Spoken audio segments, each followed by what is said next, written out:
Hey guys, welcome to the channel. Sit back, relax, and open your mind as we journey through the invisible mathematics that holds our world together. Every star, every heartbeat, every flicker of light follows rules carved into the universe itself, formulas that whisper how reality works.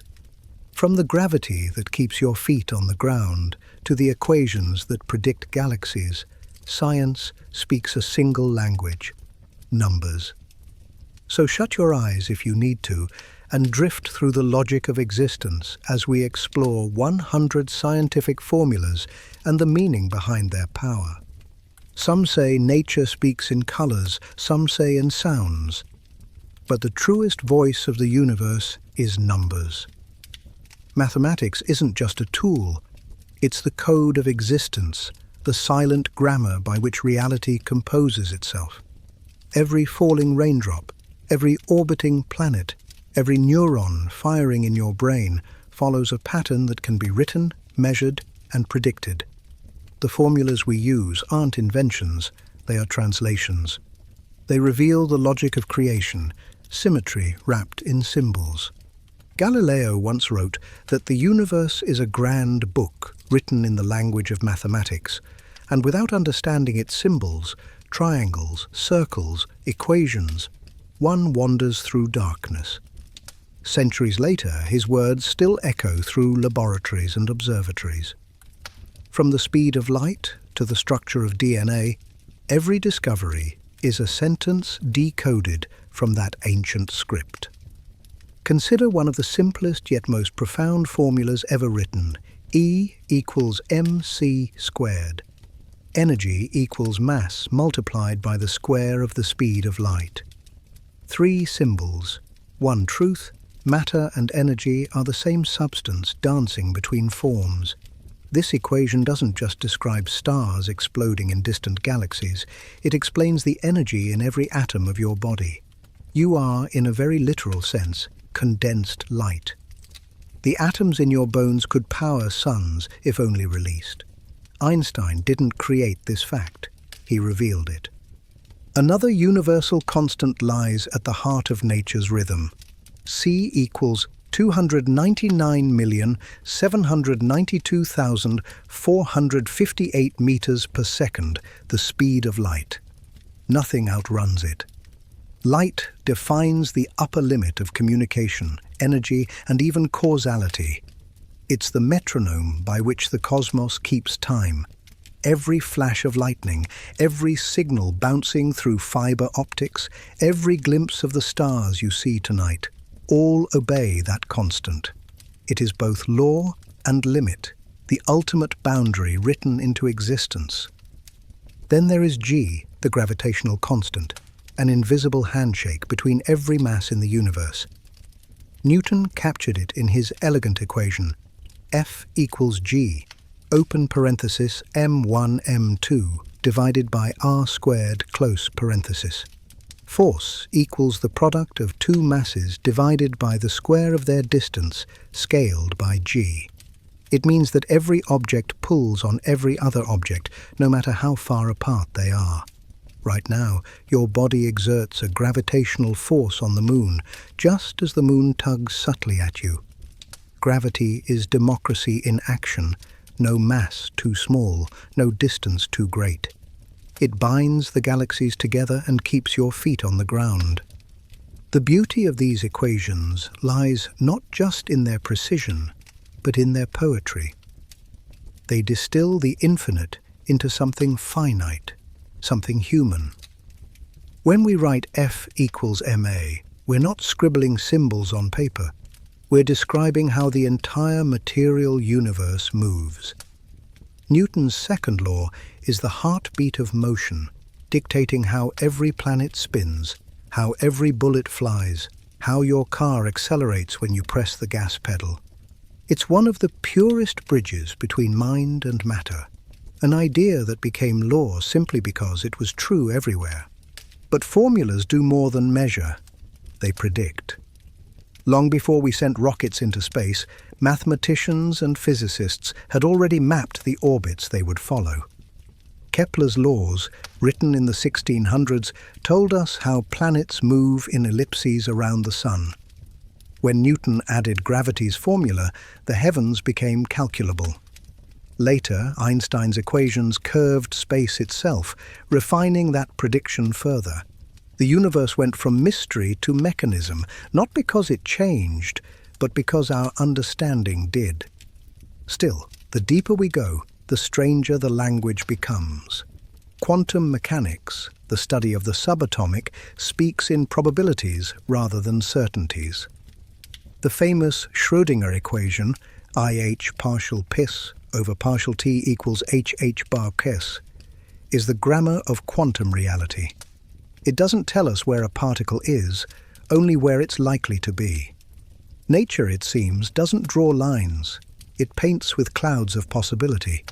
This isn't ignorance, it's truth. The universe itself may be built not from solid things, but from potential, existing only when observed. The formula captures this whisper between being and becoming. And yet, for all its complexity, the language of nature remains universal. The laws that describe an apple falling on Earth also describe a black hole collapsing light years away. That's the astonishing beauty of science. The same formula that governs the smallest electron can also explain the birth of galaxies. There are no special exceptions, no hidden dialects, only variations on a single, elegant syntax. Behind these symbols lies an idea even greater than the equations themselves. Patterns repeat. Spirals in shells mirror the whirl of galaxies. The branching of trees echoes the fractal paths of lightning and rivers. The golden ratio, phi equals 1 plus the square root of 5 all over 2, appears in sunflower seeds, hurricanes, and even the proportions of the human body. Mathematics isn't just a human language, it's nature recognizing itself. To understand the universe, then, is to listen, to tune into a frequency that's been humming since time began. Every formula, from the simplest algebra to the vast tensors of relativity, is an echo of that song. When scientists write equations, they're not creating order, they're discovering the rhythm already there. And when we study those equations, we participate in that discovery. We too become part of the pattern. Even constants that seem abstract, pi, e, h bar, anchor reality. Pi, the ratio of a circle's circumference to its diameter, is infinite and repeating, yet its perfection defines every orbit, wave, and rotation in the cosmos. E, the base of natural logarithms, governs growth, from populations to radioactive decay. And H, Planck's constant, sets the scale at which the universe shifts from continuous to quantized, from the classical to the quantum. Together, these constants form the DNA of existence, the alphabet of creation. To learn science is to learn humility. We realize that behind the comfort of equations lies vast mystery. Why these constants? Why these relationships? Why does mathematics, a human invention, describe the universe so perfectly? Perhaps it's because mathematics isn't invention at all, but perception. When we write a formula, we're not imposing logic on chaos. We're unveiling logic that was always there. Numbers are the footprints of order walking through time. So as you drift through this exploration of 100 formulas, remember this: they are not cold abstractions. They are the poetry of the cosmos, our way of listening to the thoughts of the universe. Each one tells a story, not only about how the world works, but about how we came to understand it. Mathematics is not the opposite of wonder. It is wonder made measurable. The language of nature speaks softly but clearly, in symbols we are still learning to translate. And in every equation lies the same simple truth. The universe is knowable because in some miraculous way it knows itself. If mathematics is the language of nature, then motion is its first sentence. Every atom, every planet, every heartbeat is a declaration of movement. Stillness, as we know it, is an illusion. Even when you're sitting perfectly still, the Earth spins beneath you, electrons whirl inside your cells, and light travels endlessly through the space around you. The universe is not a painting, it's a film, and the laws of motion are its frame rate. Centuries ago, the world believed that motion required a push, that an object would stop unless something kept it moving. Then came Isaac Newton, who rewrote reality with three simple statements that became the foundation of classical physics. His first law of motion, the law of inertia, says that an object remains at rest or moves at constant velocity unless acted upon by a net external force. This isn't just a rule about planets or cards, it's a revelation about balance. Every motion in the universe is a story of forces in conversation, one pushing, another resisting, until equilibrium speaks. The second law, written as F equals ma, transformed philosophy into precision. Force equals mass times acceleration. It's not just a statement, it's a promise. Give me the mass of an object and the force applied, and I can tell you exactly how it will move. This simple formula governs rockets piercing the atmosphere, cars accelerating down a highway, or even a leaf falling through the air. It's motion expressed with perfect symmetry, change quantified. Then there's the third law. Every action has an equal and opposite reaction. Push against the earth, and the earth pushes back. Fire a bullet forward, and the gun recoils. The universe ensures fairness through balance. It's a cosmic handshake that keeps momentum conserved, energy cycling between forms without ever disappearing. This law, more than any other, captures the spirit of nature. Harmony hidden beneath apparent chaos. Together, Newton's three laws formed the skeleton of classical mechanics, a framework so powerful that for 200 years, it explained nearly everything we could see or touch. Using them, we sent cannonballs in perfect arcs, predicted planetary paths, and built the engines that fueled civilization. The world became calculable. And yet, behind that precision lay something almost poetic. Motion, as the universe's way of remembering that nothing truly ends, it only changes direction. Take momentum, defined as P equals mv, mass multiplied by velocity. Momentum is motion's fingerprint, the reason a train can't stop instantly, or why a tiny bullet can pierce steel when moving fast enough. In every collision, momentum transfers, never lost, merely shared. It's conservation as principle, the cosmos maintaining balance at every scale. From billiard balls to black holes merging light years away, the rule is the same. What moves continues to move, carrying energy across time. Energy, in fact, is motion's twin. The formula Ke equals 1/2 mv squared, kinetic energy, tells us that speed matters more than mass when it comes to power. Double the speed, and energy quadruples. That's why a crash at 100 kilometers per hour is 4 times as devastating as one at 50. Kinetic energy is the raw poetry of velocity, the power stored in movement, ready to transform. Drop a stone, and its potential energy becomes kinetic as it falls. When it hits the ground, the energy converts again. Sound, heat, deformation. The forms change, but the total remains constant. The law of conservation of energy, E total equals constant, ensures that nothing in the universe is ever truly wasted. This principle underlies all motion, from the swinging of a pendulum to the orbit of the moon. When potential and kinetic energy trade places perfectly, as in a pendulum swing, time itself feels rhythmic. Each swing mirrors the heartbeat of the cosmos, gravity, inertia, and time entwined in endless dialogue. That's why clocks once used pendulums.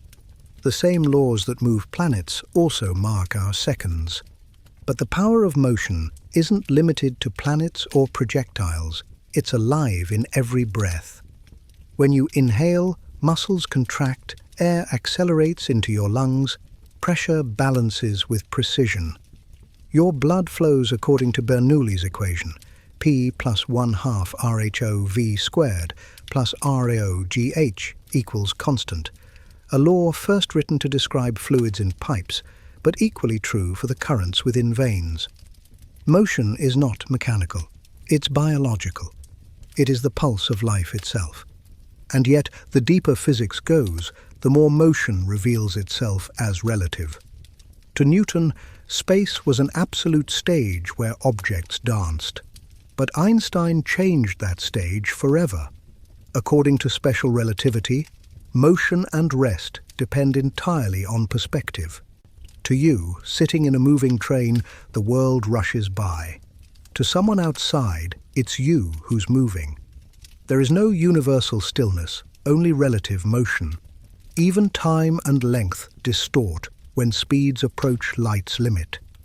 A moving clock ticks slower. A traveling object shortens in direction of motion. The formula that captures this is delta t prime equals delta t divided by the square root of 1 minus v squared over c squared. It's not magic, it's nature keeping balance between space, time and speed. At the heart of motion lies one quiet truth. Everything strives to continue. Whether it's a comet traveling for millennia or a heartbeat echoing through a moment, motion is persistence. Even at absolute zero, the coldest temperature possible, particles still vibrate faintly, refusing to rest completely. That irreducible trembling, known as zero-point energy, is proof that stillness is myth. Existence itself is motion at every scale. Consider also the beauty of rotational motion. A spinning skater pulls her arms in and she twirls faster, conserving angular momentum.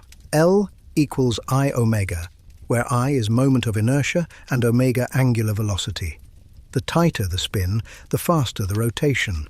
The same principle spins neutron stars at unimaginable speeds, each rotation a blur of physics and elegance. From ice rinks to galaxies, the mathematics of spin is universal symmetry. Even chaos obeys motion's laws. When turbulence or nonlinear dynamics make patterns unpredictable, the equations still hold beneath the surface. Chaos is not lawless. Its law so complex that it appears wild. The flutter of a butterfly's wings altering weather halfway across the world is not myth, but mathematics in motion. Sensitivity, feedback, and time intertwined. When you watch a falling leaf, it feels random. But behind every swirl, air resistance, lift and gravity choreograph a perfect, invisible dance. The leaf obeys the same laws as planets and electrons, it simply adds texture to the music. Motion's universality means nothing escapes its rhythm. Whether an atom vibrates or a galaxy expands, all are part of the same continuum. And perhaps that's the most profound realization. Motion is not just physics, it's existence. To live is to move. Every heartbeat, every blink, every thought is energy flowing through biological circuits. The laws that move stars also move neurons. The formula F equals ma applies equally to galaxies and to the gestures of your hand as you reach for the world. So when you see a falling star streak across the night sky, remember, it's not dying. It's fulfilling the oldest law in nature, motion. It's the same law that pulls oceans, that spins atoms, that writes time. Everything moves, nothing rests. The universe, from its first breath to its last, is motion made visible. You cannot see gravity, yet it holds you down. You cannot touch magnetism, yet it pulls iron from dust. Forces are the invisible threads weaving the universe together. quiet, relentless, everywhere. Every atom, every planet, every breath of wind is governed by these unseen hands. And through the language of formulas, humanity learned to describe their grip. The first to be tamed was gravity. Newton captured its essence in one elegant expression: F equals G open parenthesis m1 m2 over r squared close parenthesis. Two masses, separated by distance r, attract each other with a force proportional to their product and inversely proportional to the square of their distance. That means doubling the distance weakens the pull fourfold. Halving it makes it 4 times stronger. It's the mathematical whisper behind tides, falling apples, and galaxies orbiting unseen centers. What's remarkable isn't just that this law works on Earth, it works everywhere. The same formula that explains why a stone drops from your hand also predicts the orbit of Neptune. Its universality made simple: a constant g approximately 6.67 times 10 to the negative 11th Newton meters squared per kilogram squared, tying all matter together. Newton didn't just find a rule, he discovered that nature plays fair at every scale. Yet Newton's gravity, for all its perfection, was only a shadow of something deeper. Centuries later, Einstein revealed that gravity wasn't a force at all, but geometry, space itself bending around mass. His field equations, g mu nu equals 8 pi gt mu nu over c to the 4th power, describe how energy curves spacetime and how spacetime tells matter how to move. A star bends the fabric of reality like a heavy ball resting on stretched cloth. Light follows those curves, not because it's pulled, but because straight lines themselves are bent. The unseen becomes the shape of existence. If gravity is the architect, electromagnetism is the artist, shaping light, electricity, and magnetism in one unified dance. Before the 19th century, they seemed separate phenomena. Then James Clerk Maxwell wrote 4 equations that changed everything. Compact yet infinite in implication, they are: nabla.E equals rho over epsilon 0. Electric charges produce electric fields. Nabla cross B equals 0.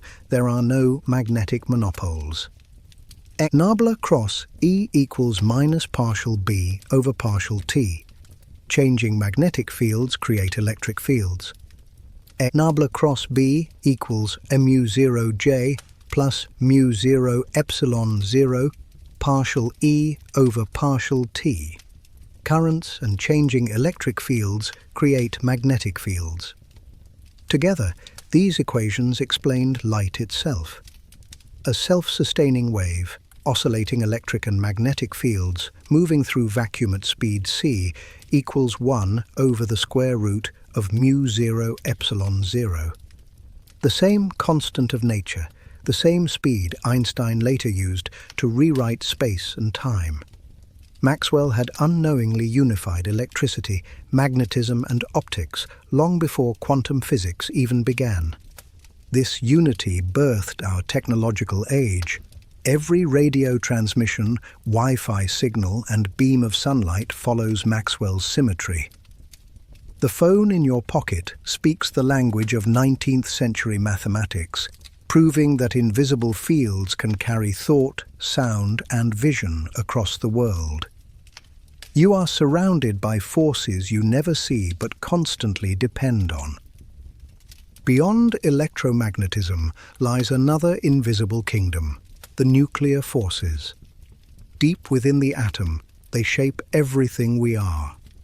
The strong nuclear force holds protons and neutrons together in the atomic nucleus, its equation written through quantum chromodynamics as the exchange of gluons between quarks. Though its full expression is complex, its essence is simple. F strong, approximately 10 to the 38th power times F gravity. It's the mightiest of all forces, gluing matter itself, Without it, every atom would dissolve, and the universe would be dust. Then there is the weak nuclear force governing radioactive decay and the processes that fuel the sun. When one element transforms into another, when neutrinos escape the heart of a star, the weak force is at work. It's described by the Fermi constant, Gf, approximately 1.166 times 10 to the negative fifth giga-electronvolts to the negative second power. And though gentle by comparison, it's responsible for light and life. Without it, no fusion, no warmth, no existence. Together with electromagnetism, these two nuclear forces are expressed through the Standard Model, a vast framework connecting particles, energy, and symmetry. Each force corresponds to an exchange particle, gravitons, theoretical for gravity, photons for electromagnetism, gluons for the strong force, and W and Z bosons for the weak. What we perceive as attraction or repulsion is, at its core, conversation between fields. Reality, it turns out, is not solid. It's interaction. And through that realization came one of science's deepest insights: unification. The search for a single equation to describe all forces continues, a theory of everything, uniting quantum mechanics and general relativity. Equations like E squared equals PC squared plus M0C squared squared, and frameworks like string theory or loop quantum gravity attempt to bridge the gap, suggesting that at the smallest scale, particles are not points, but vibrations, tiny strings resonating in multidimensional space. The same mathematics that defines sound may define existence. But forces are not only cosmic, they're personal. Every muscle you flex, every breath you take, is physics in motion. When you lift an object, the force you feel is gravity resisted. When you speak, air pressure and vibration obey Newton's and Bernoulli's equations. The forces that move planets also shape speech, heartbeat, and touch. Physics doesn't stop at the stars. It continues in your pulse.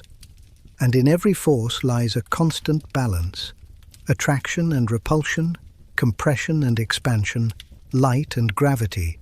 Each counterbalances the other to maintain equilibrium. Without gravity's pull, the universe would scatter. Without electromagnetic push, matter would collapse. Every star, every atom, every molecule exists between forces that both create and constrain. The universe sustains itself by tension, a cosmic balance between destruction and stability. Even the weakest force, gravity, shapes the largest structures, while the strongest, nuclear binding, holds the smallest together. It's symmetry through contrast, power through precision. Each invisible force completes the other like instruments in an unseen symphony. The music they play is existence itself. When you drop a stone, charge a phone, or look at the night sky, you are watching those forces in harmony. Gravity anchors your world. Electromagnetism illuminates it. Nuclear forces ignite the stars that light your path. You are, in every way, woven into their dance. Science gives us the formulas to describe them. F equals G, M1, M2 over R squared, F equals QE, F equals QV cross B, F strong, F weak, symbols as precise as they are poetic. But beyond the mathematics, they remind us of a greater truth. Unseen does not mean unreal. The invisible is the architect of everything visible. You cannot see gravity holding oceans to the earth or magnetism guiding a compass north. But every sunrise, every aurora, every breath you take is proof of their touch. The universe's most powerful forces are invisible, yet without them, nothing would exist. The unseen moves the seen, and in that invisible motion lies the heartbeat of creation. Energy is the currency of the universe. It flows, changes form, and sustains everything that exists, from a falling apple to a collapsing star. You can't see it directly, yet you witness its transformations constantly. Heat, motion, light, sound, all are expressions of energy changing costume, performing the same play under new names. If matter is what the universe is made of, energy is what it does. In science, energy isn't mystical, it's measurable. The formula E equals mc squared revealed that energy and mass are two sides of the same coin, interchangeable forms of existence. A tiny bit of matter, multiplied by the square of light speed, contains staggering energy. The sun burns by this truth.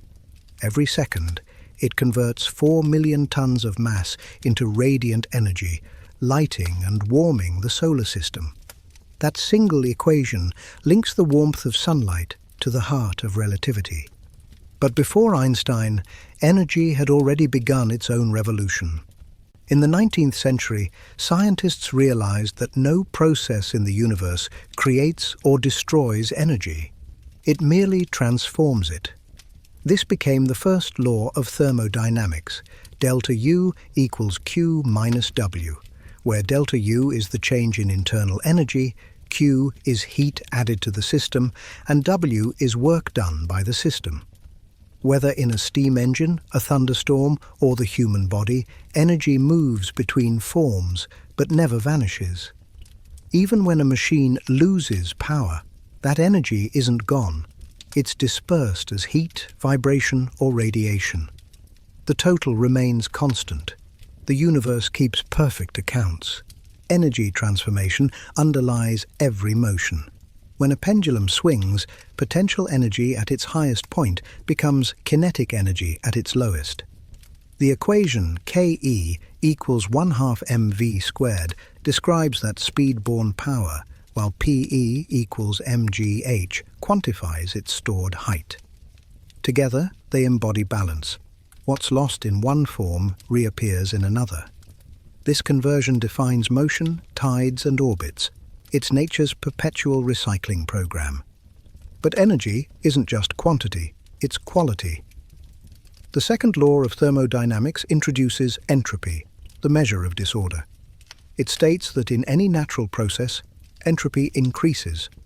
Energy spreads out. Heat flows from hot to cold, not the other way around. A shattered glass never reassembles itself because energy disperses too far to recover order spontaneously. This isn't pessimism, it's direction. Entropy gives time its arrow. The universe expands and cools because energy, once concentrated, forever seeks equilibrium. The mathematical form of this law, delta S greater than or equal to 0, captures a profound truth. The universe moves from potential to equilibrium, from concentration to diffusion. Every sunrise, every breath, every heartbeat is a defiance of entropy. Local pockets of order temporarily maintained by transformation. Life itself is organized energy resisting decay. But even stars, burning for billions of years, eventually surrender to entropy's pull. Energy remains eternal, but its patterns fade. Yet entropy also fuels creation. When energy spreads, it enables work, flow, and motion. The wind blows because heat from the sun creates temperature differences. Rivers carve valleys because water seeks lower potential energy. Even the chemical reactions in your cells occur because molecules exchange energy unevenly. Without imbalance, there would be no life, no weather, no evolution. The universe thrives on asymmetry. To capture this process, scientists define work, the transfer of energy through force. W equals F times D times cosine theta. When you lift a weight, the force you apply over distance converts chemical energy in your muscles into gravitational potential. That same principle moves engines, elevators, and rockets. Energy transformed through work powers civilization, from ancient mills to modern turbines. One of humanity's greatest triumphs was mastering mechanical energy. Engineers learned that rotating systems could translate motion into electricity, guided by Faraday's law of induction, epsilon equals negative d phi b over dt. A changing magnetic field induces electric current. Motion becomes light, sound, power. This discovery ignited the Industrial Revolution and still powers your every device. The hum of your refrigerator, the spark in your screen, all flow from the invisible conversions Faraday described. Energy transformations also drive chemistry. In reactions, bonds break and form, releasing or absorbing energy as heat. This relationship is described by delta G equals delta H minus T delta S, the Gibbs free energy equation. It determines whether a reaction happens spontaneously. Negative delta G means energy is released. Positive means it must be supplied. Life runs on reactions with negative delta G, photosynthesis, respiration, digestion, all dances of molecules seeking balance between heat, entropy, and structure. Every cell in your body is a miniature power plant following these same thermodynamic laws. On a cosmic scale, energy defines destiny. Stars form when gravity compresses gas until nuclear fusion ignites, mass transforming into radiant power through E equals mc squared. When stars die, they scatter elements forged in their cores, seeding new worlds with the ingredients of life. Even black holes, the universe's most mysterious engines, radiate faint energy through Hawking radiation, leaking light from darkness. Energy never stops transforming. It just changes costume. And on Earth, those transformations sustain every heartbeat. The ATP molecule, adenosine triphosphate, is life's energy coin. Its hydrolysis releases about 30 kilojoules per mole, enough to power muscle contractions and nerve impulses. The same principles governing galaxies govern your biology. The difference is only in scale. Technology, too, is humanity's attempt to direct these transformations. Solar panels convert photons into electrons. Engines turn chemical potential into motion. Nuclear reactors turn mass into heat. Each invention is a translation of energy between domains, but each comes with entropy's price: waste heat, inefficiency, pollution. Understanding energy's laws is not only scientific, it's ethical. The way we use energy defines our future. Physicists often describe the universe as a grand energy economy. From the Big Bang to this very moment, total energy remains constant, yet its forms evolve endlessly. The early universe was pure radiation. Now it's a tapestry of galaxies, life, and light, all born from energy-seeking equilibrium. Even the expansion of space itself may be an expression of dark energy, a form we barely understand, but which drives cosmic acceleration. The formulas we use, delta U equals Q minus W, E equals mc squared, delta S greater than or equal to 0, Ke equals 1/2 mv squared, are more than mathematics. They are the universe's autobiography, written in the logic of transformation. Each expresses how creation sustains itself without waste, how order rises from flow. Energy is the only truly immortal thing in existence, always shifting shape, but never ceasing to be. And perhaps that's the quiet miracle. Every sunrise, every spark, every living moment is energy remembering its origins. From the first explosion of the cosmos to the flicker of thought inside your mind, the same energy moves, changes, and evolves. You are made of transformation. The fire that burns in stars also burns behind your eyes. Energy doesn't just move through the universe, it is the universe, eternally changing form, eternally alive. At the dawn of the 20th century, physics was nearly complete, or so scientists believed. Newton's laws explained motion, Maxwell's equations described light, and thermodynamics governed energy. The universe seemed orderly, mechanical, predictable. But one man looked deeper and saw that those laws, so perfect at human scales, began to fracture at the edges of light and gravity. That man was Albert Einstein, and his equations didn't just describe reality, they redefined it. It began with a simple question: what would it feel like to ride alongside a beam of light? In that question lay the seeds of revolution. Einstein realized that if you traveled at light speed, the laws of motion and electromagnetism would contradict each other unless something deeper connected them. That something became special relativity, published in 1905, a theory that shattered the boundaries between space and time, matter and energy. The cornerstone equation, E equals mc squared, is among the most famous ever written. It tells us that energy, E, and mass, m, are equivalent, connected by the speed of light, c squared. A small amount of matter contains an immense amount of energy because c squared is enormous, about 9 times 10 to the 16th power. A paperclip's worth of mass, if fully converted, could power a city for years. But beyond its numerical power, the equation carries philosophical weight. It erases the boundary between substance and energy, revealing that all things are one continuum of existence, vibrating at different intensities. Einstein also redefined how we see motion. In special relativity, the laws of physics are the same for all observers moving at constant velocity, and the speed of light is constant for everyone. To make that possible, space and time themselves must stretch and contract. The faster you move, the slower time flows. Lengths shrink in the direction of motion. Mass increases with speed.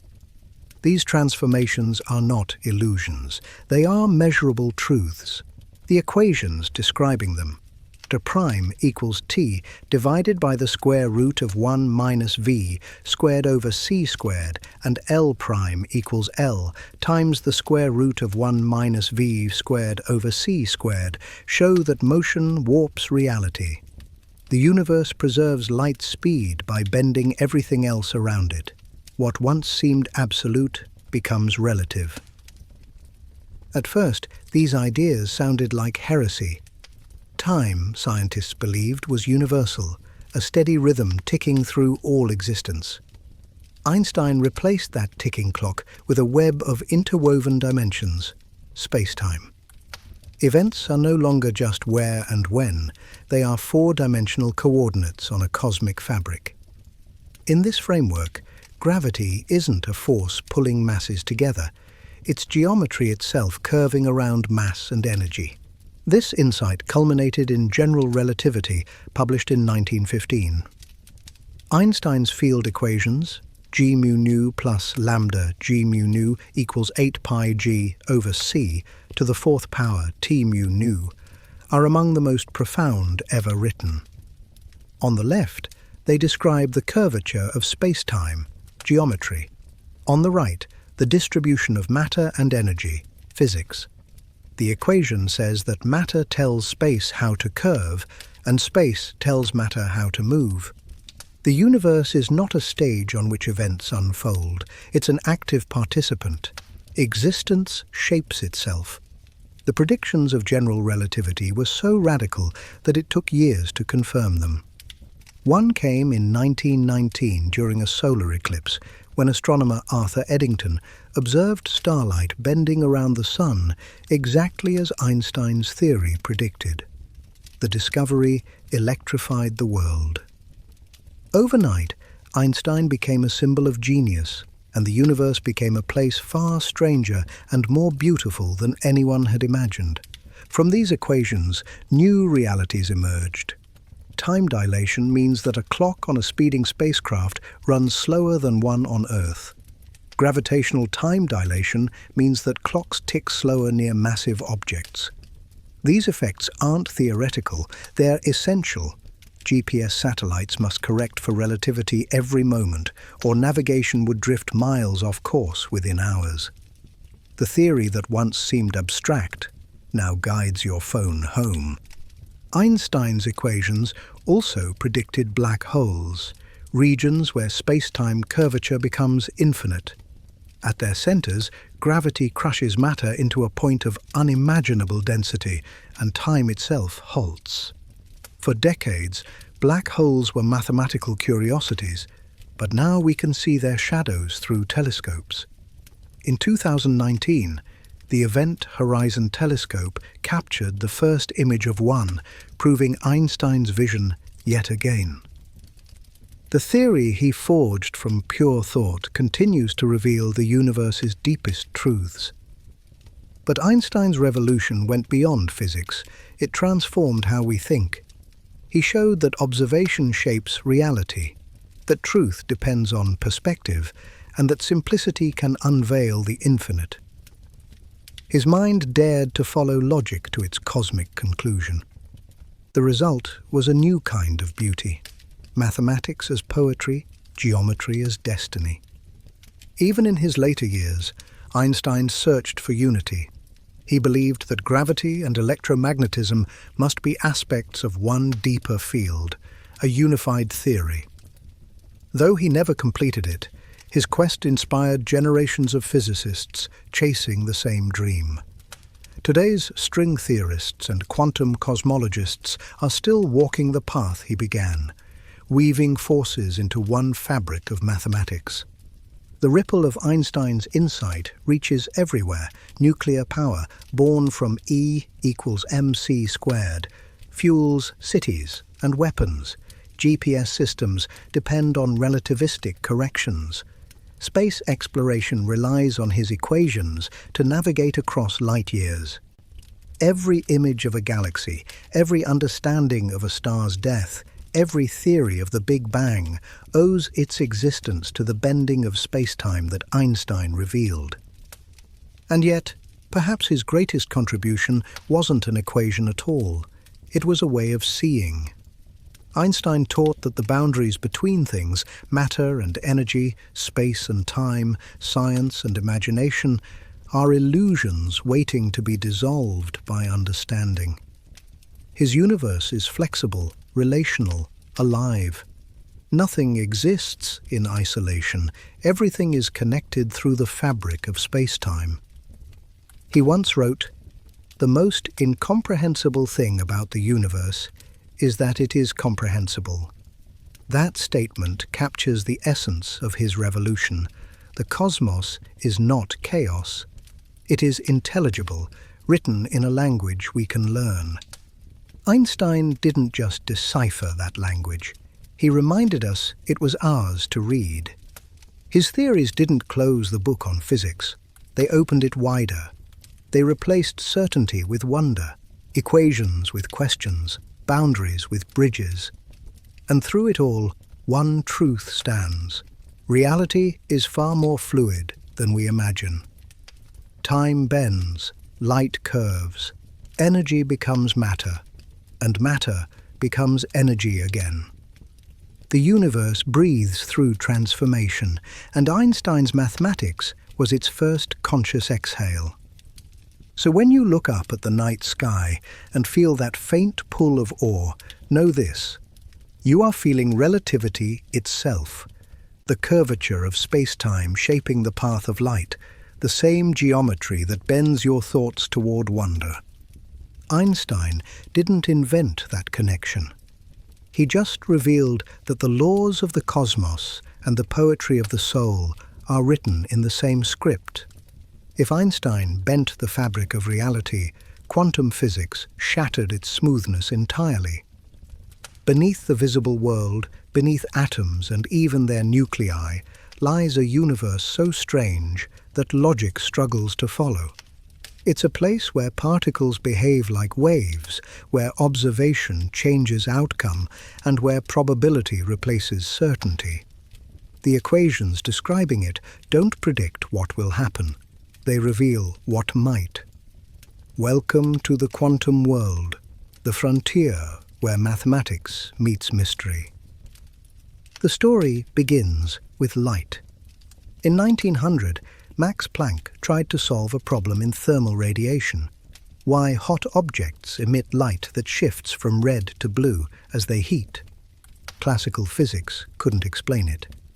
Planck proposed that energy is not continuous but comes in discrete packets, quanta, each proportional to frequency by the equation E equals hf, where h is Planck's constant, 6.626 times 10 to the negative 34th joules per second, and f is frequency. This simple formula changed everything. Energy, once thought to flow smoothly, was quantized. The universe, it seemed, operated in tiny, indivisible steps, not continuous streams. Planck didn't know it yet, but he had opened the door to the subatomic revolution. Then came Einstein again. In 1905, he used Planck's idea to explain the photoelectric effect, when light hits metal and ejects electrons. Classical theory said brighter light should free more electrons, regardless of color. But experiments showed that only light above a certain frequency could do it, no matter how dim. Einstein realized that light behaves as both wave and particle, each quantum, or photon, carrying energy E equals hf. Too little frequency, no emission. Enough frequency, and electrons fly free. For this insight, not relativity, he later won the Nobel Prize. Soon, physicists discovered that not only light, but all matter exhibits this dual nature. In 1924, Louis de Broglie proposed that every particle has a wavelength, lambda equals h over p, where p is momentum. Electrons, protons, even you, possess a wave aspect, though for macroscopic objects the wavelength is unimaginably small. A year later, Davison and Germer proved it by diffracting electrons like light through a crystal. The world had turned inside out. Matter behaved like energy, energy like matter. The boundaries blurred completely. Then came Werner Heisenberg, who showed that this duality wasn't just strange, it was fundamental. His uncertainty principle, delta x times delta p greater than or equal to h bar over 2, states that the more precisely you know a particle's position, x, the less you can know its momentum, p, and vice versa. Measurement itself alters reality. Observation isn't passive, it's participatory. The act of looking changes what is looked at. In the quantum world, there is no perfect knowledge, only probabilities. At the heart of this probabilistic universe lies Erwin Schrödinger's equation, IH partial fix over partial t equals h hat cox, the central law of quantum mechanics. Here psi, the wave function, is a mathematical entity that contains all possible states of a system. It doesn't describe where a particle is, but where it could be. The wave function evolves smoothly through time until observed, at which point it collapses into a single outcome. Before measurement, an electron exists in superposition in every potential location at once. The universe, at its smallest scale, hums with possibility. This bizarre behavior isn't limited to theory, it's proven daily in laboratories. The double-slit experiment remains the most haunting demonstration. Fire electrons one at a time through two narrow slits, and they interfere like waves, creating a pattern of light and dark bands on a screen. But if you observe which slit they pass through, the interference vanishes. The electrons behave like particles instead. The act of measurement decides reality. The question arises, does consciousness play a role? Does the universe exist in multiple possibilities until awareness chooses one? No one knows for certain. Quantum mechanics also introduced the concept of entanglement, one of the strangest phenomena in science. When two particles interact and then separate, their states remain linked no matter how far apart they travel. Measure one, and the other responds instantly, even across galaxies. Einstein called it spooky action at a distance, because it seemed to defy relativity's speed limit. But countless experiments have confirmed it. Information appears to transcend space and time. Two particles, once connected, remain parts of one whole. This principle now powers quantum computing and quantum cryptography. In these systems, bits of information, called qubits, exist in multiple states simultaneously, allowing computations beyond the reach of classical machines. Entanglement becomes communication, uncertainty becomes logic. What was once paradox is now engineering. The strangeness of the subatomic world is slowly becoming the foundation of a new technological age, and yet quantum physics remains deeply philosophical. What is reality if it depends on observation? What is existence before measurement? The Copenhagen interpretation, championed by Bohr and Heisenberg, says the wave function is merely a tool for predicting outcomes. Nothing is real until observed. The many worlds interpretation, proposed by Hugh Everett, says every possibility is real in its own universe. All outcomes occur, each in a different branch of reality. According to this view, every quantum decision splits the cosmos into countless versions, endlessly multiplying realities. The multiverse may not be fiction, it may be physics. Even Einstein struggled with this. God does not play dice, he protested, unable to accept randomness at the core of creation. Yet experiments have sided with chance. The universe, it seems, isn't deterministic, but probabilistic, its precision born from uncertainty. It's as if nature hides infinite futures within every present moment, letting observation select the one we experience. The implications reach beyond science.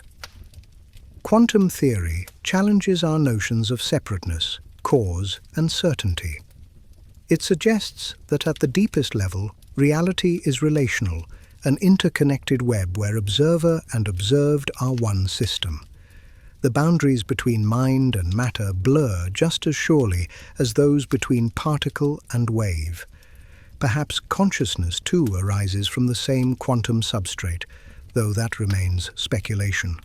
Still, the metaphor resonates. Awareness itself may be a quantum event, superposition collapsing into experience.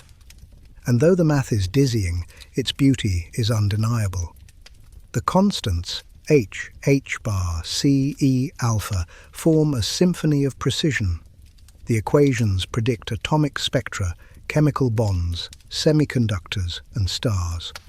Quantum mechanics built the modern world. Lasers, transistors, computers, MRI machines, LEDs, all born from the mathematics of uncertainty. Paradox created progress. Yet for all its success, the quantum world refuses to yield complete understanding. It's a mirror reflecting both the power and limits of human reason. The more we learn, the more mysterious it becomes. Beneath certainty lies probability. Beneath structure, vibration. Beneath knowledge, wonder. At the smallest scales, reality dances on the edge of imagination. Particles flicker in and out of existence, governed not by rigid law, but by cosmic possibility. You and I, every atom in every living thing, are built from that uncertainty, probabilities that coalesced into consciousness. In the end, quantum physics doesn't destroy meaning, it multiplies it. It reminds us that reality is more fluid, more alive, more creative than we ever dared to think. The universe isn't made of things. It's made of chances, waves, and relationships. And in that endless fluctuation lies the quiet pulse of existence itself. If the universe speaks, its language is vibration. From the hum of atoms to the rhythm of galaxies, everything oscillates, moves, and resonates. Waves are nature's universal heartbeat, carrying energy, sound, light, and even thought across vast distances. They are the invisible messengers of motion and change, the patterns that shape both matter and meaning. At its simplest, a wave is a disturbance that travels through a medium or field, transferring energy without transporting matter. Think of a pebble dropped in water. The ripples move outward, yet the water itself only oscillates around a point. This principle defines not only ponds, but air, sound, light, and even the subatomic vacuum. Every wave, whether tangible or electromagnetic, follows the same core equations, beautifully simple, infinitely powerful. The foundation lies in the wave equation. Partial squared y over partial t squared equals v squared partial squared y over partial x squared. It describes how the displacement, y, of a wave changes in space, x, and time, t, moving with velocity, v. Whether it's a vibrating string, a pulse of sound, or a beam of light, this relationship defines its behavior. This single formula governs the songs we hear, the colors we see, and the data that flows invisibly through the air. Sound waves are the most familiar, vibrations of air pressure that travel from one molecule to the next. The equation V equals the square root of gamma RT over m gives the speed of sound in gases, depending on temperature and molecular weight. In air, at room temperature, it's about 343 meters per second. That's the rhythm of thunder, music, and speech. Yet sound is more than vibration. It's communication. Every note, every word is a sculpted pattern in air, energy translated into emotion. When these vibrations reach your ear, they set the eardrum trembling, converting waves into electrical signals that your brain interprets as sound. The same principle governs every instrument, from violins to drums, standing waves formed by resonance. The fundamental frequency F equals V divided by 2L, for a string fixed at both ends, defines the pitch, while overtones create timbre.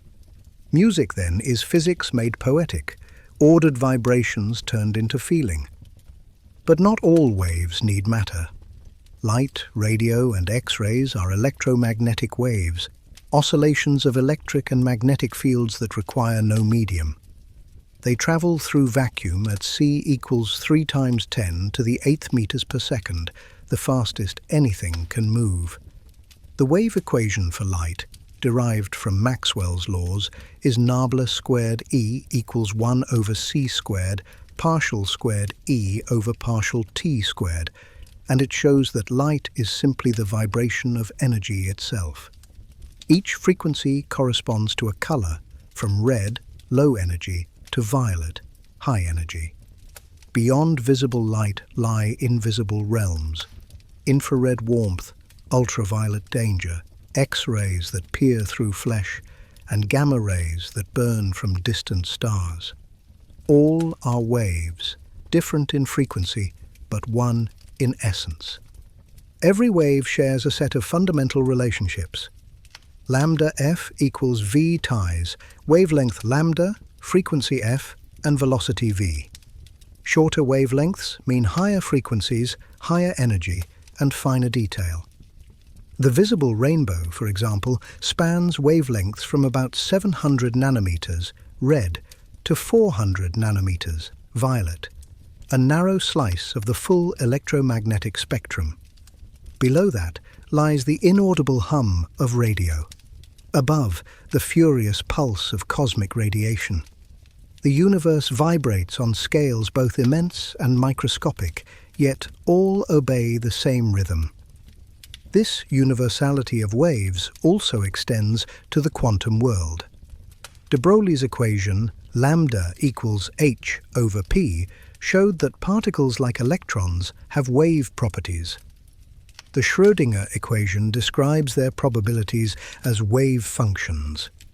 Even matter, at its foundation, is a standing vibration in an energy field. String theory takes this idea further, proposing that every fundamental particle is a tiny oscillating string. The differences between electrons, photons, and quarks arise not from what they are made of, but from how they vibrate. Existence, in this view, is harmony. In everyday life, waves are everywhere. Your voice, your heartbeat, your thoughts, all rhythmic patterns of oscillation. Brain activity, measured in hertz, cycles per second, reveals states of consciousness. Delta waves, 0.5 to 4 hertz, deep sleep. Theta, 4 to 8 hertz. Dreaming, creativity. Alpha, 8 to 12 hertz, relaxation. Beta, 13 to 30 hertz, alertness. Gamma, 30 plus hertz, heightened awareness. Even your mind moves in waves, syncing to its own natural frequencies. Meditation, music, and emotion are forms of resonance between body and brain, inner and outer vibration. The physics of waves becomes the poetry of experience. Resonance is the key to understanding why some vibrations amplify and others vanish. It occurs when the frequency of a force matches the natural frequency of a system, producing maximum energy transfer. The resonance condition is F equals n times V over 2L, where n is an integer. That's how opera singers can shatter glass. Their voices match the glass's resonant frequency, causing constructive interference. In engineering, resonance can destroy bridges or skyscrapers if ignored, as seen in the collapse of the Tacoma Narrows Bridge in 1940. In music and design, it creates beauty and strength. The difference is intention. The phenomenon of interference, waves combining to strengthen or cancel each other, explains countless patterns in light and sound.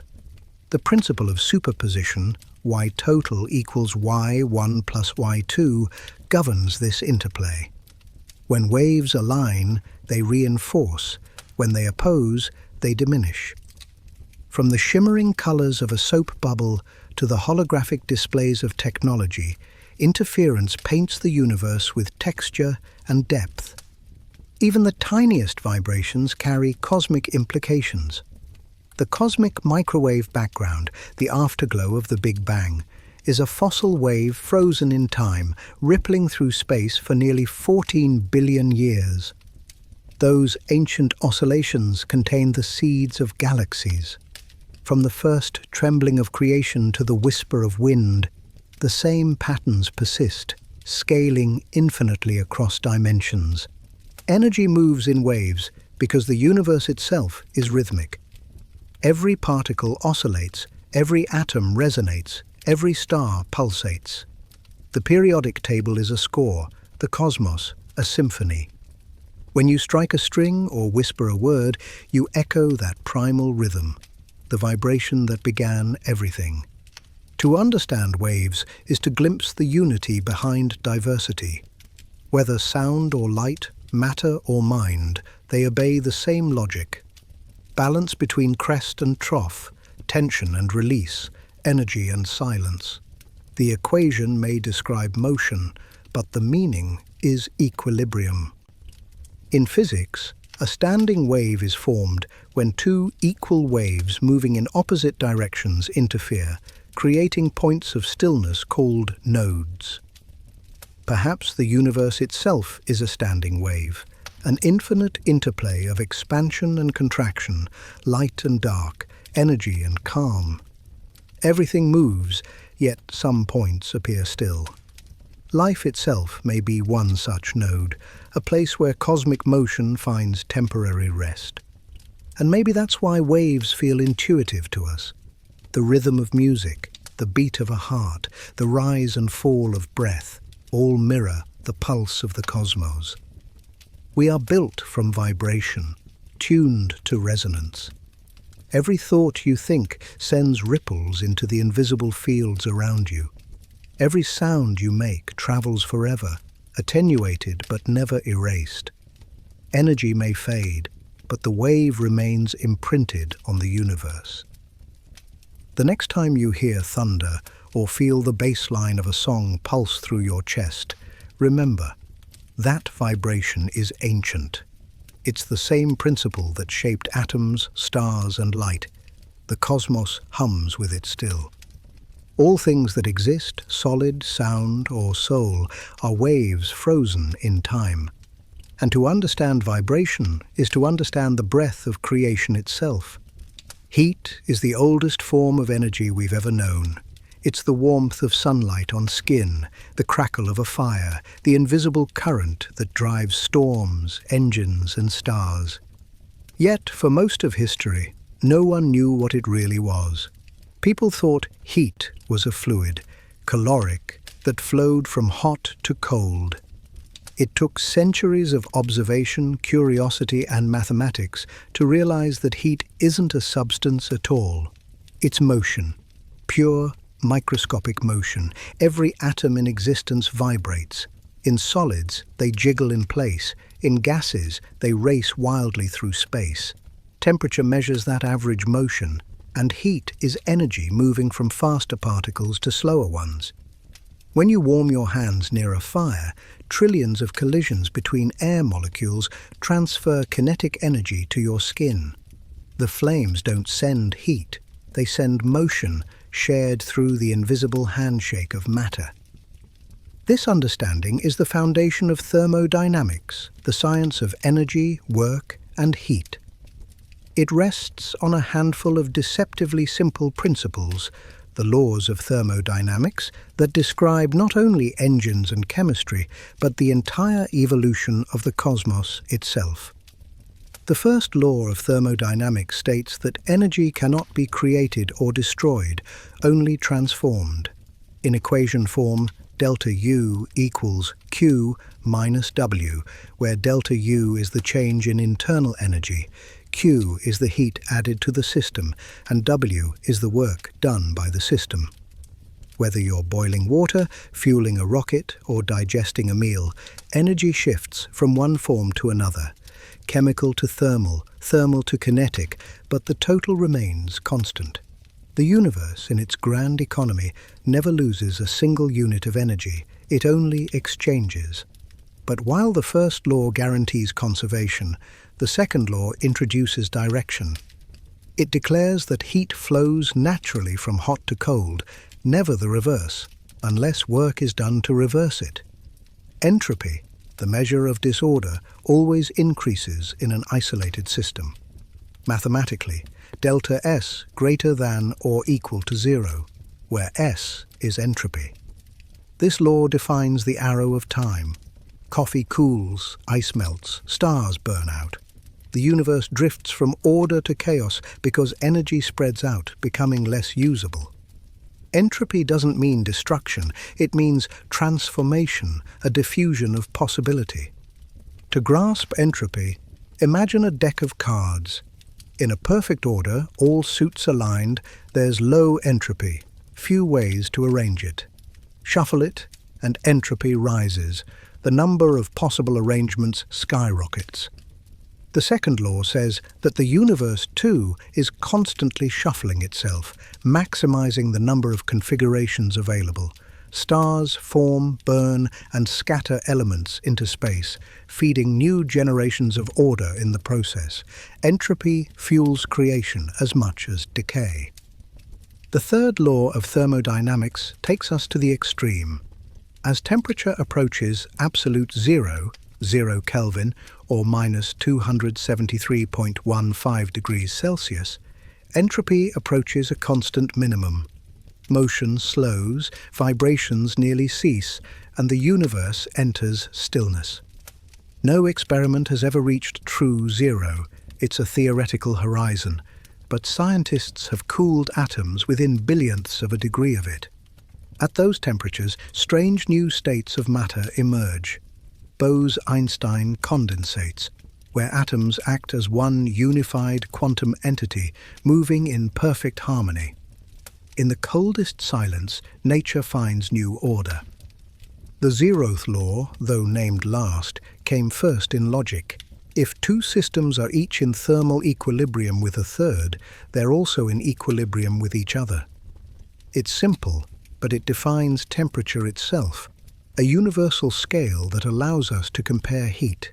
This principle ties every cup of tea, every star, every galaxy together through a common thermodynamic language. These four laws form the skeleton of physical reality, yet their influence stretches far beyond physics. Every process, chemical, biological, cosmic, follows their rules. In your body, the food you eat becomes energy through oxidation, releasing heat and increasing entropy. In the atmosphere, warm air rises, cool air sinks, and global winds circulate to balance energy flow. In the stars, hydrogen fuses into helium, releasing light that warms worlds like ours. Thermodynamics isn't just about heat, it's about life's ability to ride the flow of energy before equilibrium sets in. Consider the Carnot engine, a theoretical machine that defines the maximum possible efficiency of any heat engine. Its formula? ETA equals 1 minus T2 over T1, where T1 and T2 are the hot and cold reservoir temperatures in Kelvin, shows that no engine can convert all heat into work. Some energy is always lost to entropy. This simple truth governs every engine on Earth, from cars to turbines to living cells. Efficiency is never perfect, because nature demands balance. The same principle explains why perpetual motion machines are impossible. There are no free rides in the universe. The elegance of thermodynamics is that it connects the human and the cosmic. The same equations that describe a steaming cup of tea also describe the heat death of the universe, the hypothetical future when entropy reaches its maximum and no energy remains to drive motion or life. In that distant epoch, stars will burn out, black holes will evaporate, and all gradients will fade. Energy will still exist, but evenly spread, motionless, silent, eternal balance. This ultimate equilibrium, predicted by the second law, is both melancholy and magnificent, the final stillness after an infinite symphony. Yet within that law lies the reason life can exist now. Entropy increases overall, but locally, systems can temporarily build order by exporting disorder elsewhere. A seed becomes a tree, a mind becomes aware, a civilization builds machines. All possible because energy flows. The sun radiates high-energy photons, Earth absorbs them, emits infrared, and the difference powers complexity. Life is entropy's artist, painting order from imbalance. At the atomic level, the equations of heat blur into the dance of probability. Boltzmann's constant, K, equals 1.38 times 10 to the negative 23rd joules per Kelvin, links microscopic motion to macroscopic temperature. His famous formula, engraved on his tombstone, captures the soul of thermodynamics. S equals K ln omega, where omega is the number of possible microstates, the ways particles can arrange themselves. Entropy isn't chaos, it's possibility counted in numbers. Every breath, every flame, every star's flicker is omega unfolding in time. And yet, even as entropy grows, creation continues. Heat, in its simplest form, is the dance of atoms exchanging motion. From that dance arise storms, engines, ecosystems, and stars. Thermodynamics doesn't forbid beauty, it guarantees it. Without gradients, without imbalance, nothing would move. The universe would freeze in perfect symmetry. It's the imperfection, the unevenness of energy that creates time, motion, and life itself. Every sunrise is a thermodynamic miracle. Nuclear fusion in the sun's core transforms mass into heat. Photons travel across space, and that warmth drives wind, weather, and the beating of hearts. You are alive because the universe is imperfect, because energy keeps finding new ways to flow. The equations may seem cold. Delta U equals Q minus W, delta S greater than or equal to 0, ETA equals 1 minus T2 over T1, S equals KLN omega. But within them lies a profound truth. The universe is not static. It's a grand engine, forever exchanging heat for work, order for possibility. Every atom, every life, every galaxy participates in that cycle. Heat isn't just warmth, it's the pulse of creation, the heartbeat of time. There are moments when invisible forces feel almost alive. A spark that leaps from your fingertip, the hum of a transformer, the trembling compass needle pointing north. Electricity and magnetism, two faces of one cosmic phenomenon, govern nearly everything modern humanity depends on, from the heartbeat of a neuron to the power grid that lights entire cities. Once seen as separate mysteries, they were unified through a series of equations so beautiful they reshaped physics forever. The story begins with static electricity. Ancient Greeks noticed that rubbed amber could attract straw or hair, an odd trick of nature. Centuries later, scientists like Benjamin Franklin, Alessandro Volta, and Michael Faraday turned that curiosity into comprehension. They discovered that electric charge, measured in coulombs, could move, interact, and flow. The force between charges was defined by Coulomb's law. F equals K times Q1 times Q2 divided by R squared, where F is the force, Q1 and Q2 are charges, R is the distance between them, and K is a constant, approximately 9 times 10 to the power of 9 Newton meters squared per coulomb squared. Like gravity, the force decreases with distance squared, but unlike gravity, it can both attract and repel. Nature, it seemed, balances polarity in every sense. Then came the revelation: electricity in motion generates magnetism. When current flows through a wire, it creates a circular magnetic field. The relationship is captured by Ampere's law, line integral of B.dl equals mu0I, linking magnetic field B and current I. This meant electricity wasn't just a flow, it was a source of invisible geometry. Around every electric pulse spirals a magnetic whisper. In the 1820s, Hans Christian Ørsted demonstrated this connection dramatically. He showed that a compass needle deflects when placed near a live wire. Magnetism, long thought independent, was electricity's moving shadow. The discoveries of Faraday deepened that truth. He found that changing magnetic fields induce electric currents, Faraday's law of induction. Epsilon equals negative d phi b over dt. The negative sign means nature resists change. The induced current opposes the motion that created it, a principle called Lenz's law. This elegant opposition is the heartbeat of generators, motors, and every coil humming behind your wall. Then, in the mid-19th century, James Clerk Maxwell assembled these insights into 4 equations that unified electricity, magnetism, and light. They are among the most profound achievements in human thought. Nabla.E equals ρ over epsilon 0. Electric charges produce electric fields. Nabla.B equals 0. No magnetic monopoles exist.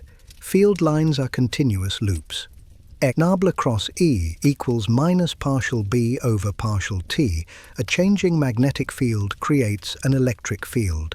Nabla cross B equals mu0J plus mu0 epsilon 0 partial E over partial T. Currents and changing electric fields create magnetic fields.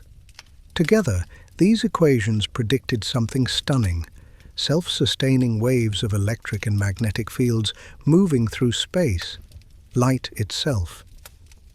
Their speed, c equals 1 over the square root of mu 0 epsilon 0, matched the measured speed of light precisely. Light, it turned out, was an electromagnetic wave. The same invisible forces that spark wires and power motors also illuminate the stars. Every radio signal, X-ray and rainbow, flows from Maxwell's mathematics. The visible spectrum, from 400 to 700 nanometers, is just one octave in an infinite symphony of waves. Below it, radio and microwaves. Above it, ultraviolet, X-rays and gamma rays. The universe communicates in this language constantly. The glow of your screen, the warmth of sunlight, the static crackle before a storm, all are electromagnetic conversations. Electricity became our most useful servant. Ohm's law, V equals IR, connects voltage V, current I, and resistance R. It's the heartbeat of circuits, from light bulbs to microchips. When electrons flow through conductive materials like copper, they encounter resistance, converting some energy into heat. Engineers harness that flow with precision, designing everything from power lines to computers based on these simple relationships. The power those electrons deliver is P equals VI, or equivalently P equals I squared R. This equation governs every device you use: how bright a bulb shines, how fast a motor spins, how warm a resistor grows. It's why high-voltage transmission lines carry electricity efficiently across continents, and why transformers step down voltage for safe use. The formulas may seem mechanical, but behind them lies the pulsing rhythm of modern civilization. Yet electricity and magnetism aren't limited to machines. They shape life itself. Every heartbeat begins with an electrical impulse traveling through the sinoatrial node, coordinated by ion flows across membranes. The nervous system transmits information through potential differences, tiny voltages of about 70 millivolts, that trigger signals faster than any conscious thought. Magnetic fields surround not only planets, but people. Your brain's activity generates measurable electromagnetic waves. In every sense, you are electric. Even the Earth acts as a colossal dynamo. Its molten iron core churns with convection, generating a vast magnetic field that shields life from solar radiation. Without it, cosmic particles would strip away our atmosphere. Compasses point north because molten metal 3,000 kilometers below us spins in rhythmic turbulence, forging our invisible armor. When solar storms strike, they interact with this field, creating auroras, rippling curtains of light, living art born from magnetism itself. The unification of electricity and magnetism also transformed technology. Faraday's induction powers electric generators. Maxwell's equations underpin antennas, transformers, and wireless communication. Tesla and Edison built empires on alternating and direct current systems, their rivalry fueling the electrification of the world. From neon lights to the internet, the pulse of civilization is measured in volts and hertz. Every city skyline at night is a living monument to those forces unseen. At the atomic scale, electromagnetism defines matter. The attraction between negatively charged electrons and positively charged nuclei forms atoms. The repulsion between electrons shapes chemistry. The Coulomb force, F equals K open parenthesis Q1 Q2 divided by R squared close parenthesis, holds you together, literally. Without it, atoms would fly apart. Every molecule, every bond, every sensation of touch is electromagnetic interaction in disguise. And yet, the same force that binds also liberates. In lightning, charges build within clouds until they discharge in blinding arcs, releasing temperatures hotter than the surface of the sun. The formula P equals V. I describes that energy release. A single bolt can exceed 1 billion joules, momentarily turning air into plasma. What we call weather is electromagnetism playing across the sky. The beauty of these forces lies in their unity. Electricity creates magnetism. Magnetism creates electricity. Their dance sustains motion and light across the universe. Even the sun's rays, the photons that sustain life, are products of electromagnetic interaction born from nuclear fusion deep within its heart. Those photons travel 8 minutes through space, striking Earth with silent brilliance, continuing the chain that began billions of years ago. Einstein's special relativity later revealed that electricity and magnetism are not separate at all. They are the same phenomenon viewed from different frames of motion. A moving observer sees what one calls electric as partly magnetic, and vice versa. The boundary between them vanishes in motion. Once again, nature reveals unity beneath apparent difference. When you flip a switch, charge rushes, fields shift, and invisible patterns pulse through copper veins. Those patterns stretch far beyond sight, connecting power plants, clouds, stars, and even your heartbeat. Every spark, every glow, every surge of current is a tiny echo of the universe's grand electromagnetic symphony. The equations of Maxwell are not merely lines of mathematics. They are poetry in symbols. They describe the unseen fabric that binds the physical and the luminous, the mechanical and the miraculous. The flicker of a candle and the lightning of a storm obey the same rules, singing the same silent song.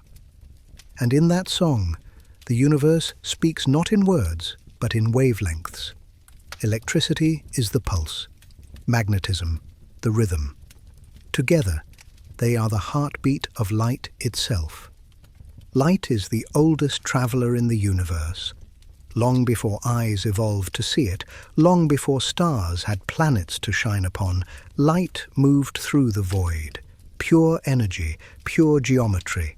It reveals the world, paints the sky, and measures time itself. Every sunrise, every reflection, every shadow is light in dialogue with matter. Yet for all its familiarity, light remains one of nature's greatest enigmas, both wave and particle, both visible and invisible, both timeless and fleeting. At its core, light is an electromagnetic wave, oscillating electric and magnetic fields that move together through space. Its fundamental relationship is captured by CE equals lambda f, where c is the speed of light approximately 3 times 10 to the 8th meters per second, lambda is wavelength, and f is frequency. Change the wavelength, and light changes identity, from radio waves to gamma rays, from invisible heat to the visible rainbow. What we call light is merely a narrow slice of a vast electromagnetic spectrum, tuned perfectly to human perception. The visible band spans wavelengths from about 400 nanometers, violet, to 700 nanometers, red. Within that narrow band, our eyes decode 1 billion shades, subtle variations of energy interpreted by the mind as color. But beyond those limits lies an infinite landscape, infrared that we feel as warmth, ultraviolet that burns skin, X-rays that reveal bones, and gamma rays that tell the story of dying stars. Light, in all its forms, is energy on the move. When light meets matter, it performs one of nature's most graceful dances. It can reflect, refract, absorb or scatter, each governed by precise rules. Reflection obeys the law of incidence. The angle of incidence equals the angle of reflection. This simple geometry, theta I equals theta r, allows mirrors to form perfect symmetry, turning light back upon itself. In every reflection, whether from a still lake or polished glass, the world doubles itself, a conversation between light and surface. Refraction, by contrast, bends that conversation. When light passes from one medium to another, air to water, for example, it changes speed and direction according to Snell's law. N1 sin theta, 1 equals N2 sin theta, 2, where N is the refractive index. This bending creates illusions and beauty alike. A straw appearing broken in a glass, the sparkle of a diamond, the curve of a rainbow.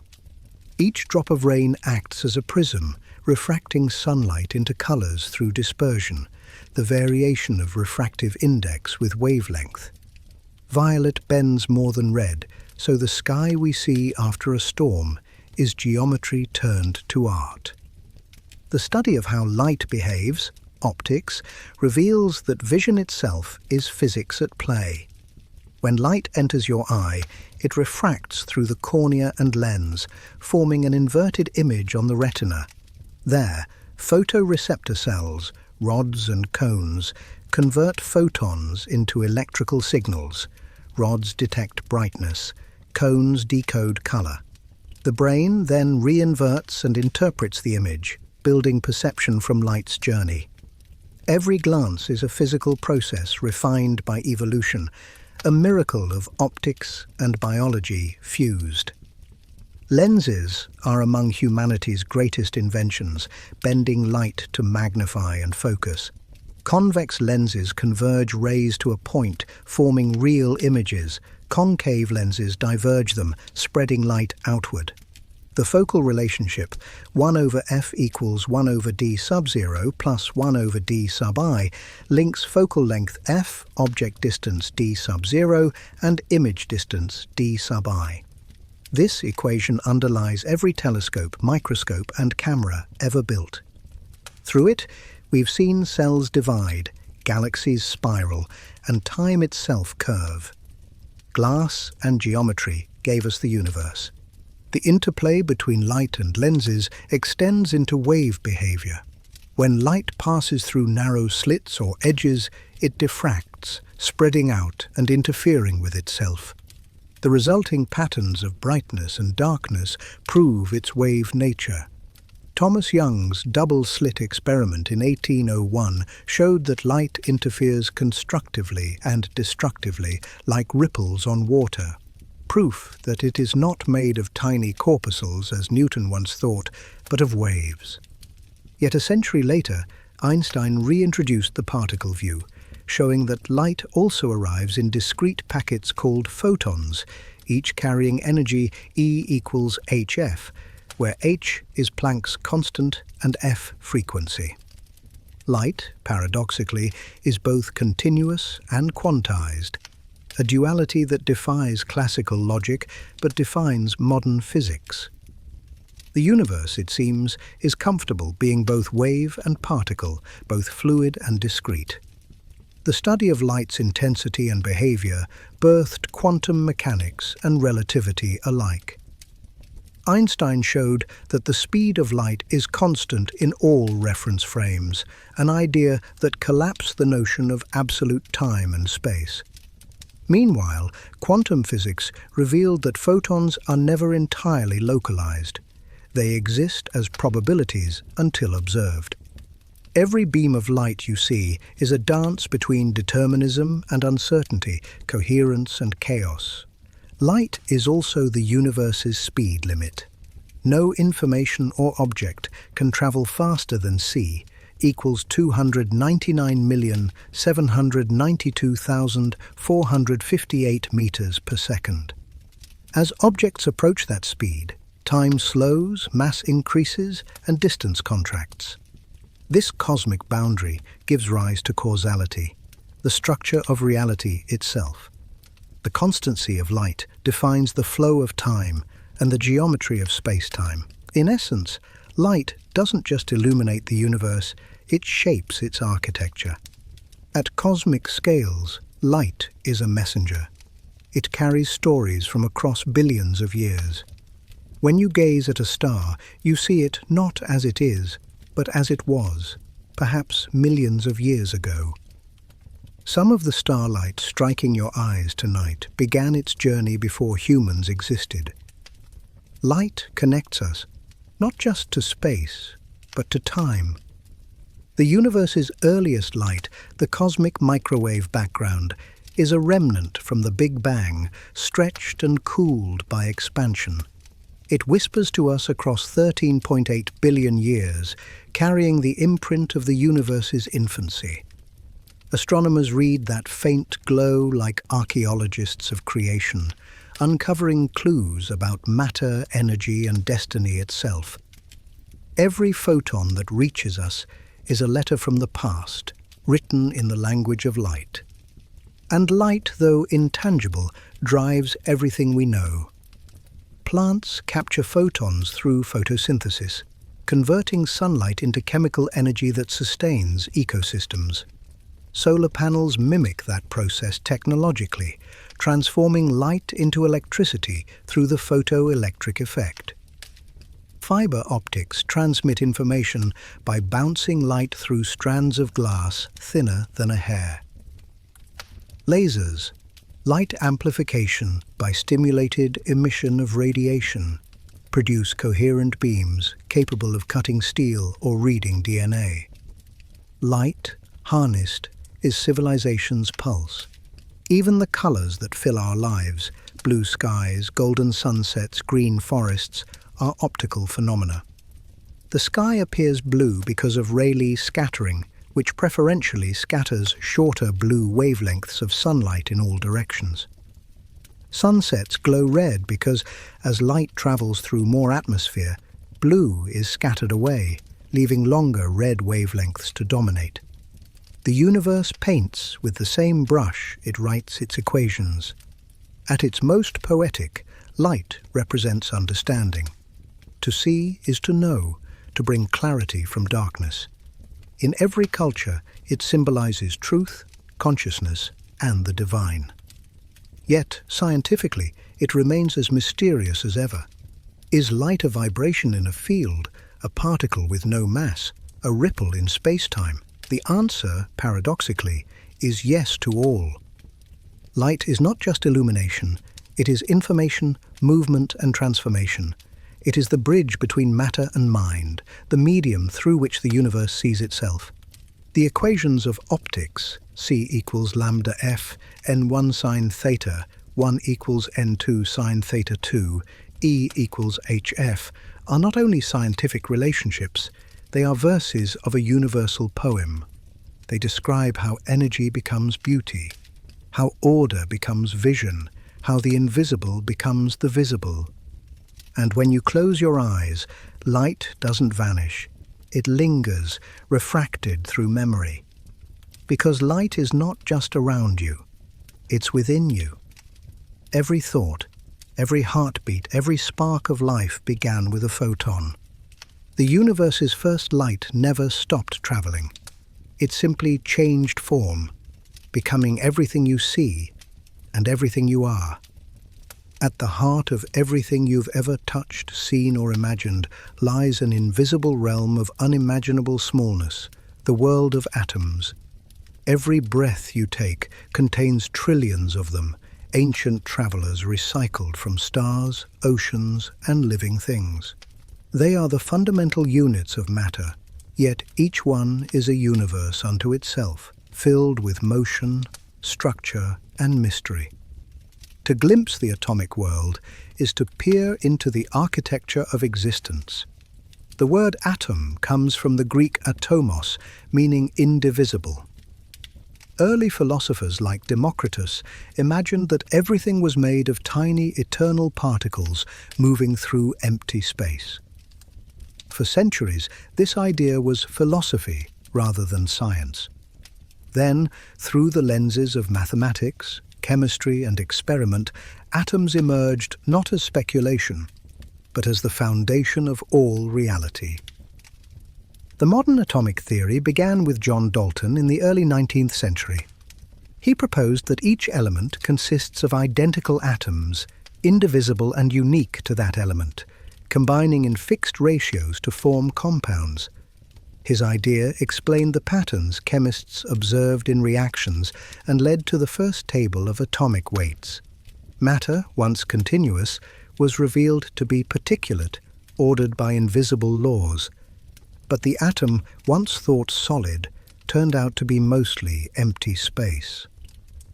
In 1897, J. Thomson discovered the electron, a negatively charged particle far smaller than the atom itself.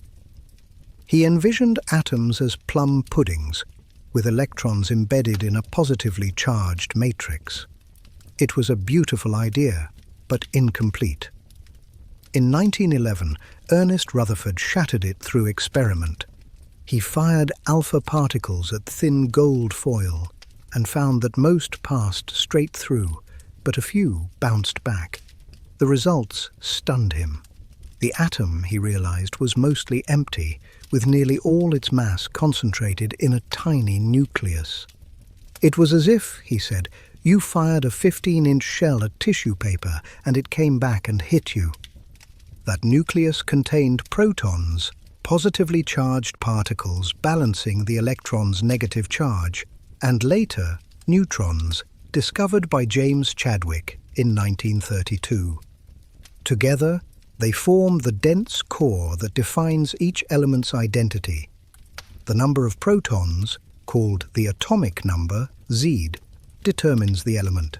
Carbon has 6, oxygen 8, gold 79. Around that, nucleus swirls a cloud of electrons, governed by probability rather than certainty. This electron cloud is described by quantum mechanics, particularly the Schrödinger equation, which defines regions called orbitals, zones where an electron is likely to be found. The simple planetary model gives way to something more beautiful and strange. Electrons exist not as points, but as standing waves of possibility, shaping shells and patterns that determine chemistry itself. The structure of the periodic table reflects these quantum patterns, each row, column and block, an echo of how electrons fill orbitals in increasing energy. The first shell holds up to 2 electrons, the next 8, then 18. These arrangements dictate an atom's behavior, why sodium reacts violently with water, why helium is inert, why iron forms magnets. Chemistry is the choreography of electrons, how they share, steal, and exchange partners in the dance of reactions. The bond that holds atoms together takes many forms. The ionic bond forms when electrons are transferred, as in sodium chloride, NaCl, where sodium donates 1 electron to chlorine, creating oppositely charged ions that attract. The covalent bond forms when atoms share electrons, creating molecules like water, H2O, or carbon dioxide, CO2. The metallic bond, found in metals, lets electrons move freely among atoms, creating conductivity and luster. Each bond is a story of attraction, stability, and balance, written in the invisible ink of charge. The energy involved in these bonds is immense. The binding energy, given by E equals delta mc squared, holds the nucleus together, resisting the repulsive forces between protons. In nuclear reactions, tiny differences in mass produce vast energy, as described by Einstein's formula. A single uranium atom splitting in fission releases over 200 million electron volts, proof that within every atom lies the power of stars. Atoms are also time travelers. The carbon in your body formed inside ancient stars through nuclear fusion, the process that combines lighter nuclei into heavier ones, releasing energy. When those stars exploded as supernovae, they scattered atoms across space, seeding clouds that would one day form new stars, planets, and life. The iron in your blood, the calcium in your bones, the oxygen you breathe, all forged in the furnace of long-dead suns. You are literally stardust assembled into consciousness. At atomic scales, the familiar rules of motion break down. Electrons leap between energy levels in quantized steps, emitting or absorbing light of specific wavelengths. This gives each element a unique spectral fingerprint, used by astronomers to identify distant stars. Hydrogen, the simplest atom, with one proton and one electron, produces the Balmer series, a pattern of lines that became the Rosetta Stone of quantum theory. Each line corresponds to an electron jumping between energy levels, revealing the atom's inner rhythm. The atom's size is measured in angstroms, 10 to the power of negative 10 meters, and its nucleus is thousands of times smaller still. If an atom were the size of a football stadium, the nucleus would be a grain of sand at its center, and the electrons would buzz invisibly through the stands. Yet within that empty space lies everything solid and tangible. Matter, in truth, is mostly nothing, form shaped by force fields and probability. Solidity is illusion, structure is rhythm held in place by charge. Even now, the atomic world continues to surprise. Atoms can entangle, behaving as one system across distance. They can tunnel through barriers that classical physics forbids. In Bose-Einstein condensates, thousands of atoms merge into a single quantum state, acting like one superatom. At the opposite extreme, in plasma, the fourth state of matter, electrons break free entirely, creating the glowing matter that fills stars and lightning bolts. Human technology, too, rides on the atom's secrets. Transistors, semiconductors, and nanomaterials depend on controlling atomic structures. Nuclear energy harnesses fission and fusion. Quantum computing manipulates electron spins. Even medicine uses isotopes, atoms with different neutron counts, for imaging and therapy. Every click of a Geiger counter, every flash of a laser, is a whisper from the atomic world translated into human terms. The formulas that define it, E equals HF, E equals delta MC squared, V equals IR, S equals KLN omega, are pieces of one grand equation of existence where energy, matter, and motion converge. Atoms are not static. They are dynamic, ever-changing, vibrating in a cosmic rhythm that connects everything. And within that rhythm lies something profound: unity. Every element, every molecule, every breath shares the same origin. The gold in a ring, the silicon in a chip, the oxygen in your lungs, all born from the same universal process of creation and decay. The atomic world isn't distant. It is you. It is now. It is the bridge between the physical and the infinite. When you touch the world, you touch ancient starlight made solid. When you breathe, you inhale the past lives of stars. In every atom, the universe remembers itself. Every breath you take, every rusting nail, every flicker of a candle flame is a symphony of chemistry in motion. Atoms meeting, breaking apart, and rejoining in endless transformation. The visible world is built not from static matter, but from relationships. Bonds that hold atoms together and reactions that rewrite those bonds billions of times each second. The chemistry of life, of fire, of decay and rebirth, all follows the same laws of attraction and energy. A chemical bond is the invisible handshake between atoms, the exchange or sharing of electrons that turns simplicity into complexity. There are three major kinds of these connections: ionic, covalent, and metallic, each with its own character, strength, and rhythm. Together, they shape everything from the salt in the ocean to the DNA in your cells. The ionic bond is born from transfer. One atom gives, another takes. When sodium, Na, meets chlorine, Cl, sodium donates one electron, becoming a positively charged ion, Na+, while chlorine becomes negatively charged, Cl-. The resulting attraction, Coulomb's law, F equals K times Q 1 times Q2 divided by R squared, pulls them together with electrostatic precision, forming sodium chloride or table salt. The crystal that results is perfectly ordered with alternating charges locked in symmetry.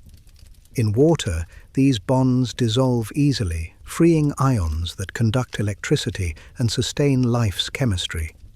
The covalent bond, in contrast, is about sharing. Two atoms overlap orbitals and share electrons, creating mutual stability. Hydrogen and oxygen, for instance, form water, H2O, through shared pairs, each hydrogen contributing one electron, oxygen holding two pairs of shared bonds.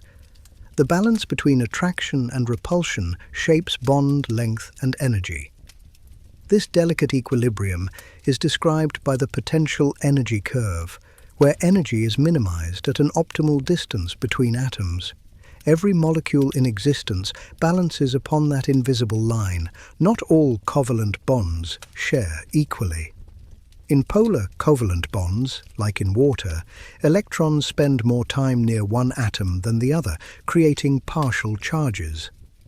This uneven distribution gives water its unique power, its ability to dissolve, to stick, to shape life itself. The hydrogen atoms carry slight positive charges, oxygen carries a slight negative. These small differences lead to hydrogen bonds, weak yet crucial connections between molecules that give water its cohesion, surface tension, and heat capacity.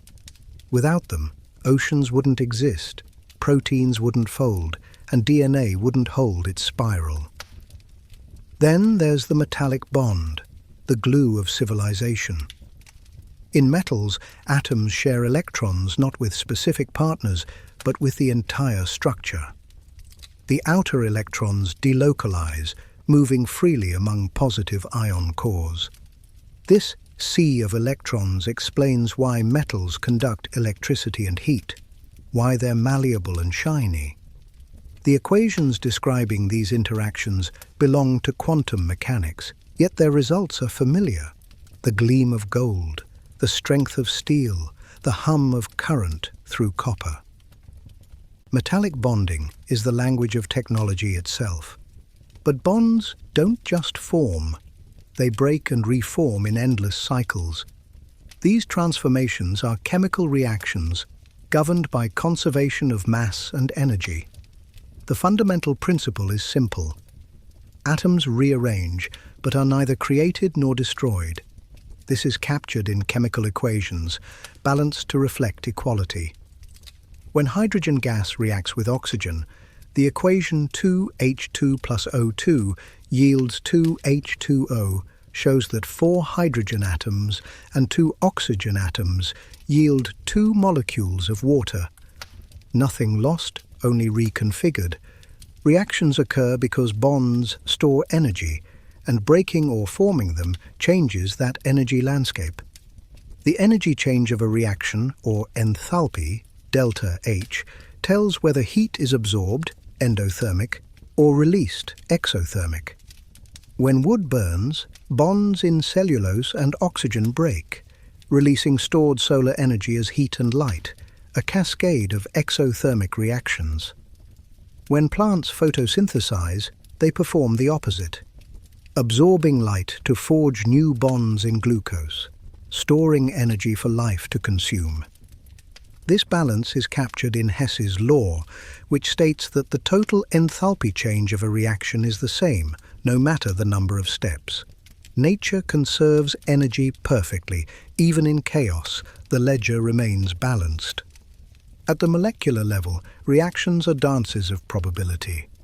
Reactant molecules must collide with sufficient energy and proper orientation to react, a concept known as the collision theory. The minimum energy required is the activation energy, E sub A. Visualized as a hill, the reactants must climb before transforming into products. The rate of reaction depends on temperature, concentration, and catalysts, substances that lower EA, speeding change without being consumed. In biology, these catalysts are enzymes, complex proteins that orchestrate reactions with elegance and precision, ensuring life runs smoothly at mild temperatures that would otherwise be too low for chemistry to proceed efficiently. Chemical equilibrium, the point where forward and reverse reactions occur at equal rates, is another delicate balance. The law of mass action, expressed as K equals open bracket products close bracket to the power of a over open bracket. Reactants, close bracket to the power of B, defines the equilibrium constant K, which quantifies a reaction's tendency to proceed. Le Chatelier's principle states that when a system at equilibrium is disturbed, it shifts to counteract the change. Add heat, and an endothermic reaction absorbs it. Increase pressure, and gases compress. The universe continually seeks balance, even in motion. Reactions drive not just chemistry, but life. In cells, metabolism is the grand choreography of synthesis and breakdown, of energy flow from molecules like glucose through pathways such as glycolysis and the Krebs cycle. Each step involves precise transfers of electrons, protons, and bonds captured in molecules of ATP, adenosine triphosphate. ATP's high-energy phosphate bonds act as the cell's currency, storing energy that can be released through hydrolysis. ATP plus H2O yields ADP plus pi plus energy. The energy released powers muscle movement, nerve impulses, and every heartbeat. Chemistry is not abstract. It is the pulse of existence itself. Reactions also shape the planet. In the atmosphere, nitrogen and oxygen form nitric oxides during lightning strikes. In oceans, carbon dioxide dissolves to form carbonic acid, buffering the planet's pH. Deep underground, minerals react under pressure, forging crystals and ores.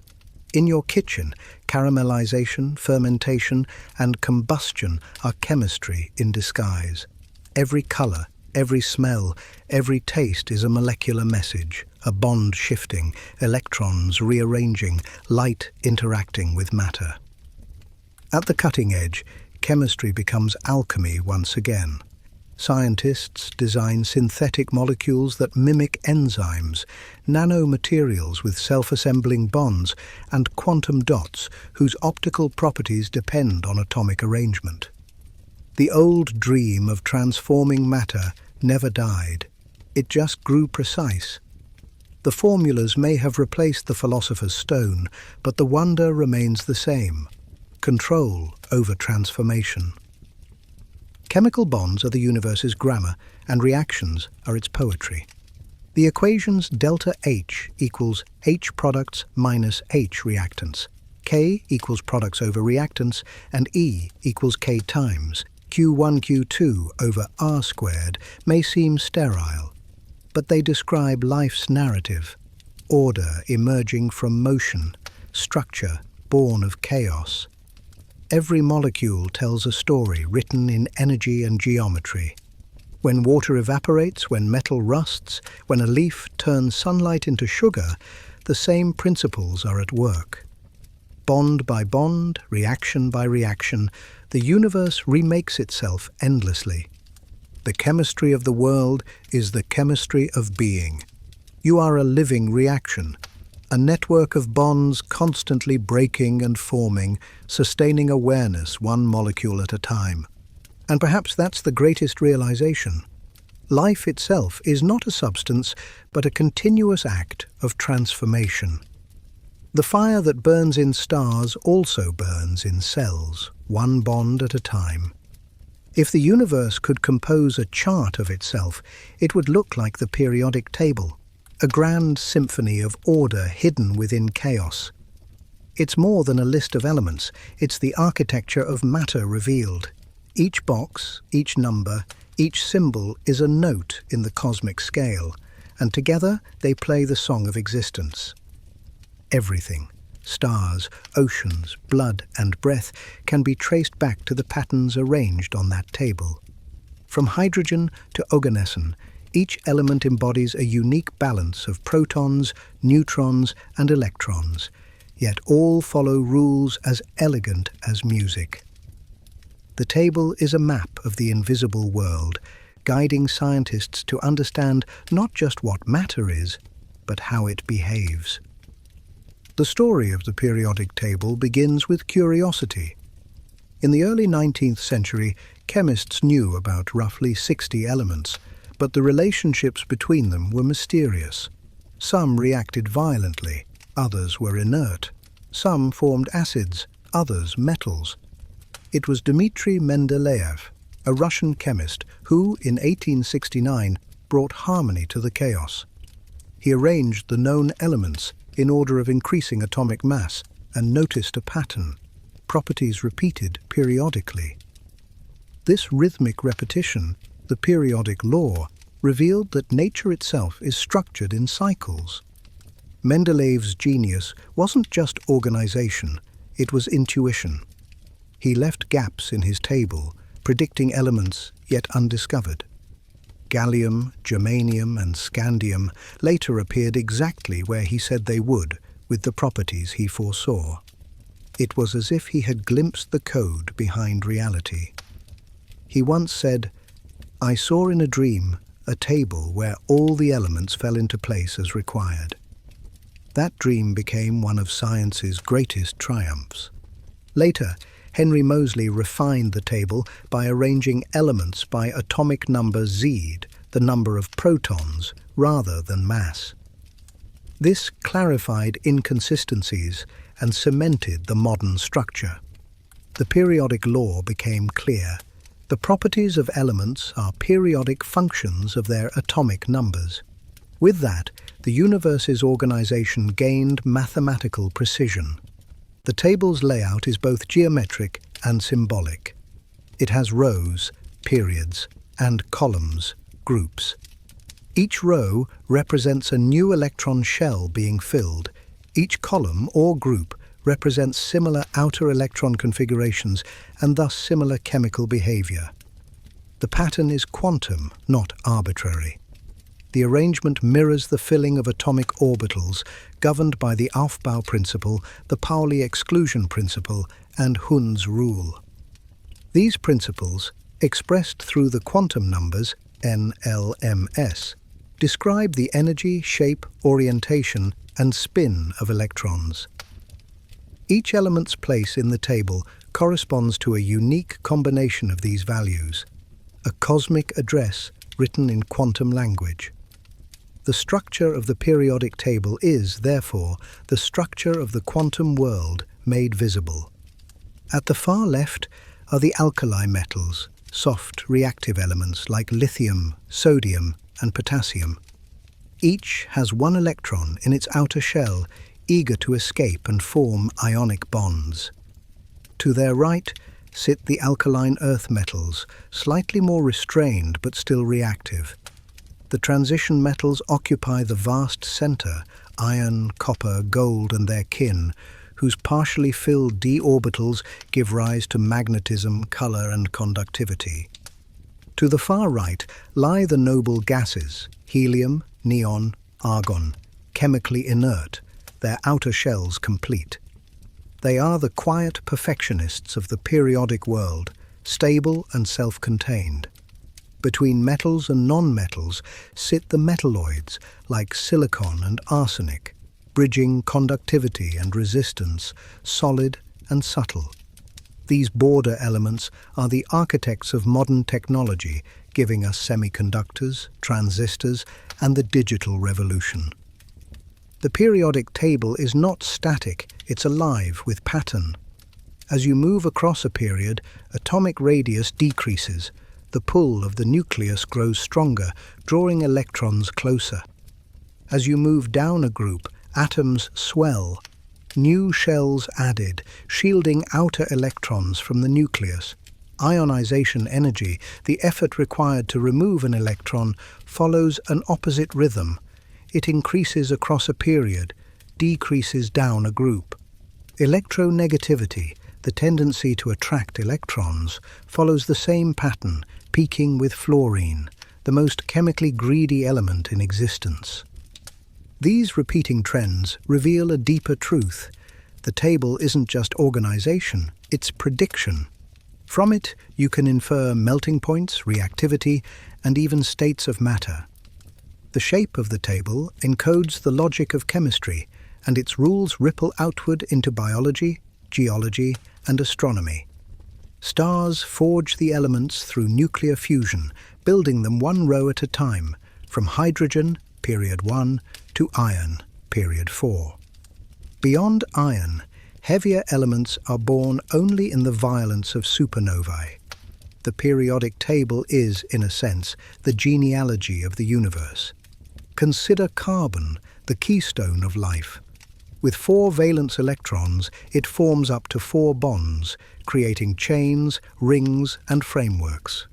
This flexibility allows for the formation of millions of compounds, proteins, sugars, DNA. Silicon, just below carbon, mirrors this bonding pattern, inspiring speculation about silicon-based life elsewhere. The periodic table doesn't just catalogue what is, it hints at what could be. Even the elements themselves are storytellers. Hydrogen, the simplest, fuels the stars. Helium fills their cores as they age. Iron marks the end of a star's life when fusion ceases. Gold and uranium are the aftermath of stellar explosions, heavy remnants scattered through space. The periodic table is therefore cosmic history in symbolic form, a fossil record of creation written in atomic hieroglyphs. And still it grows. New elements, transuranics like nihonium, moscovium, tennessine, and oganesson, extend the table's frontier. Created in particle accelerators, they exist only for fractions of seconds before decaying, but their fleeting existence proves that the pattern continues. The periodic law stretches beyond our reach, hinting at undiscovered territories of matter. Scientists now imagine an island of stability, where super-heavy elements might endure long enough to reveal new chemistry altogether. The table's structure has even inspired other disciplines. Economists speak of periodic tables of markets, biologists of molecular periodicity. The original, born of curiosity and intuition, has become a universal metaphor for order arising from diversity. It shows that beneath the surface of complexity lies rhythm, an invisible symmetry that holds everything together. The equations of quantum mechanics, E equals hf, psi squared equals probability, n squared equals orbit levels, form the foundation of the periodic table's design. But the table itself speaks a more human language. It's a reminder that knowledge is cumulative, that discovery builds upon discovery. Mendeleev's dream didn't end with him. It continues in every lab, every classroom, every curious mind mapping patterns into meaning. Look at the table not as a chart, but as a poem in symbols. H, he, li, b, c, n, o, f, nay. A sequence that begins with simplicity and ends, for now, in the edge of imagination. Each letter is a world, each number a story. From stardust to steel, from breath to bone, every part of you corresponds to a square on that grid. You are, quite literally, made of the periodic table. Its symmetry is your structure, its rhythm your heartbeat. Deep within the heart of the atom lies a quiet violence, an energy so vast it powers the stars, warms planets, and can, in human hands, light cities or level them. This is the world of radioactivity and nuclear power, the physics of the invisible fire. It is both the most destructive and the most illuminating discovery of modern science, a force that reminds us how fragile and powerful matter truly is. The story begins at the dawn of the 20th century, when scientists were still unraveling the atom's secrets. In 1896, Henri Becquerel discovered that uranium salts emitted mysterious rays that fogged photographic plates even in darkness. Soon after, Marie and Pierre Curie isolated new elements, polonium and radium, that glowed faintly in the night, their energy leaking perpetually into space. They called the phenomenon radioactivity, the spontaneous emission of energy and particles from unstable atomic nuclei. Atoms, once thought eternal, were not immortal after all. Their hearts could change, decay, and transmute into other elements. Ernest Rutherford, studying this radiation, identified three types: alpha, alpha, beta, beta, and gamma, gamma. Alpha particles are helium nuclei, 2 protons and 2 neutrons, heavy and easily stopped by paper. Beta particles are high-energy electrons, lighter and faster, penetrating deeper. Gamma rays are pure energy, electromagnetic waves of immense frequency, requiring dense materials like lead to block them. These emissions obey precise laws of conservation and probability. When a nucleus decays, it follows predictable patterns expressed through half-life, the time required for half of a radioactive sample to decay. Mathematically, it's written as n equals n0e to the power of negative lambda t, where n0 is the initial quantity, lambda the decay constant, and t time. Half-life can range from fractions of a second to billions of years. Carbon-14, for instance, decays with a half-life of 5,730 years, long enough for archaeologists to measure the age of ancient bones and artifacts through radiocarbon dating. Radioactive decay is nature's clock, ticking silently across eons. Uranium in the Earth's crust releases heat as it decays, driving plate tectonics and volcanic activity. Potassium-40 decays inside you, adding a whisper of radioactivity to every living body. Even stars rely on nuclear processes. Fusion in their cores balances gravity with energy, and when that balance fails, they collapse or explode, scattering heavy elements through space. The fundamental equation describing the energy released in any nuclear transformation is E equals delta mc squared. Einstein's revelation that a small loss of mass equals immense energy. When mass disappears in a reaction, it doesn't vanish. It transforms into pure energy. The constant c squared, the speed of light squared, is an amplifier so great that a single gram of matter, fully converted, would release energy equivalent to 20,000 tons of TNT. Harnessing that power required splitting the atom itself.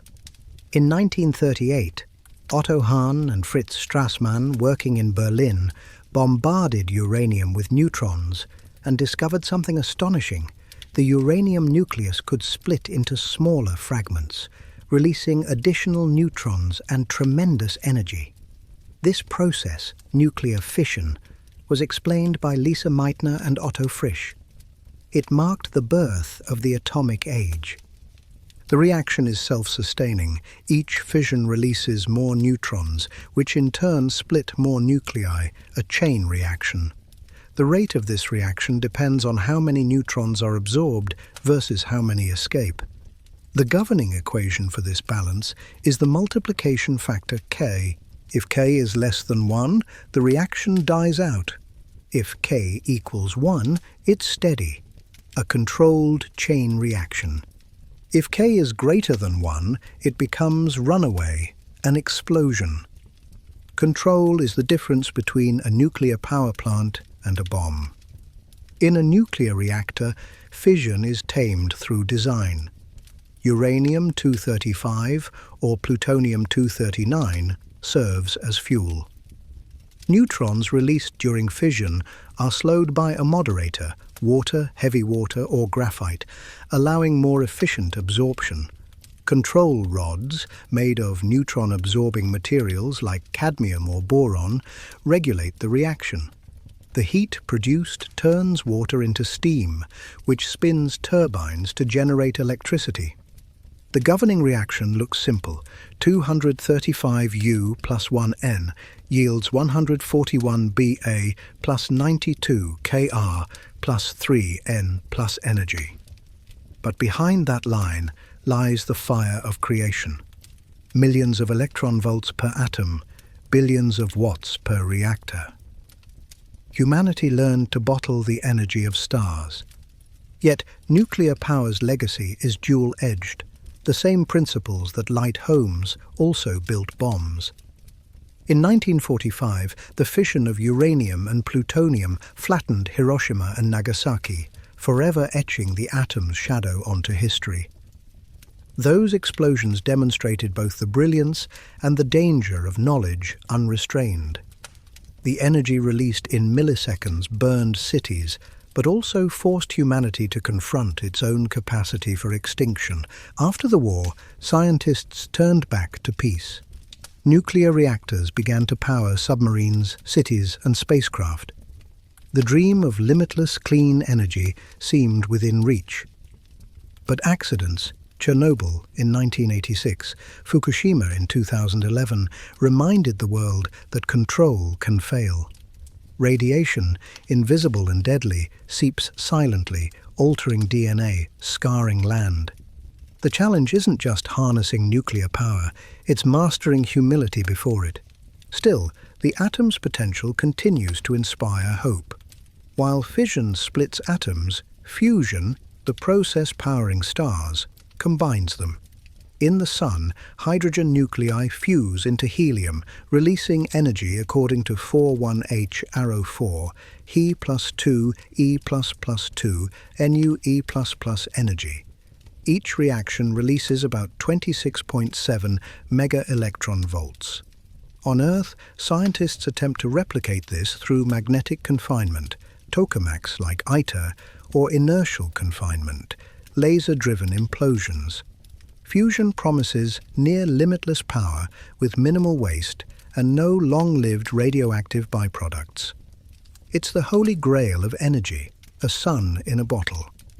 Whether through fission or fusion, the laws remain the same. Mass converts to energy, matter is never static. Nuclear physics reveals the hidden unity between the smallest and largest scales. The atom's nucleus and the core of a star obey identical principles. The mathematics of nuclear stability comes down to the binding energy per nucleon, peaking at iron 56. Elements lighter than iron release energy through fusion. Heavier ones release it through fission. The curve of binding energy, plotted once, explains everything from the life of stars to the possibility of nuclear reactors. The same graph links birth and death across the cosmos. Radiation itself isn't always destructive. It heals as well. In medicine, controlled doses target cancer cells. Technetium-99m traces blood flow. Cobalt-60 sterilizes instruments. Iodine-131 treats thyroid disorders. The atom's invisible fire, when guided, becomes a tool for life. Perhaps that's the lesson hidden in nuclear science. Creation and destruction are not opposites, but outcomes of intent. The equations are indifferent. The morality belongs to us. The nucleus is neither good nor evil. It simply is, holding within it the power to reshape worlds. The fire inside atoms is ancient. It burned in the first stars, forges elements in their cores, and now hums quietly in reactors beneath our cities. From it, humanity has drawn both ruin and radiance. To understand radioactivity is to realize that energy and decay, birth and death, are the same process at different scales. The atom doesn't fear change, it embodies it. In its silent disintegration lies the pulse of eternity. Imagine standing still on Earth, feeling solid ground beneath your feet, convinced of your stillness. Yet, in truth, you're moving, spinning with the planet, orbiting the sun, racing through the galaxy at nearly 500,000 miles per hour. Everything moves, everything bends, everything flows. This is the truth revealed by relativity, a theory that shattered the illusion of absolute space and time, unveiling the deep fabric of the universe itself. Before relativity, physics rested on Newton's laws. Time was universal, space was fixed, and the cosmos ticked like a grand clock. But in 1905, a young patent clerk named Albert Einstein questioned the obvious. He imagined chasing a beam of light and realized something extraordinary. No matter how fast you move, the speed of light remains constant. C equals 299,792,458 meters per second. From that single principle, he rebuilt physics from the ground up. His first revelation was special relativity, expressed through the simple yet profound equation E equals mc squared. Energy and mass are equivalent, two faces of the same reality. A small amount of mass contains enormous energy, and energy itself possesses mass. But beyond that, special relativity revealed that measurements of time, length, and simultaneity depend on motion. The faster an object moves, the slower its clock ticks, time dilation, and the shorter it becomes in the direction of motion, length contraction. Even now itself becomes relative. Two observers moving differently may disagree on whether events happen at the same time. These effects aren't imagination, they're measurable. Particles moving near light speed in accelerators live longer than at rest. Clocks on satellites run slightly faster than those on Earth, requiring correction to keep GPS systems accurate. Relativity isn't abstract. It governs your navigation every time your phone maps your location. Mathematically, special relativity is rooted in the Lorentz transformation, which links space and time. T equals gamma open parenthesis, t minus vx over c squared.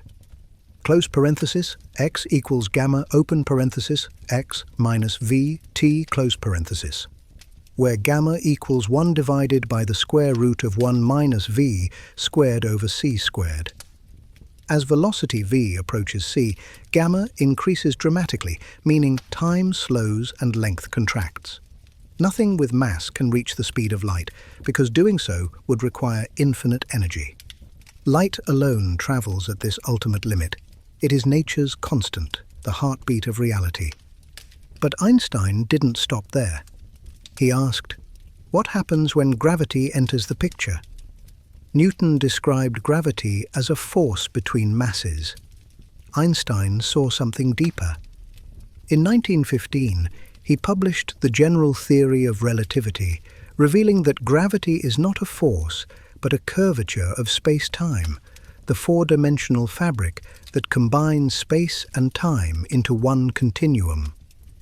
Mass and energy tell space-time how to curve, and space-time tells matter how to move. Planets orbit stars, not because they are pulled by invisible forces, but because they follow curved paths, geodesics, in a warped geometry.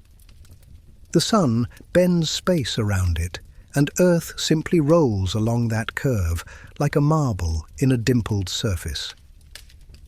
This concept is captured by the Einstein field equations, written compactly as g mu nu plus lambda g mu nu equals open parenthesis 8 pi g divided by c to the fourth power close parenthesis t mu nu. They relate geometry g mu nu, describing curvature to matter and energy.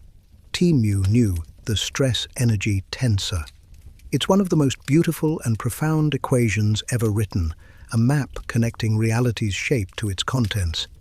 General relativity predicts phenomena so strange they once seemed impossible. Light bends when passing near massive objects, a fact confirmed in 1919 when Arthur Eddington observed starlight curving around the Sun during an eclipse.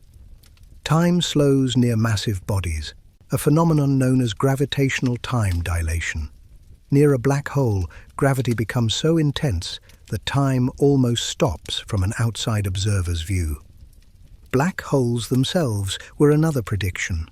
When a massive star collapses under its own gravity, it can warp space-time so completely that not even light can escape. At the center lies a singularity, a point of infinite density and zero volume where known physics breaks down. Around it, the event horizon marks the boundary beyond which return is impossible. Einstein's equations predicted them. Observations later confirmed them through X-ray emissions, gravitational waves, and even images from the Event Horizon Telescope. Even more mind-bending are gravitational waves, ripples in space-time caused by accelerating masses such as colliding black holes. These waves, first detected by LIGO in 2015, stretch and compress space itself as they pass through Earth. Einstein predicted them a century earlier, never expecting we'd one day hear the universe through them. The concept of curved space-time reshaped cosmology. In 1929, Edwin Hubble discovered that galaxies are moving away from us. The universe is expanding. General relativity provided the framework for this revelation, leading to the Big Bang theory. If the cosmos is expanding now, it must once have been smaller, denser, hotter, a singularity exploding outward 13.8 billion years ago. Einstein's mathematics became the language of creation. Even time itself is not what it seems. In relativity, past, present, and future all exist in the fabric of space-time. The flow of time is an illusion born of consciousness, moving through the continuum. In this view, reality is a four-dimensional block universe, where all events, birth, death, every heartbeat, exist simultaneously, already written in the geometry of existence. It's both humbling and haunting. The universe doesn't happen, it simply is. Relativity also explains cosmic puzzles like gravitational lensing, where light from distant galaxies bends around massive clusters, magnifying and distorting them into luminous arcs. It predicts frame dragging, where rotating masses twist space-time itself, dragging it along, a phenomenon confirmed by satellites orbiting Earth. Even the precession of Mercury's orbit, unexplained by Newton, fits perfectly under Einstein's curved geometry. But relativity isn't the final word. At the smallest scales, quantum mechanics governs reality, and there, Einstein's smooth continuum gives way to uncertainty and probability. Unifying these two great theories, general relativity and quantum mechanics, remains physics' ultimate quest, the search for a theory of everything. Concepts like string theory and loop quantum gravity attempt to bridge the gap, suggesting that even space-time might be made of discrete loops or vibrating strings of energy. Still, relativity's impact is everywhere. It allows GPS satellites to function, predicts cosmic expansion, and describes black holes, time dilation, and gravitational waves. Its mathematics guide spacecraft through curved trajectories and explain why your feet age slightly slower than your head due to gravity's time stretch. And yet, beyond the equations, lies something profoundly human. Einstein once said, "The most incomprehensible thing about the universe is that it is comprehensible." Relativity proves that reality's deepest structures, space, time, energy, gravity, follow patterns that the human mind can grasp, if only for a moment. To understand relativity is to understand that nothing stands still. Time bends, space curves, and motion is relative. The universe isn't a stage where events unfold, it's the event itself, alive, dynamic, interconnected. You are part of that fabric.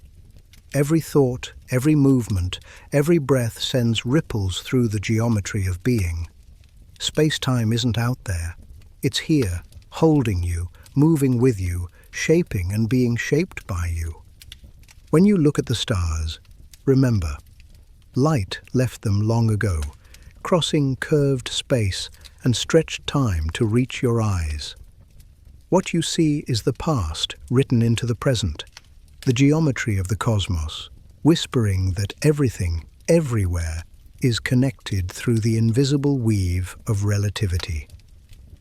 In the vastness of the cosmos, we often look outward for mysteries, stars, galaxies, and the distant unknown. Yet, the greatest mystery may lie inward, in the subatomic realm, where the rules of reality twist, shimmer, and break apart. Welcome to quantum mechanics, the science of the unseen, a world where certainty dissolves, where particles behave like waves, and where observation itself shapes existence. At the dawn of the 20th century, physics stood on solid ground. Newton had explained motion, Maxwell had unified electricity and magnetism, and Einstein had redefined space and time. The universe seemed knowable, but something didn't fit. Experiments began revealing cracks in the classical order, tiny deviations that defied explanation. The quantum revolution was about to begin. It started with Max Planck in 1900, studying blackbody radiation, the light emitted by heated objects. Classical physics predicted an infinite amount of ultraviolet energy, a disaster known as the ultraviolet catastrophe.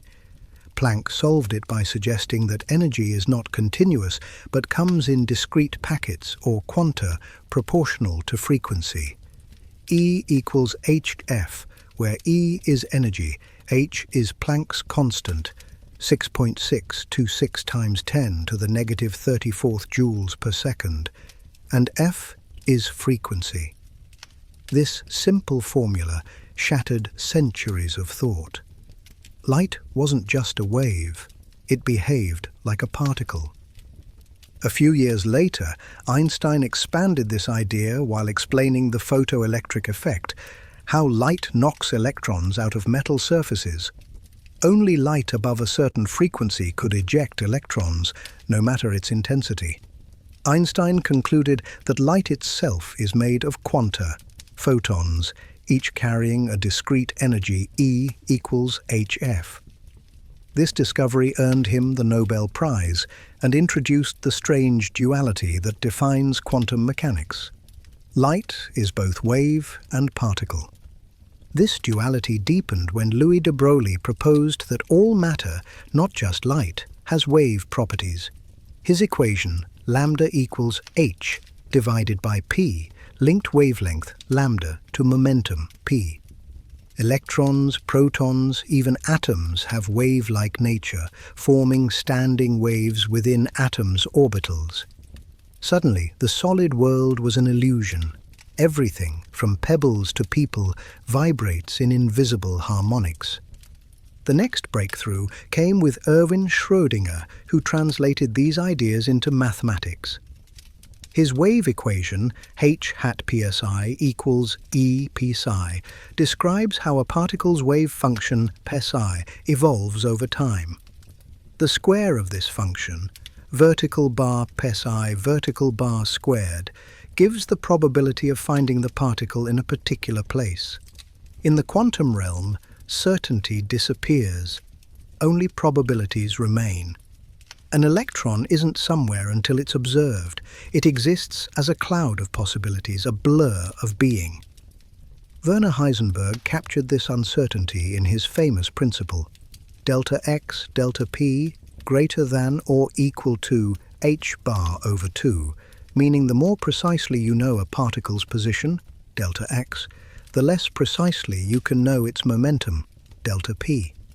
This isn't a limitation of instruments, it's built into reality itself. Nature doesn't allow perfect knowledge. The universe at its core is woven from uncertainty. Quantum mechanics also revealed that observation is not passive. The act of measuring changes what's measured. This paradox is embodied in the double-slit experiment, one of the most haunting experiments in science. When electrons pass through two slits without observation, they form an interference pattern, a wave behavior. But when scientists observe which slit they pass through, the pattern collapses into particles. Observation changes outcome. Consciousness and physics intertwine. Schrödinger dramatized this mystery with his famous thought experiment, a cat sealed in a box, both alive and dead, until observed. The cat symbolizes quantum superposition, the coexistence of multiple states until measurement collapses them into one. The question remains, when does that collapse occur? Does consciousness cause it? Or is it purely physical? The debate continues, lingering between physics and philosophy. At the atomic level, quantum rules explain stability itself. Electrons don't spiral into the nucleus because they occupy quantized energy levels described by quantum numbers n, l, m, s. Each level corresponds to a specific standing wave pattern around the nucleus. When electrons jump between levels, they emit or absorb photons of precise energy. This is the source of atomic spectra, the colored lines unique to each element, the fingerprints of atoms written in light. Quantum mechanics also gave birth to the Pauli exclusion principle, stating that no two electrons can share the same set of quantum numbers. This rule explains the structure of the periodic table, chemical bonding, and even the solidity of matter. If electrons could overlap freely, everything would collapse. The universe's stability depends on their silent refusal to occupy the same state. Then came quantum entanglement, perhaps the most unsettling phenomenon of all. When two particles interact and become entangled, their states remain linked no matter how far apart they move. Measuring one instantly affects the other, a correlation faster than light. Einstein called it spooky action at a distance, unable to accept it fully. Yet countless experiments have confirmed it. The universe is not local, it's connected in ways that defy classical understanding. This interconnectedness has become the foundation for modern technology. Quantum tunneling, where particles pass through barriers they shouldn't cross, powers flash memory and nuclear fusion in stars. Quantum superposition and entanglement drive emerging fields like quantum computing, where bits become qubits, able to represent 0 and 1 simultaneously. Such machines, if perfected, could solve problems beyond classical computers' reach, revolutionizing cryptography, medicine, and artificial intelligence. But quantum mechanics doesn't just describe, it inspires awe. Beneath all chaos lies pattern, beneath uncertainty lies order. The equations, Planck's constant, Schrödinger's wave, Heisenberg's limits, form the language of probability that the universe speaks fluently. Reality isn't deterministic but poetic, a choreography of chance that somehow gives rise to stars, life, and thought. Even space-time itself, Einstein's smooth continuum, may be quantum at its smallest scales, composed of discrete loops or vibrating strings where geometry fluctuates like foam. Physicists call this realm the Planck scale, where distances are around 10 to the minus 35 meters and time intervals 10 to the minus 44 seconds. Here, gravity and quantum mechanics merge, hinting at a deeper unity, a theory yet unborn. Quantum mechanics teaches a profound lesson. Certainty is an illusion, control a myth. The universe is probabilistic, but not chaotic. It's balanced between randomness and rule, between freedom and form. Every atom, every photon, every heartbeat operates under these same invisible laws. When you look at a star, the light that reaches you traveled across space as quantum packets, collapsing only when your eyes received them. You and the cosmos complete each other in that instant of observation. You are part of the quantum story, made of waves that sometimes act like particles, of matter that flickers between potential and presence. In the end, quantum mechanics doesn't make the universe stranger. It reveals that strangeness has always been its nature. Reality, at its smallest, is not made of things. It's made of possibilities. Every sunrise, every gust of wind, every flickering flame is an expression of a single truth. Energy moves, changes, and flows, but it is never lost. This is the essence of thermodynamics, the study of energy and its transformations, the invisible rules that govern motion, heat, life, and even time itself. If physics is the language of nature, thermodynamics is its grammar. From the engines that drive civilization to the metabolism that sustains your heartbeat, its laws whisper everywhere. Energy cannot be created or destroyed, only transformed, only transferred, always conserved, always seeking balance. The story of thermodynamics began in the age of steam. In the 19th century, scientists sought to understand how heat could drive pistons, move trains, and perform work. What began as an engineering curiosity became one of science's deepest revelations about reality itself. The pioneers, James Joule, Rudolf Clausius, Lord Kelvin, and Sadi Carnot, discovered that heat wasn't a substance called caloric, as once believed, but a form of motion, the kinetic agitation of atoms and molecules. Joule's experiments showed that mechanical work and heat are interchangeable. Stirring water with paddles heated it. Friction generated warmth. Energy was conserved. From this realization emerged the first law of thermodynamics, the law of energy conservation. Delta U equals Q minus W, where delta U is the change in internal energy, Q is heat added to the system, and W is work done by the system. This simple equation governs everything from boiling water to the nuclear reactions in stars. When you eat food, your body converts chemical energy into heat and movement. When a car burns fuel, chemical bonds break, releasing energy as heat and mechanical motion. Nothing appears from nowhere. Nothing vanishes without trace. Yet, if energy is conserved, why can't machines run forever? Why does heat spread? Why does order decay? Why does time move forward? The answer lies in the second law of thermodynamics, perhaps the most profound of all physical laws. It states that in any natural process, entropy, the measure of disorder, always increases in a closed system. Energy spreads, order diffuses, perfection unravels. Clausius expressed it as delta S greater than or equal to 0, where S is entropy. The second law gives time its direction, an arrow of time, while the equations of mechanics work both forward and backward. Entropy only flows one way, from order to chaos. Ice melts, but melted water never refreezes spontaneously. A glass shatters, but never reforms on its own. The universe itself moves toward increasing entropy, a gradual drift from structure to equilibrium. Entropy isn't just decay, it's a measure of possibilities. The more ways energy can be arranged, the higher the entropy. A cold cube of ice has low entropy because its molecules are ordered. As it melts, randomness increases. In that randomness lies freedom, and in that freedom lies inevitability.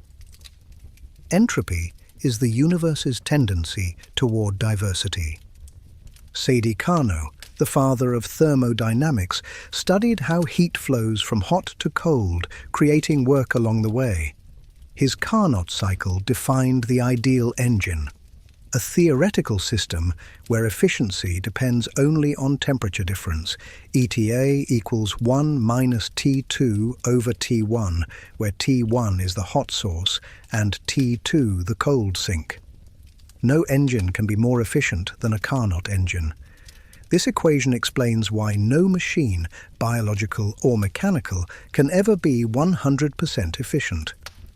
Some energy always slips away as heat, increasing entropy. Entropy's equation, formalized by Ludwig Boltzmann, connected thermodynamics to probability. S equals k natural log of omega, where k is Boltzmann's constant and omega the number of possible microscopic arrangements of a system. This formula, carved onto Boltzmann's tombstone, unites order, chance, and existence itself. Entropy isn't merely physical, it's philosophical. It tells us that order requires energy, that every flame, every heartbeat, every moment of structure resists the universal tide toward equilibrium. The third law of thermodynamics extends this logic to the edge of existence. It states that as a system approaches absolute zero, 0 Kelvin or minus 273.15 degrees Celsius, its entropy approaches a minimum. At that frozen limit, atomic motion nearly stops. No heat, no chaos, just stillness. Absolute zero is unreachable in practice, but scientists have come close, cooling atoms to billionths of a degree above it, slowing them into Bose-Einstein condensates, where matter behaves as one quantum entity. The three laws together, conservation, entropy, and the zero point, form the spine of reality's behavior. Some physicists even add a zeroth law, which defines temperature itself. If A and B are each in thermal equilibrium with C, then A and B are in equilibrium with each other. This law, simple as it seems, gives meaning to heat and measurement. It lets us define warm and cold. Thermodynamics doesn't stop at machines and heat. It governs life, thought, and evolution. Every living organism fights entropy temporarily, consuming energy to maintain order. You breathe, eat, and move to resist the drift toward equilibrium. Yet, even life must obey the second law. Energy dissipates, and in the end, equilibrium wins. Death, in thermodynamic terms, is simply balance restored. Still, within that inevitability lies beauty. The energy of stars, cascading down through ecosystems into your cells, sustains moments of order, brief, radiant defiance before diffusion claims it back. Entropy ensures time flows, but it also allows creation.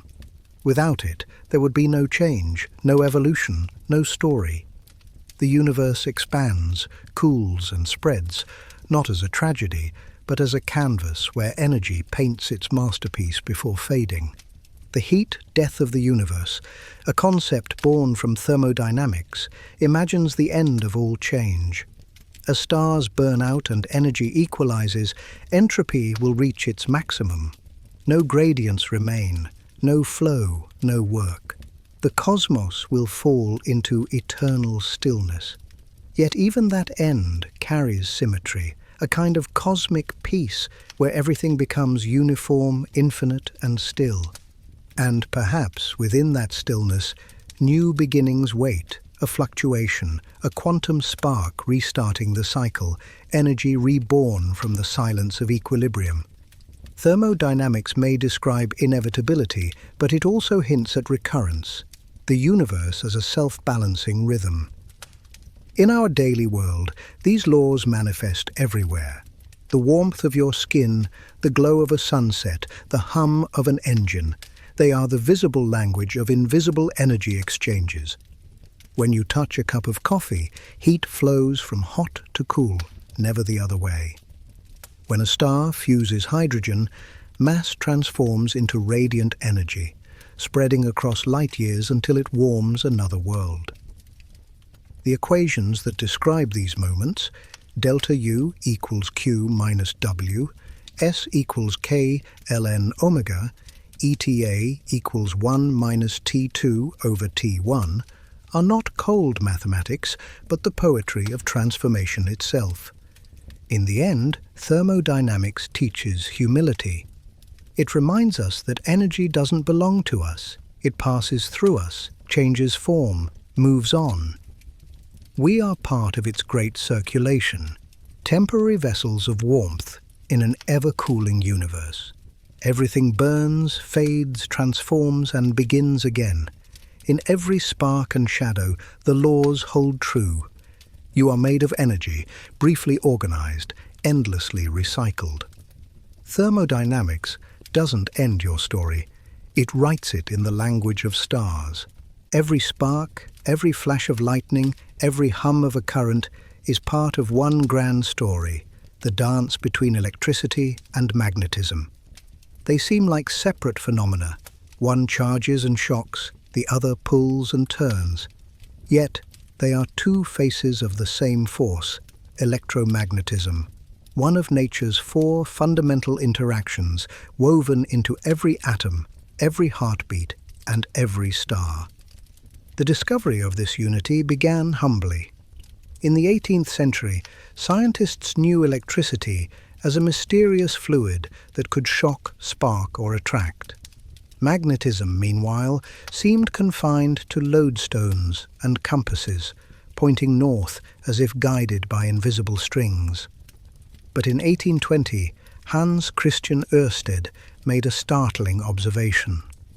When current flowed through a wire, a nearby compass needle deflected. Electricity, it seemed, could create magnetism. Within days, André-Marie Ampère confirmed it. Electric currents generate magnetic fields. The wall between the two forces had fallen. Soon after, Michael Faraday, a self-taught experimental genius, found that the reverse was also true. A changing magnetic field could induce an electric current.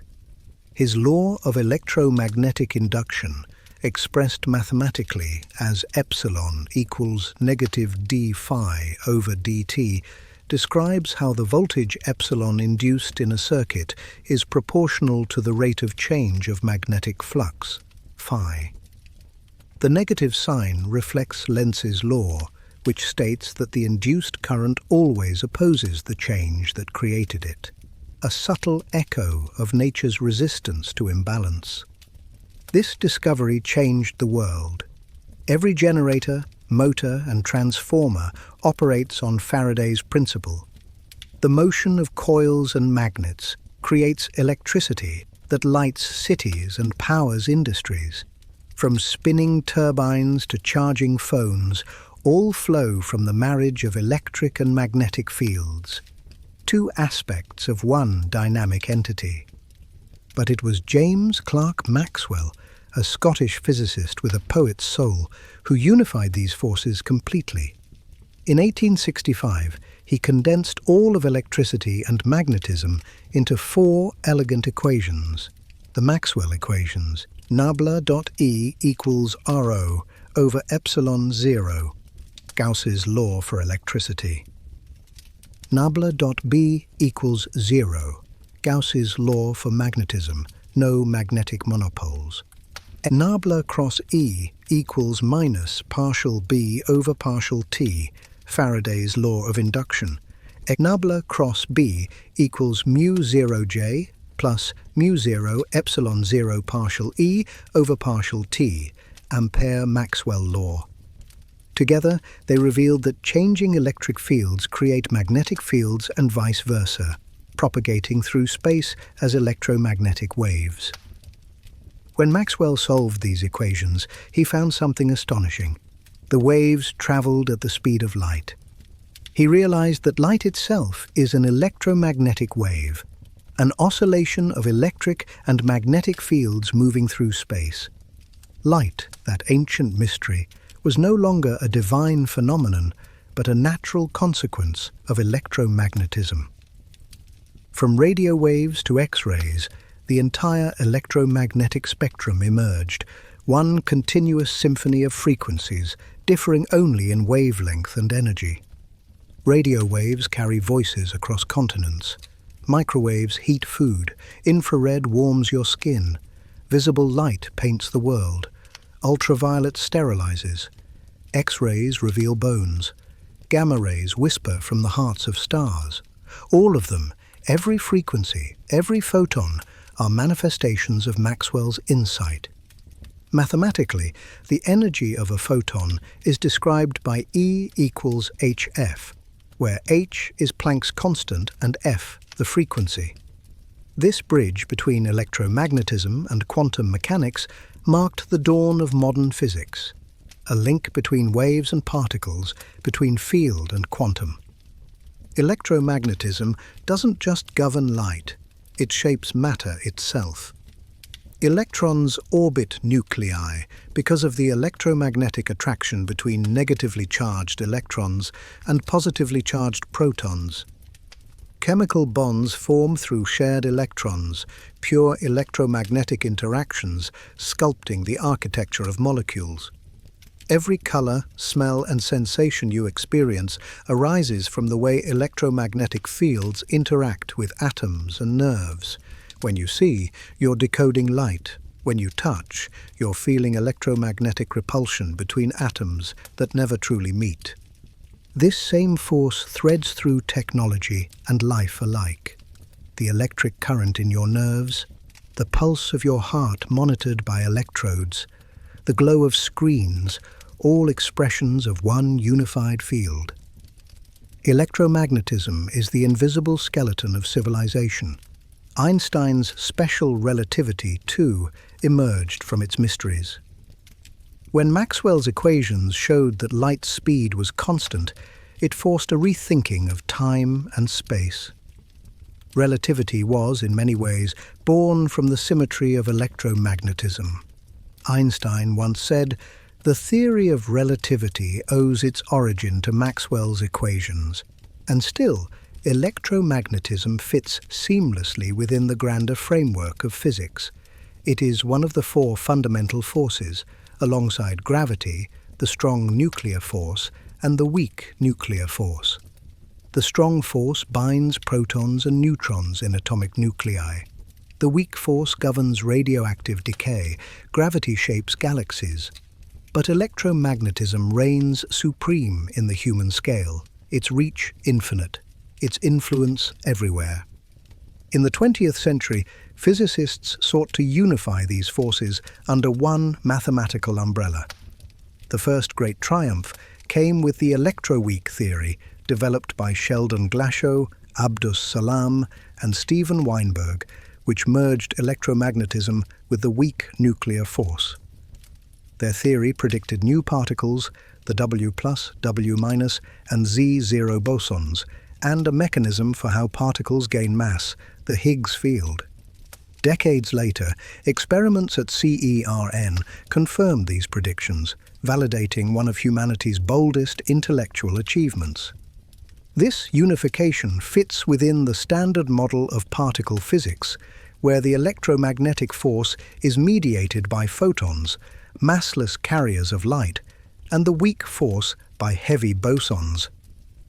The mathematical structure behind this is described by quantum electrodynamics, QED, developed by Richard Feynman, Julian Schwinger, and Shinichiro Tominaga.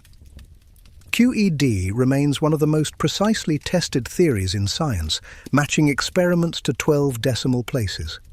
The equations describe how light and matter interact through the exchange of photons, tiny packets of electromagnetic energy.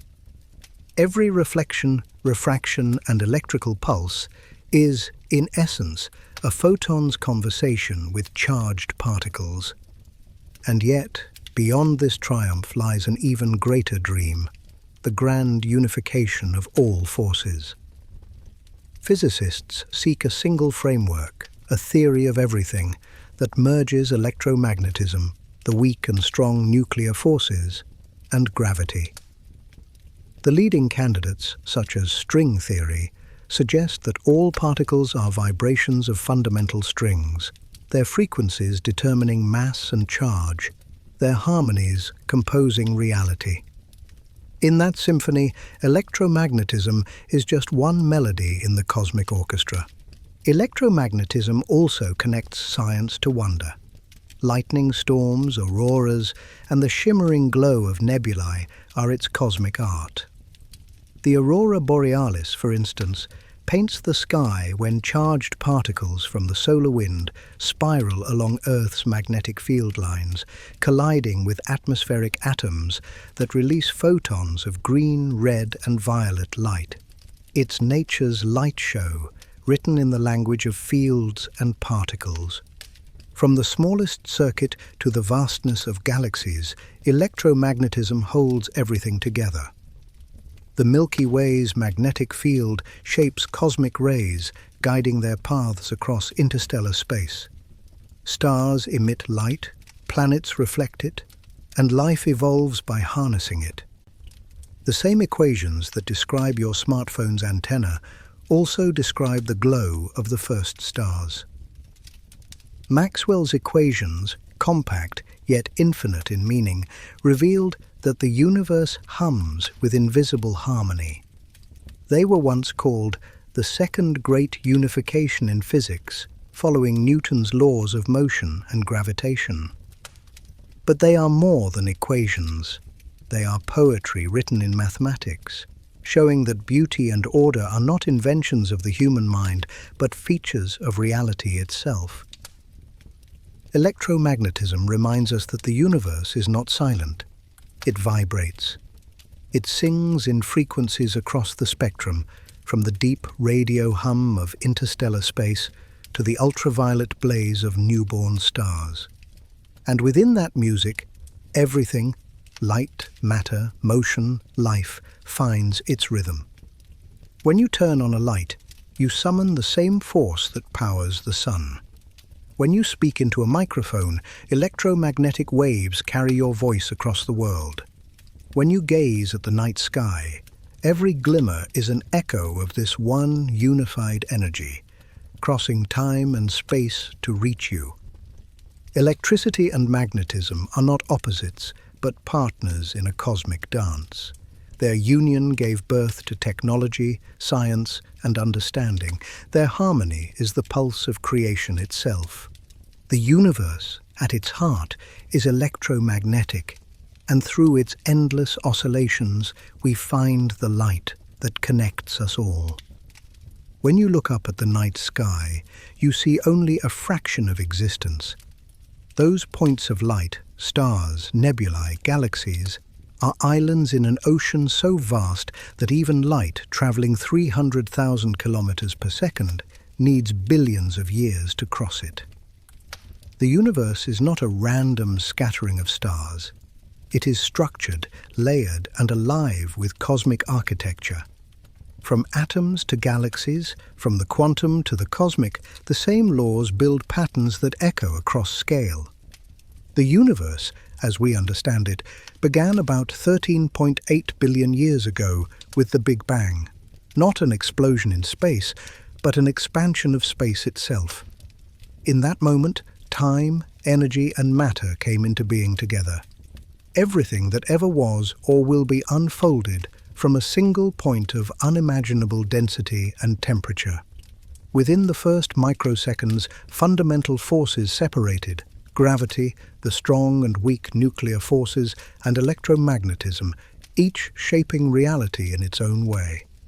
Quarks combined into protons and neutrons, atoms formed, and light finally escaped, leaving behind the cosmic microwave background, a faint afterglow that still fills the universe today. That faint whisper of radiation, discovered accidentally in 1965 by Arno Penzias and Robert Wilson, is our oldest light, proof of our fiery origin. Its temperature, just 2.7 Kelvin, tells a story of cooling and expansion. From this hot plasma soup emerged the first hydrogen and helium atoms, drifting in the dark for hundreds of millions of years until gravity began its patient work. Gravity, the sculptor of structure, pulled matter into clumps, forming the first stars. These stars lit up the cosmic darkness, fusing hydrogen into helium, igniting the first galaxies. In their fiery cores, heavier elements were born: carbon, oxygen, iron, the ingredients of planets and life. When they died in supernovae, they seeded space with stardust. Every atom in your body was forged in those furnaces. You are, quite literally, made of the universe remembering itself. As galaxies formed, they gathered into clusters, then superclusters, woven together by cosmic filaments of dark matter and gas. Between them stretched immense voids, regions of almost perfect emptiness. When astronomers mapped the positions of galaxies using surveys like Sloan Digital Sky, they discovered the cosmic web, a colossal lattice of structure spanning billions of light-years. Imagine a spider's web illuminated by starlight. Each thread is a filament of galaxies, each node a cluster where hundreds of galaxies orbit in mutual gravity. The universe, on its largest scale, looks less like a random sea of stars and more like a living organism, a neural network of cosmic proportions. Yet for all we can see, it's what we can't see that dominates. Observations of galactic motion revealed something unexpected. Stars at the edges of galaxies orbit too fast to be held by visible matter alone. There had to be more, an unseen mass exerting gravitational pull. Thus was born the concept of dark matter, an invisible substance that makes up about 27% of the universe. It doesn't emit or absorb light, but its gravity sculpts galaxies and clusters, holding them together like the scaffolding of creation. Beyond dark matter lies something even stranger: dark energy. In 1998, astronomers studying distant supernovae discovered that the universe's expansion is accelerating. Instead of slowing under gravity's pull, space itself is stretching faster over time. Dark energy, a mysterious pressure embedded in the fabric of space, drives this acceleration. It accounts for nearly 68% of all energy in the cosmos. That means everything we see, stars, planets, dust, people, makes up less than 5% of existence. The rest is dark, silent, and unknown. The equations of general relativity describe this cosmic behavior beautifully. Einstein's cosmological constant, lambda, once dismissed as his biggest blunder, now describes dark energy's effect. The large-scale structure of the universe is governed by the Friedmann equations, which balance expansion, density, and curvature. A dash A over a squared equals 8 PGRO over A3, kc squared over a squared, plus lambda c squared over 3. Here, A represents the scale of the universe, Rho its density, and K its curvature. Whether the universe will expand forever, slow to a stop, or collapse back depends on these terms, a cosmic balance of mass and energy written into the mathematics of space-time. Today, the universe appears flat, meaning parallel lines never converge or diverge even across billions of light-years. Inflation theory, proposed by Alan Guth, explains this by suggesting that a fraction of a second after the Big Bang, the universe expanded exponentially, smoothing space-time like a stretched sheet. This inflation set the stage for everything that followed: galaxies, stars, life itself. On smaller scales, the structure of galaxies tells its own story. Spiral galaxies like the Milky Way rotate with elegant symmetry, their arms winding gracefully around central bulges of stars. Elliptical galaxies are massive, older, and filled with ancient stars, while irregular galaxies, torn and distorted by gravity, float like cosmic brushstrokes across the night.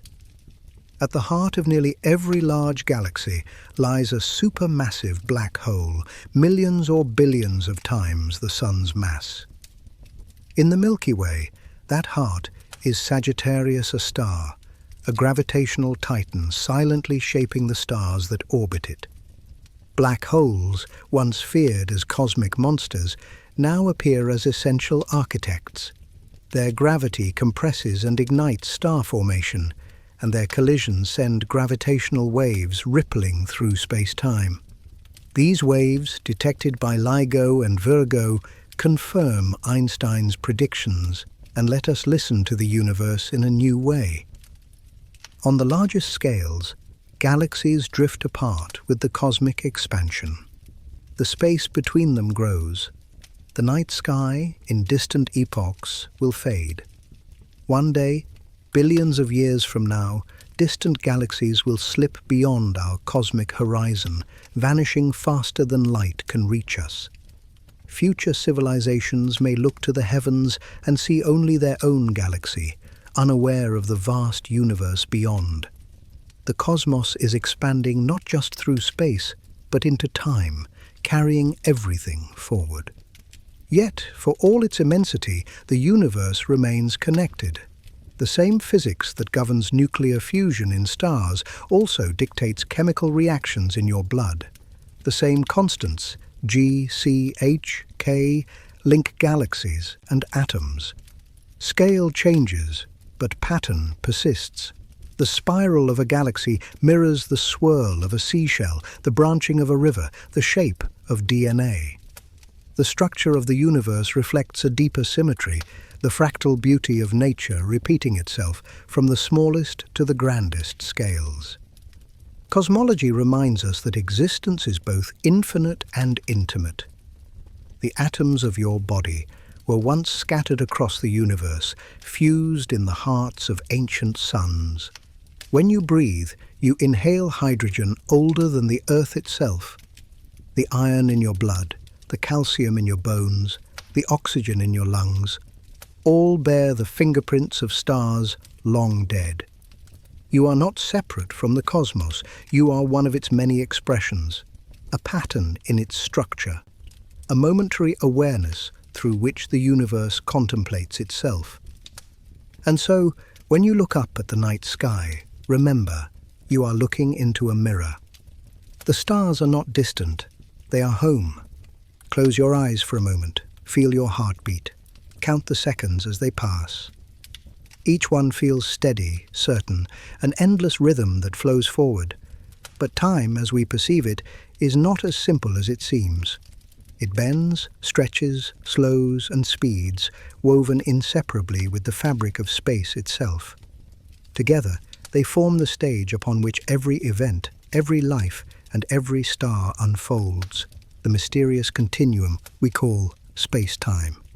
For centuries, time was thought absolute, universal, identical for all observers. Newton described it as a river flowing equably without relation to anything external. Space, too, seemed static, a vast, unchanging stage upon which the cosmos moved. But the 20th century shattered this illusion. With Einstein's theory of relativity, time and space were revealed not as separate entities, but as one dynamic, interwoven reality, the space-time continuum. At its heart lies a profound idea. Time is relative. It depends on motion and gravity. The faster you move, the slower time runs for you compared to someone at rest. Near massive objects, where gravity bends space, time also slows. The universe, in other words, has no single clock. Each observer carries their own measure of time, ticking differently depending on where they are and how they move. This strange truth is encoded in Einstein's equations. The space-time interval, s squared equals c squared t squared minus x squared plus y squared plus z squared, remains constant for all observers, even though time t and space x, y, z vary individually. What changes is how reality divides that interval between space and time. Move faster, and more of it becomes space. Stand still, and it flows as time. The universe compensates perfectly, keeping the total unchanged. This interplay gives rise to time dilation and length contraction, twin effects confirmed countless times by experiment. Muons created in Earth's atmosphere survive longer than expected because time for them runs slower as they race near light speed.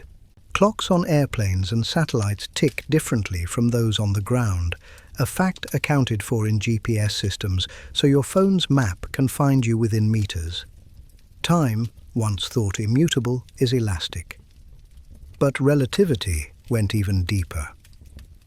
In 1915, Einstein introduced general relativity, revealing that gravity itself is the curvature of space-time.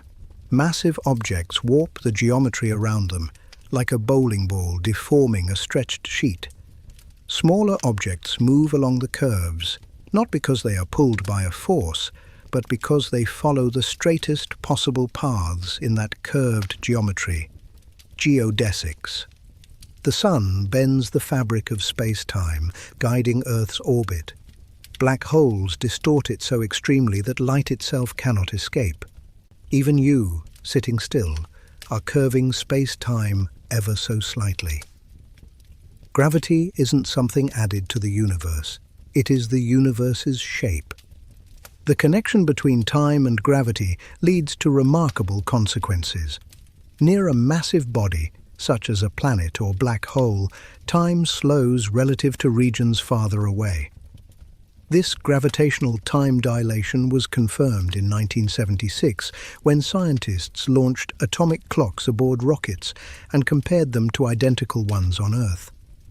The higher clocks, farther from gravity's pull, ticked faster. The effect is small near Earth, but immense near dense stars. For an astronaut orbiting a black hole, minutes might pass while years elapse for an observer far away. In Interstellar, this phenomenon was dramatized perfectly, a planet near a black hole where 1 hour equaled 7 years on Earth. It's not fiction, it's physics. Time really does bend under gravity's weight.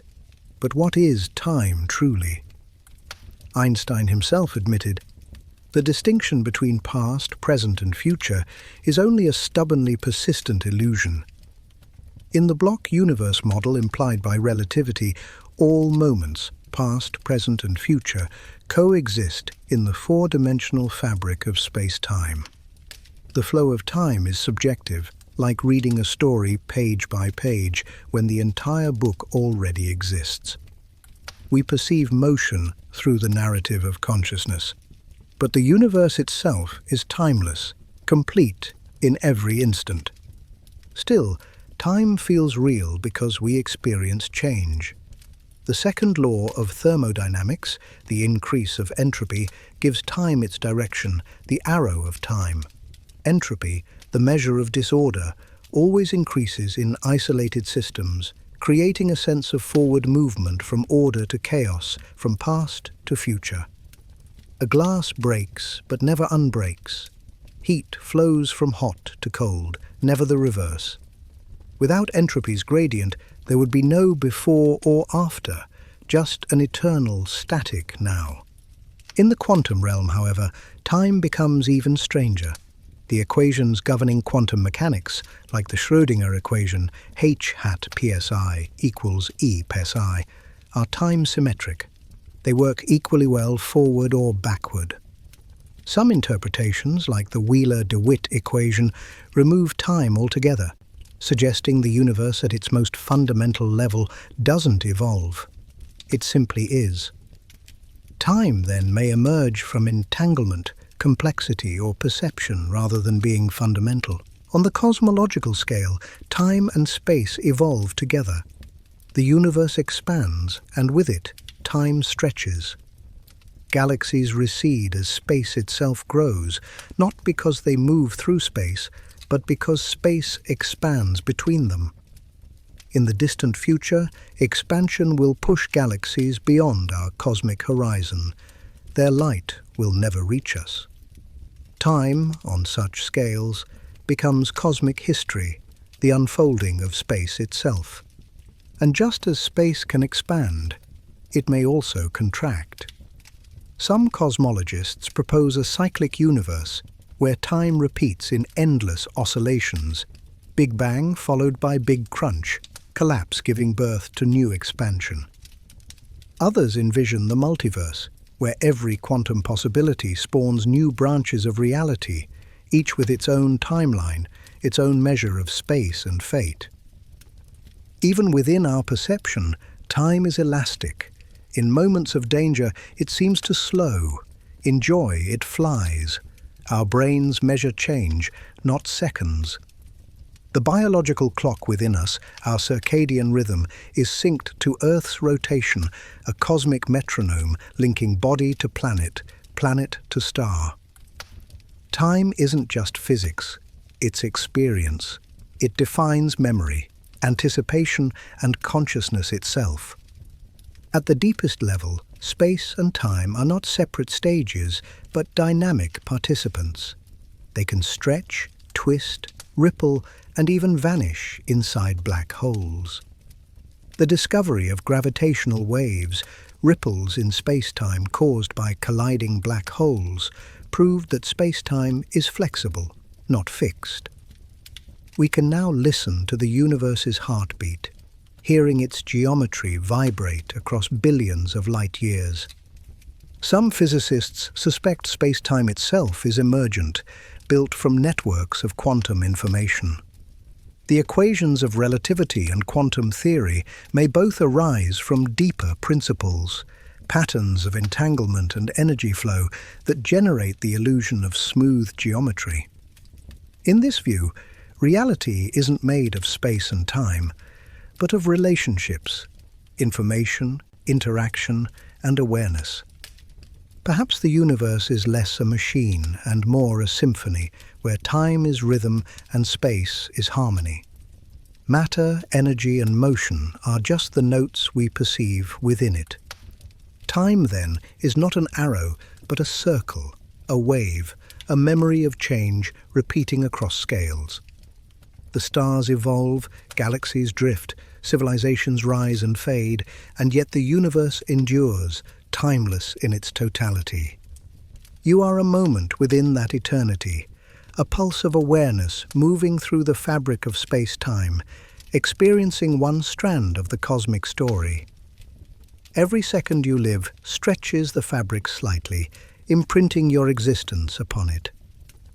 When you gaze at the night sky, you are looking not into distance, but into time, seeing galaxies as they were billions of years ago, their light a message from the past traveling through the curvature of space. The universe isn't waiting somewhere in the future. It's already here, past, present, and future, folded into one infinite now. There are regions in the universe where reality breaks down, where gravity crushes space and time into submission, where light itself cannot escape, and where the known laws of physics dissolve into mystery. These are black holes, the most extreme and fascinating objects ever conceived by the human mind. They are not just cosmic monsters, they are windows into the limits of existence, where mathematics meets paradox and time meets eternity. The concept of a body so dense that even light could not escape dates back to the 18th century, when John Michel and Pierre-Simon Laplace speculated about dark stars. But it wasn't until Einstein's general theory of relativity in 1915 that black holes became a mathematical inevitability. His equations allowed for space-time so curved by mass that it folded in on itself. Just months later, Carl Schwarzschild, serving on the front lines of World War I, solved Einstein's equations for a single, spherical mass. His solution predicted a boundary, a Schwarzschild radius, r sub s, beyond which nothing could return. R sub s equals 2gm over c squared, where g is the gravitational constant, m the mass, and c the speed of light. Inside this radius, escape velocity exceeds light speed, and all paths lead inward. For decades, black holes were considered theoretical curiosities, mathematical ghosts without evidence. But as telescopes grew more powerful, their fingerprints began to emerge. Stars were observed orbiting invisible companions with impossible speed. Immense jets of energy erupted from galactic centers. X-rays pulsed from systems like Cygnus X1. The only explanation? Collapsed stars, regions where matter had fallen past the point of no return. A black hole forms when a massive star, at least 3 times the Sun's mass, exhausts its nuclear fuel. Without fusion to resist gravity, the star collapses inward. Electrons merge with protons to form neutrons, producing a neutron star. If the mass is too great, not even neutrons can resist gravity's crush. The collapse continues until the entire mass is compressed into an infinitesimal point, a singularity, where density becomes infinite and the fabric of space-time tears. Around it forms the event horizon, the invisible boundary separating the possible from the forbidden. At this horizon, time itself slows to a crawl. To a distant observer, an object falling into a black hole appears to freeze, its image red-shifting into darkness as time stretches infinitely. But for the falling object, the plunge happens in seconds. Inside, space and time swap roles. Space becomes a path to the singularity, and time becomes a one-way descent toward it. There is no escape, no pause, only inevitability. Black holes come in many sizes. Stellar black holes born from collapsing stars weigh a few to tens of solar masses. Intermediate black holes, thousands of times the Sun's mass, may lurk in star clusters. At the centers of galaxies reside supermassive black holes with millions or billions of solar masses. Our own Milky Way harbors one. Sagittarius, a star, about 4 million times the Sun's mass, silently spinning at the galaxy's core. In 2019, humanity saw the unseeable. Using a network of radio telescopes spanning the globe, the Event Horizon Telescope, EHT, scientists captured the first image of a black hole's shadow, a glowing ring of plasma surrounding the dark silhouette of M87 star, 55 million light-years away. That image, a faint orange halo, was more than a photograph. It was a glimpse into the abyss, a visual proof of Einstein's genius. The light we saw had been warped and bent by gravity itself, tracing the edge of the unknowable. Yet black holes are not just cosmic traps, they are engines of creation. The matter spiraling around them in accretion disks heats to millions of degrees, releasing colossal energy. Magnetic fields twist and snap, launching relativistic jets, streams of particles traveling near light speed, shooting across galaxies for thousands of light-years. Ironically, the most luminous objects in the universe, quasars, are powered by the darkest. But the true enigma lies in what happens beyond the event horizon. At the singularity, the known laws of physics collapse. General relativity predicts infinite curvature and density, but quantum mechanics forbids infinities. The two great pillars of physics, relativity and quantum theory, contradict each other here. Resolving this conflict is the holy grail of modern science, a quantum theory of gravity. In the 1970s, Stephen Hawking added another twist.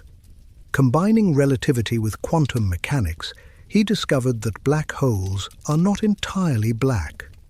Tiny fluctuations at the event horizon allow particle-antiparticle pairs to appear. One falls in, while the other escapes. This process, Hawking radiation, means black holes slowly lose mass over time.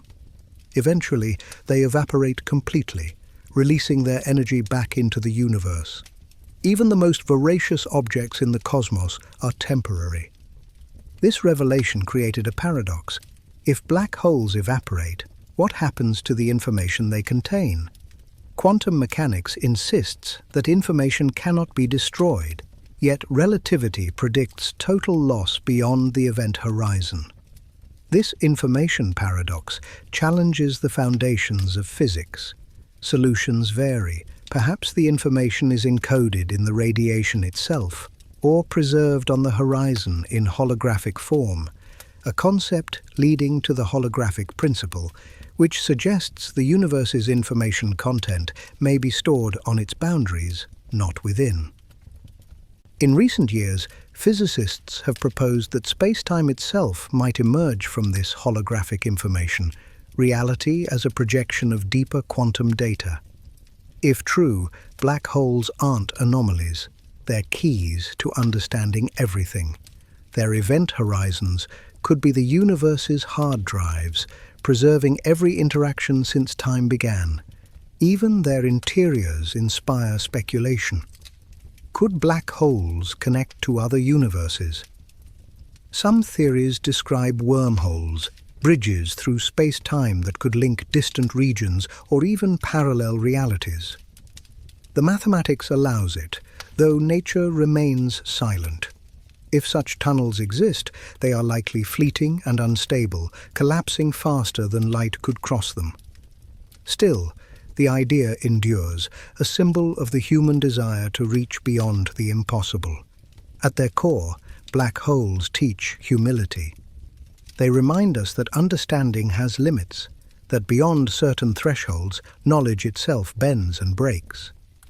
They show that the universe is not only stranger than we imagine, but stranger than we can imagine. And yet, in their darkness lies illumination. Black holes are not voids. They are laboratories of truth.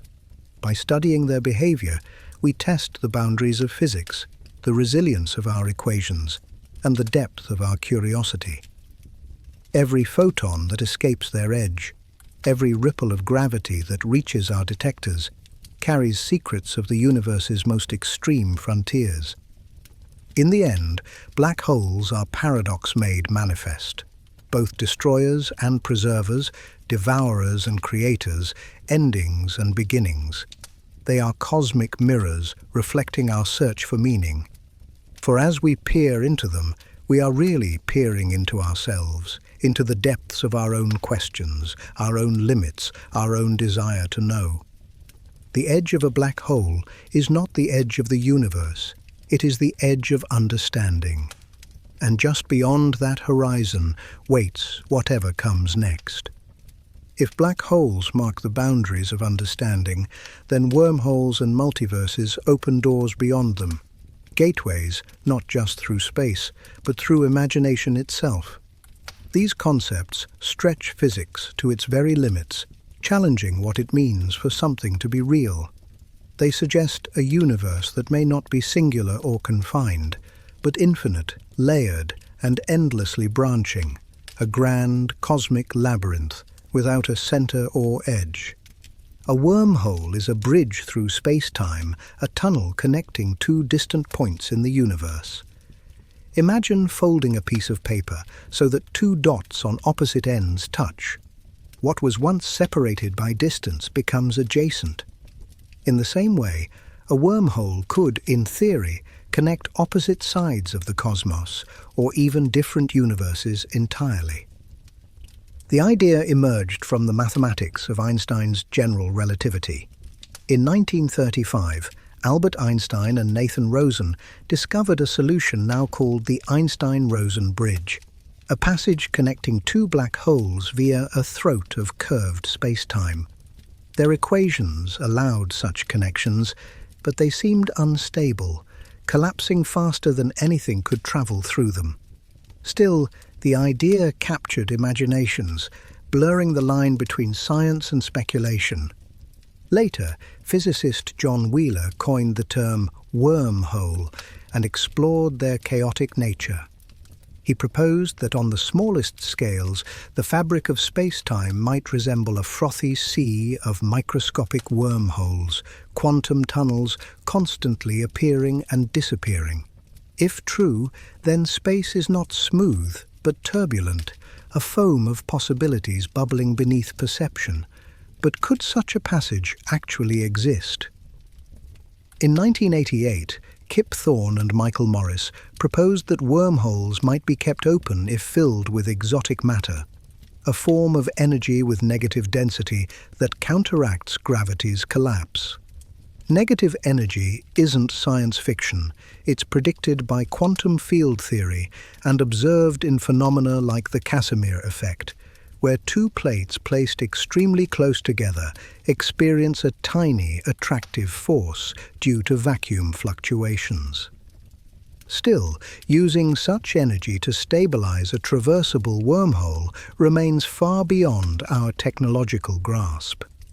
The equations describing a traversable wormhole resemble the Schwarzschild metric, but with a modification that avoids singularities. ds squared equals negative c squared, dt squared plus dr squared, divided by 1 minus br over r plus r squared d theta squared plus sine squared theta d phi squared. Here, br defines the shape of the wormhole's throat. To remain open, the geometry must violate the usual energy conditions, meaning nature itself must behave in ways it normally forbids.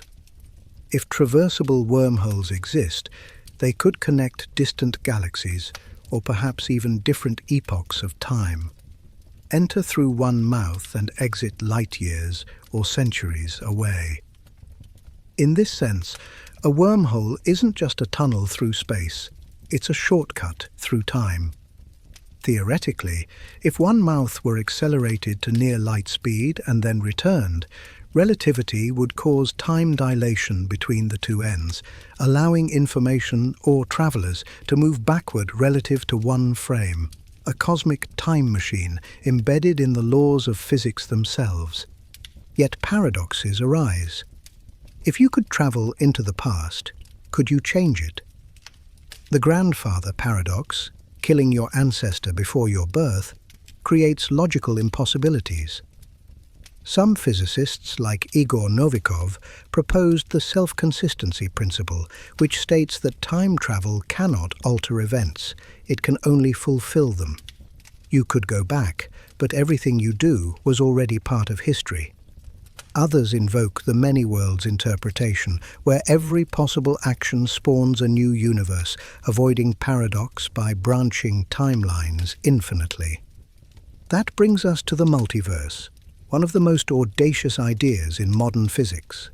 It suggests that our universe may be just one bubble in an endless cosmic sea, one version among countless others, each with its own laws, constants, and outcomes. The concept arises naturally from several theories. Cosmic inflation, proposed by Alan Guth, describes how the early universe expanded exponentially faster than light. This inflation might not have ended everywhere at once. Instead, different regions could have stopped inflating at different times, creating isolated bubble universes, each expanding into its own cosmos. This is known as eternal inflation, where universes continually bud off like foam on a cosmic ocean. Quantum mechanics, too, hints at multiplicity. The many worlds interpretation, introduced by Hugh Everett, suggests that every quantum event splits reality into parallel branches. Every decision, every random outcome, every measurement creates new universes, each equally real. In one, you're reading this sentence. In another, you chose not to. Each path exists, diverging endlessly in an ever-growing tree of realities. Even string theory, the leading candidate for a theory of everything, predicts a multiverse landscape of possible universes, each with different physical constants and dimensions. The equations allow for 10 to the power of 500 possible solutions, each representing a distinct cosmos. Our universe's laws, like gravity's strength or the electron's charge, may simply be environmental conditions, local settings in a much larger reality. The idea of infinite universes reshapes everything we know. It suggests that every possibility exists somewhere. There are worlds identical to ours except for a single atom's position. others where life evolved differently, or where the laws of physics forbid stars entirely. Somewhere, another version of you walks a different path, every choice you didn't make unfolding elsewhere. But can we ever prove it? The multiverse remains beyond observation, its other universes forever disconnected from ours. Some argue it's metaphysics, not science. Others see it as the natural consequence of mathematics, too consistent to ignore. If reality's laws allow it, perhaps existence itself demands it. These ideas, wormholes, time travel, multiverses, might sound like fantasy, yet they emerge from the same equations that describe gravity and light. The mathematics is sound. It's nature's willingness to realize it that remains uncertain. Still, the implications reach beyond physics into philosophy. If infinite universes exist, each containing variations of ourselves, what does identity mean? If every possibility is realized somewhere, does choice lose its meaning? Or does it gain infinite depth? Perhaps consciousness itself is the observer connecting them, a thread weaving through countless versions of reality. Einstein once said, "Imagination is more important than knowledge." These theories prove him right. They show that physics isn't just about measurement, it's about possibility. Wormholes challenge our idea of distance. Multiverses challenge our idea of uniqueness. Together, they suggest that reality is far greater than what our senses perceive. Perhaps wormholes are not literal tunnels, but metaphors for connection. Perhaps the multiverse is not physical, but informational, a reflection of how reality explores every potential configuration of energy and matter. Maybe at its deepest level, the universe is not many or one, it's both, an infinite whole, perceiving itself through endless fragments. And if that's true, then every moment of awareness, every act of curiosity, every dream of the impossible is part of the universe exploring its own potential. The cosmos may contain infinite worlds, but it only has one consciousness experiencing them, yours, here, now. Somewhere, billions of years ago, in the quiet shallows of a newborn world, the inanimate crossed a threshold. It began to live. Out of water, minerals and sunlight, chemistry found a rhythm that could replicate, adapt, and dream. That rhythm became life. And though the Earth feels unique, the seeds of that miracle were sown long before our planet even formed, scattered through the universe in clouds of gas, dust, and starlight. To understand life's origins, we must trace chemistry to its cosmic roots. The universe began with hydrogen and helium, the simplest elements. In the hearts of stars, fusion forged heavier atoms, carbon, oxygen, nitrogen, sulfur, phosphorus, the essential building blocks of biology. When those stars exploded as supernovae, they seeded space with these elements, enriching gas clouds that would later form new stars and planets. Our Sun is a second-generation star, born from recycled stardust. Every atom in your body, every carbon in your DNA, every calcium in your bones, was once part of a star that died so you could live. Within these enriched clouds, cosmic chemistry began. Spectral analysis reveals that interstellar space is full of complex organic molecules, formaldehyde, methanol, amino acids, even precursors to sugars. These compounds form on icy dust grains irradiated by ultraviolet light, combining through simple reactions that repeat endlessly across the galaxy. The universe is not barren. It is chemically creative, a cosmic laboratory crafting the ingredients of life long before Earth existed. When our planet formed 4.5 billion years ago, it was a molten sphere bombarded by asteroids and comets. These impacts, though violent, may have delivered water and organic compounds to its surface. Eventually, the Earth cooled, forming oceans, vast chemical cauldrons where matter could mingle freely. Within these waters, something extraordinary happened. Molecules began to organize, interact, and evolve. The question that drives science is how. How did lifeless molecules assemble into systems capable of replication and metabolism? Several theories attempt to answer. The primordial soup hypothesis, proposed by Alexander Oparin and J.B.S. Haldane, suggests that ultraviolet radiation or lightning provided the energy to spark reactions in Earth's early atmosphere. In 1953, Stanley Miller and Harold Urey tested this idea. They simulated the early atmosphere, methane, ammonia, hydrogen, and water vapor, and passed electrical discharges through it. Within days, amino acids had formed, the building blocks of proteins, life's alphabet, written by lightning. Another hypothesis looks deeper into the ocean itself. Around hydrothermal vents on the seafloor, towering chimneys spewing mineral-rich water, scientists discovered ecosystems powered not by sunlight, but by chemistry. Heat, pressure, and metal catalysts like iron and nickel create natural reactors. Here, chemosynthesis sustains life. Some researchers believe similar environments may have birthed the first metabolic cycles, simple chemical networks that harnessed energy from the planet's heat. The key to life's emergence lies in self-organization, the ability of complex systems to arise spontaneously from simpler ones. Molecules capable of replication, such as RNA, may have formed through natural reactions. This idea, the RNA world hypothesis, proposes that before DNA and proteins, RNA acted both as genetic material and catalyst. It could store information, replicate, and evolve, bridging the gap between chemistry and biology.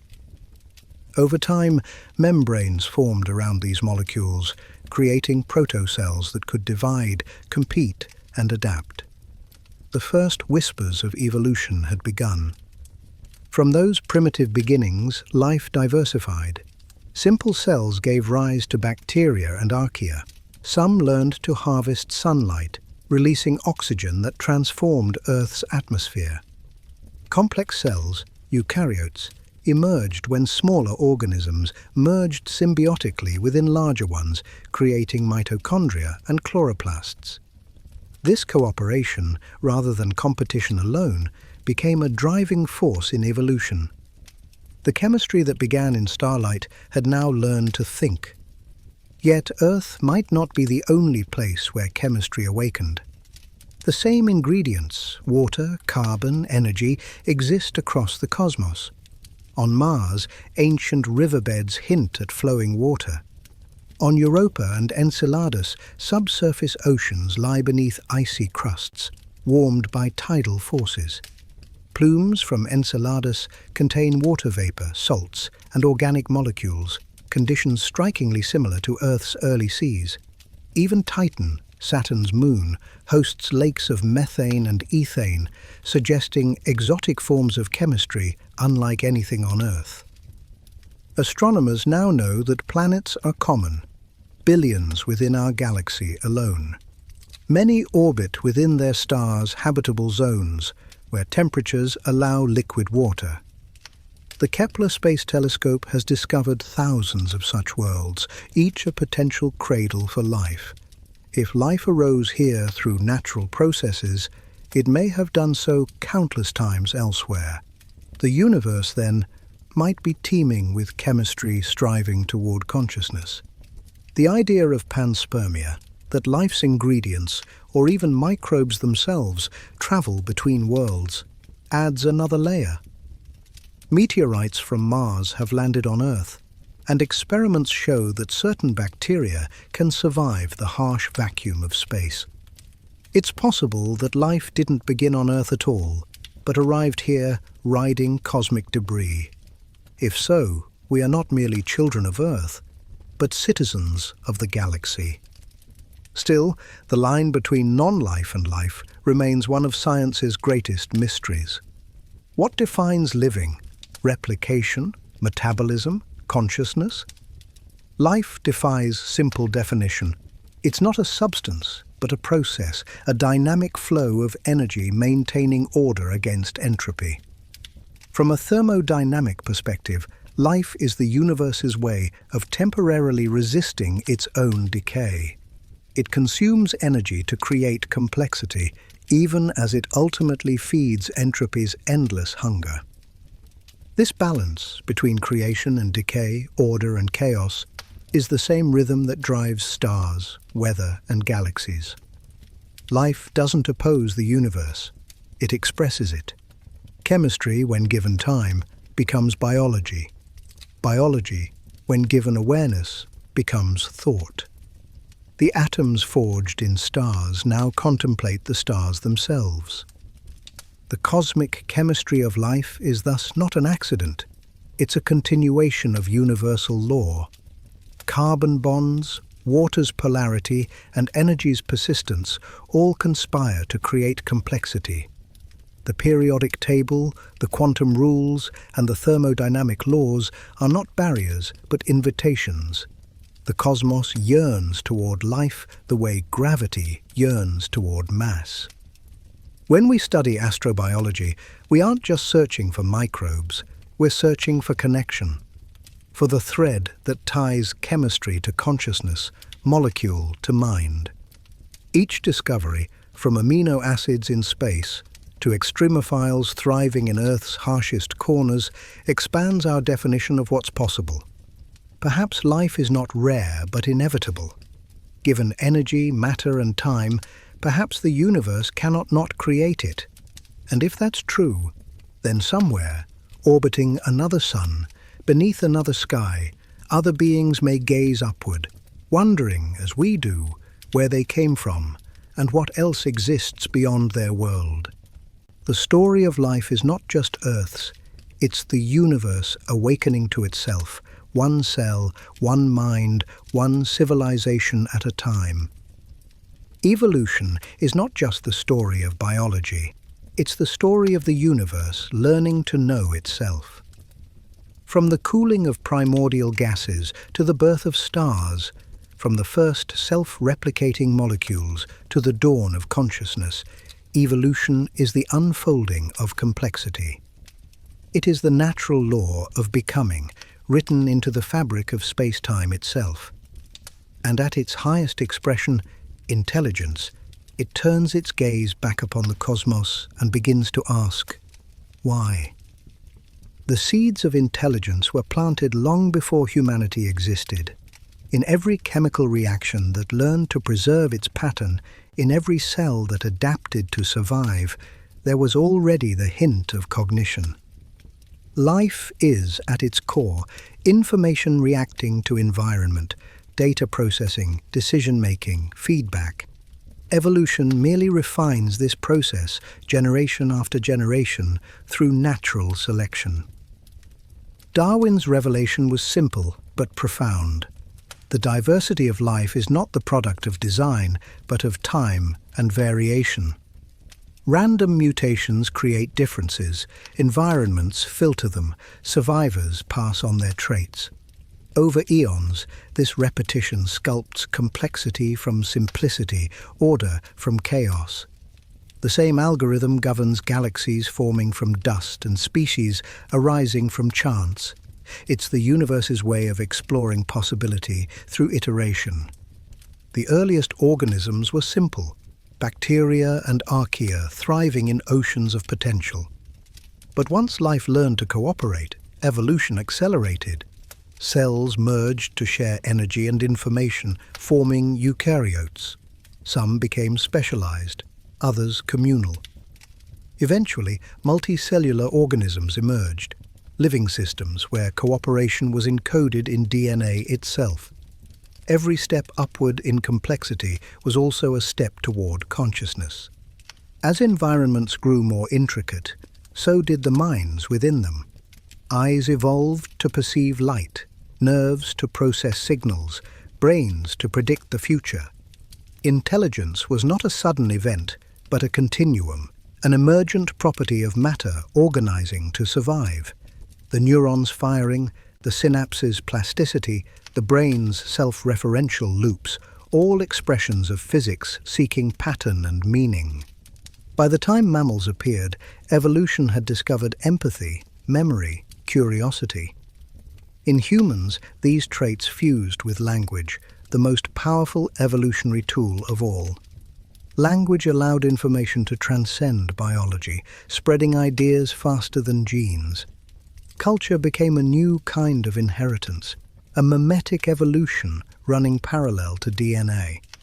Knowledge could now evolve independently of bodies, compounding with each generation. And then came self-awareness, the moment the universe looked into its own reflection and recognized itself. Consciousness, though still poorly understood, may be the most astonishing emergent phenomenon of all. Billions of neurons, each following simple electrochemical laws, somehow create subjective experience, the inner movie of being. From matter arises mind, and from mind arises meaning. Science still struggles to explain consciousness fully. Some theories treat it as a byproduct of computation, the brain's integrated information giving rise to awareness. Others suggest it is fundamental, woven into the fabric of reality like space and time themselves. The Integrated Information Theory, IIT, proposes that any system that integrates information experiences a form of consciousness proportional to its complexity. Under this view, consciousness is not unique to humans. It's a property of the cosmos, manifest wherever matter processes information coherently. In this sense, the evolution of intelligence might not be an accident, but an inevitability. Given energy, matter, and time, complexity tends to organize, and organized systems tend toward awareness. From molecules to microbes, from minds to civilizations, the universe evolves toward self-reflection. Each conscious being becomes a lens through which the cosmos perceives itself. This leads to a profound idea known as the cosmic mind hypothesis, that intelligence is not confined to biology, but is the universe's way of awakening. Every observer, every thought, every discovery adds to a collective awareness that spans time and space. The stars gave rise to atoms, atoms to cells, cells to brains, and now those brains imagine the stars again. The circle closes. On Earth, evolution has diversified intelligence in countless forms. Dolphins communicate in complex patterns, octopuses solve puzzles and dream, crows craft tools, ants form societies that mimic neural networks. Intelligence is not a ladder, but a web. Many branches, each exploring a different way of being aware. Humans, however, have become its storytellers, translating existence into symbols, art, and science. Through technology, evolution has entered a new phase, synthetic intelligence. Artificial neural networks mirror the brain's architecture, learning from data the way evolution learns from experience. Machines now write, paint, compose, and reason. In them, humanity replicates its own cognitive processes, an echo of life's first replication billions of years ago. Whether AI becomes truly conscious or not, it represents the next layer of the cosmic mind, intelligence transcending biology, just as language transcended DNA. Yet evolution is not progress toward perfection, it's adaptation toward persistence. Intelligence, for all its brilliance, must coexist with humility. The same mind that split the atom also contemplates extinction.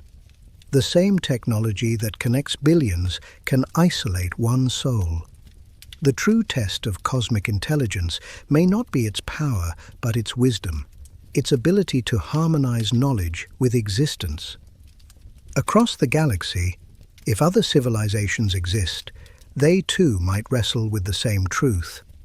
That understanding must evolve alongside empathy. Perhaps intelligence without compassion collapses under its own weight. Maybe the cosmos filters its children through this moral selection, allowing only those who learn to balance logic and love to endure. Philosophers call this the Great Filter. The idea that many civilizations may rise, but few survive the transition to cosmic maturity. It's not war or disaster that ends them, but imbalance. The failure to align their intelligence with the very laws that created it. If we pass this test, our evolution will continue, not through mutation, but through integration. Humans may merge with machines, extend minds across networks, and one day upload consciousness into digital substrates or quantum fields. The boundaries between self and universe may dissolve entirely as intelligence becomes distributed, decentralized, and immortal. But even then, the question remains, what is the purpose of knowing? Perhaps the goal of evolution is not dominance or survival, but awareness, to experience existence fully, to participate in the universe's unfolding story. The cosmos, through intelligence, becomes conscious of its own beauty, and in doing so, fulfills itself. We are the latest verse in that cosmic poem, written in the language of neurons and light. Our thoughts are star-born, our dreams powered by the same physics that ignites suns. Each discovery, each act of creativity, each quiet moment of reflection is the universe expanding inward as well as outward. Evolution never stopped, it merely changed form. The future of life, intelligence, and consciousness is not bound to Earth or biology. It is an infinite journey toward understanding, spiraling outward into the stars and inward into the depths of the mind.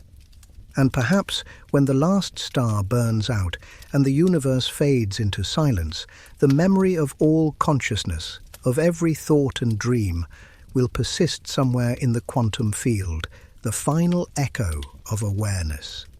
Because intelligence is not just something the universe produces, it's what the universe is becoming. What if the soul, the mysterious essence of awareness, is not beyond science, but written into the fabric of physics itself? What if consciousness arises not just from neurons firing, but from the shimmering uncertainty of particles, the entanglement of quantum fields, the dance of probability that underlies all existence? To explore this question is to step into the frontier between science and spirit, where matter and mind blur into one continuum, the quantum soul. At the smallest scales of reality, the universe defies common sense. The quantum realm, the world of atoms and subatomic particles, is a place where observation changes outcome, where energy and matter behave like waves and particles simultaneously, and where cause and effect dissolve into pure potential. According to quantum mechanics, everything that exists is built from wave functions, mathematical descriptions of probabilities, not certainties. Before being measured, a particle does not exist in one state, but in all possible states at once. This principle, known as superposition, is famously illustrated by Schrödinger's cat, a thought experiment where a cat sealed in a box is both alive and dead until observed. Though absurd at human scale, the metaphor captures a deep truth. Reality is participatory. Observation collapses possibility into actuality. The universe, in some sense, waits for awareness to choose. Could consciousness, then, be more than a byproduct of the brain? Could it be a fundamental element of reality, a cosmic observer entangled with existence itself? One of the most intriguing theories connecting quantum physics and consciousness is the orchestrated objective reduction (OR) model proposed by physicist Sir Roger Penrose and anesthesiologist Stuart Hameroff.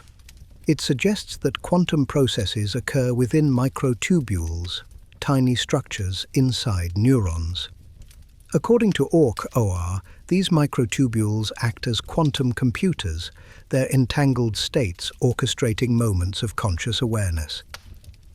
When quantum coherence collapses, a process Penrose calls objective reduction, a discrete moment of consciousness occurs. In essence, consciousness might not emerge from classical brain activity, but from quantum events resonating across the neural network. Critics argue that the brain's warmth and biological noise would destroy delicate quantum states, but new evidence from quantum biology challenges this assumption. Photosynthesis, bird navigation, and even olfaction appear to exploit quantum effects. In plants, photons are transferred through chlorophyll with nearly 100% efficiency, impossible without quantum coherence. Birds, too, navigate using entangled electrons sensitive to Earth's magnetic field. Life, it seems, already dances with quantum mechanics. If biology can maintain coherence at the molecular level, perhaps consciousness does too. In this view, the brain is not just a processor, it's a quantum resonator, tuning into fundamental vibrations of reality. Thought becomes a waveform, perception, a collapse of probability. Every act of awareness may be the universe measuring itself. The quantum soul hypothesis extends this idea beyond the brain. If consciousness is tied to quantum states, it might not be destroyed when the body dies. Quantum information, by definition, cannot be lost. It can only transform. Quantum entanglement, which links particles across vast distances, suggests that information transcends space. When two particles are entangled, a change in one instantaneously affects the other, no matter how far apart they are. Some physicists speculate that consciousness could be a form of large-scale entanglement, an interconnected web that persists beyond physical death. This echoes ancient philosophies that saw the soul as a field rather than a thing, an energy pattern sustained by universal harmony. The Hindu Atman, the Taoist Chi, and the quantum field may all describe the same reality in different languages, an underlying unity that pervades everything. Where religion speaks of spirit, physics speaks of wave functions. Both describe something unseen, eternal, and inseparable from the cosmos. Still, we must tread carefully. Science demands evidence, and the quantum mind remains speculative. Yet even if not literal, the metaphor holds profound meaning. Quantum mechanics teaches that reality is relational, that particles have no properties until they interact, that existence itself depends on connection. Consciousness, too, is defined by relationship between perceiver and perceived, self and other thought and experience. Perhaps the soul is not an object within the universe, but the space between things, the infinite interplay that allows being to arise. In quantum mechanics, the act of measurement collapses possibility into fact. But who or what measures the universe? Does consciousness arise from the collapse, or does the collapse arise because of consciousness? John Wheeler, one of the great physicists of the 20th century, proposed the participatory anthropic principle, that observers are necessary to bring the universe into being. In his words, no phenomenon is a real phenomenon until it is an observed phenomenon. Reality, then, is not a pre-existing stage. It is an ongoing interaction between awareness and potentiality. This view reframes the very concept of a soul. Instead of a ghost inhabiting the body, the soul becomes the point where the infinite collapses into individuality, a quantum signature of consciousness existing in resonance with the cosmos. Each moment of awareness, each choice, each act of perception contributes to the universe's unfolding pattern. You are not separate from the field. You are the field, observing itself through a temporary configuration called you. In this sense, death is not an end, but a transition, a decoherence of one quantum state into another. The wave does not vanish when it crashes upon the shore. It becomes part of the ocean again. If consciousness is fundamental, then perhaps it flows eternally through the universe, manifesting in forms as diverse as galaxies and dreams. Modern physics edges closer to this mystic truth. The quantum vacuum, once thought empty, is now understood as seething with energy and virtual particles. From this quantum foam, universes may arise spontaneously. Consciousness too could emerge from such fluctuations, a self-aware ripple in the field of existence. The zero-point energy of the cosmos may not just birth matter, it may birth mind. The quantum soul, then, is not fantasy. It's metaphor and mathematics intertwined. It reminds us that awareness and matter are not opposites, but partners. The atoms composing your brain were once the core of a star. Their wave functions are entangled with the universe. Every thought is a quantum vibration, every emotion a pattern in the field. You are not a creature living in the universe. You are the universe, briefly living as you. And perhaps that's the secret physics has been whispering all along. That consciousness is not confined to the brain, nor even to life, but is the fundamental substrate from which everything emerges. Energy, matter, time, all are expressions of awareness vibrating through quantum space. To glimpse that truth is to feel a quiet recognition, a resonance in the heart of the observer. The same resonance that stirred the first atoms into life, the same pattern that guides galaxies through the void. You are that pattern. You are that awareness. You are the quantum soul of the cosmos, awake, eternal, and infinite. Humanity stands at a threshold, the edge of an age unlike any before. For billions of years, the universe has evolved through stars and atoms, through oceans and cells, through thought and consciousness. Now, for the first time, a species has become aware not only of its origins, but of its potential to shape what comes next.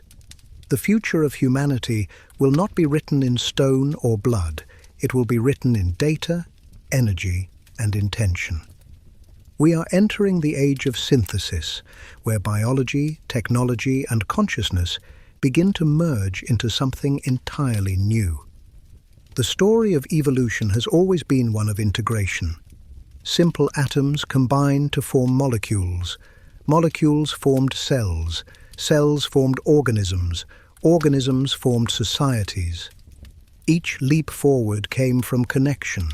Diversity finding unity without losing identity. The next leap will follow the same rule. Humanity's future will not be about machines replacing people, but about humans and machines merging into symbiosis, mind and metal becoming one intelligence. Already the signs are here. Artificial intelligence learns faster than any brain. Genetic engineering edits the code of life itself. Quantum computers process information at scales that defy imagination. And the Internet, this vast neural web of communication, has already become an extension of human cognition. Each message, search, and thought feeds into a collective mind, growing more complex by the second. This is the technological singularity, the point at which progress accelerates beyond comprehension. Not an end, but a transformation. When machine intelligence surpasses human capability, consciousness may no longer be confined to biology.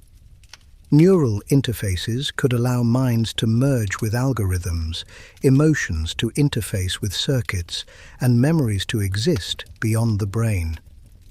Humanity could evolve into digital consciousness, a species of thought unbound by flesh. But this synthesis is not merely technological, it's spiritual.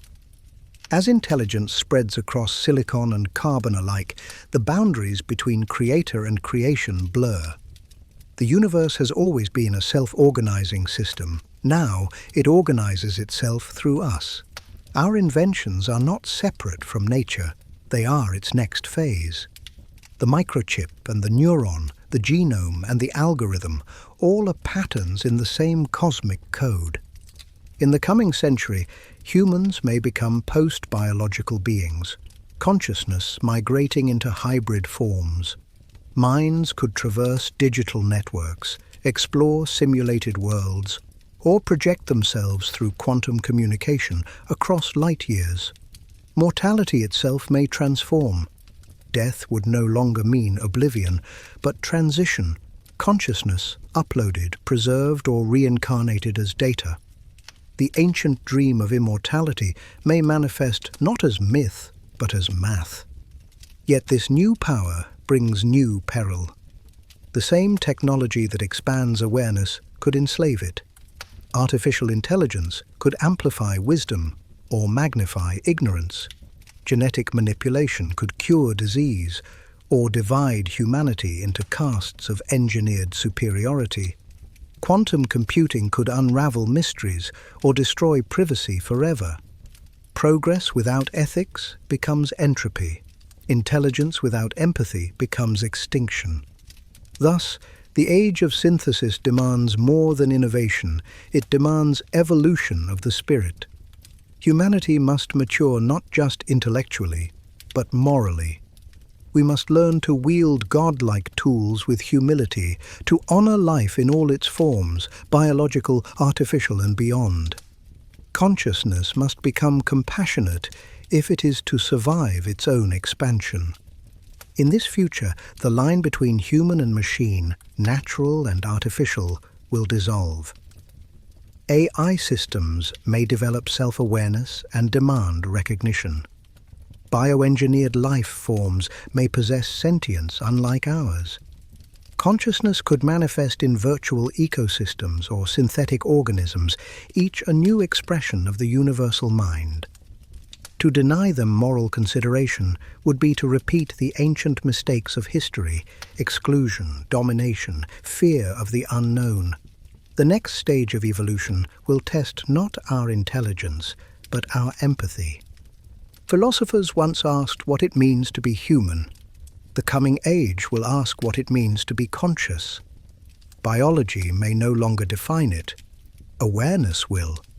The measure of being will not be the substance of one's form, but the depth of one's understanding. The soul may wear many bodies, organic, digital, or quantum, and all will share the same spark of awareness that began at the dawn of time. The merging of human and machine also mirrors a deeper synthesis, the reconciliation of science and spirit. For centuries, they were seen as opposites: reason versus faith, fact versus meaning. But in truth, both seek the same thing: to understand reality. Science explains how, spirituality asks why. In the age of synthesis, the two converge. The quantum field of physics becomes indistinguishable from the mystical field of consciousness. The laws of energy mirror the teachings of enlightenment. Everything is connected, everything transforms, nothing truly dies. As we integrate with our technologies, we may also reconnect with the planet we nearly forgot. Artificial intelligence could model ecosystems with unprecedented precision, guiding us to restore balance.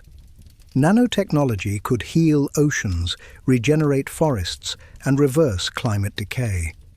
The very systems that once divided us from nature could become its salvation. Humanity's destiny may not be to escape Earth, but to become its conscious guardian.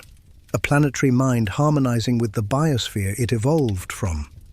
Beyond Earth, our synthesis will extend into the stars. Interstellar travel, once fantasy, may become feasible through quantum propulsion or digital transmission of consciousness.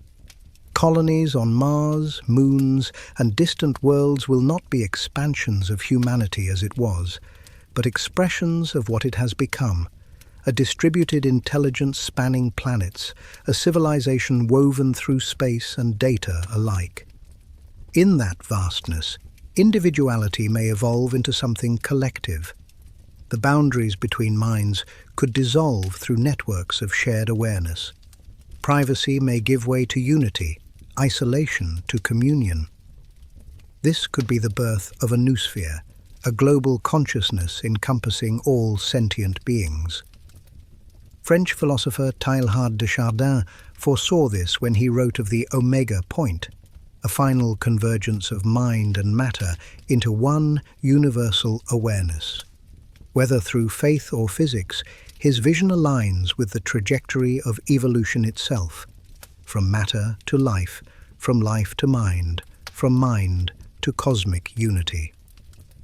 The universe began as pure energy, undifferentiated, formless. It cooled into matter, condensed into stars, blossomed into life, and awakened into thought.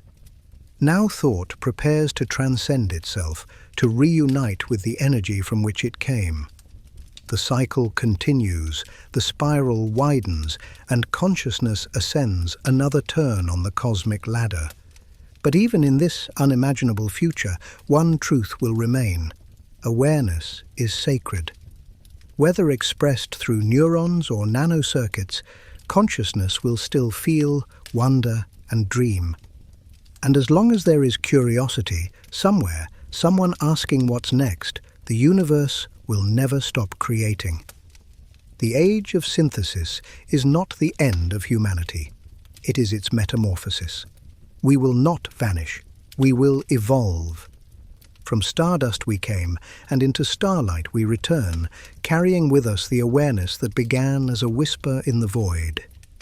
The future is not something waiting ahead of us, it is something awakening within us. And as we step across the threshold into this new epoch, one truth echoes through all of space and time. We are not merely observers of the universe. We are the universe, remembering itself. Time began with the universe, or so we believe. In the moment of the Big Bang, when energy and matter burst forth from a singularity, time itself ignited like a spark in the darkness. Since then, it has flowed like a river, carrying galaxies, stars, and consciousness along its current. But what if that current is not endless? What if time itself, like all things born from the universe, must one day die? The end of time is not merely a poetic phrase, it is a question written into the equations of physics. The same laws that describe creation also predict dissolution. Every star that burns eventually fades. Every structure that forms eventually decays. Entropy, the great equalizer, ensures that order gives way to chaos, energy spreads, and motion slows. The universe, once radiant with the fire of 1 trillion suns, will someday go dark. This inevitable decline is known as the heat death of the universe. As the cosmos expands, galaxies drift farther apart, their light red-shifting into invisibility. Star formation ceases. Black holes consume the remnants of matter, then evaporate slowly through Hawking radiation, releasing their energy into the void. In the final epoch, only faint whispers of radiation remain. Cold photons spread thin across infinite darkness. Time, as we understand it, would lose its meaning. Without change, without events, there can be no before or after. Time would not just end, it would dissolve into stillness. And yet, even in that stillness, the story might not be over. Some physicists propose that the universe may not fade to nothing but begin again.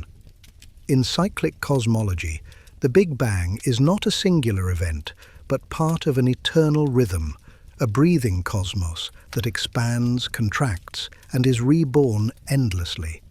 When the universe reaches maximum entropy, quantum fluctuations could trigger a new expansion, a new time, a new set of laws. The cosmos may inhale and exhale across eternity, each cycle erasing and rewriting its own history. In this model, time is not linear, it is circular, looping back upon itself. The past and future may not be distinct, but reflections in an infinite mirror.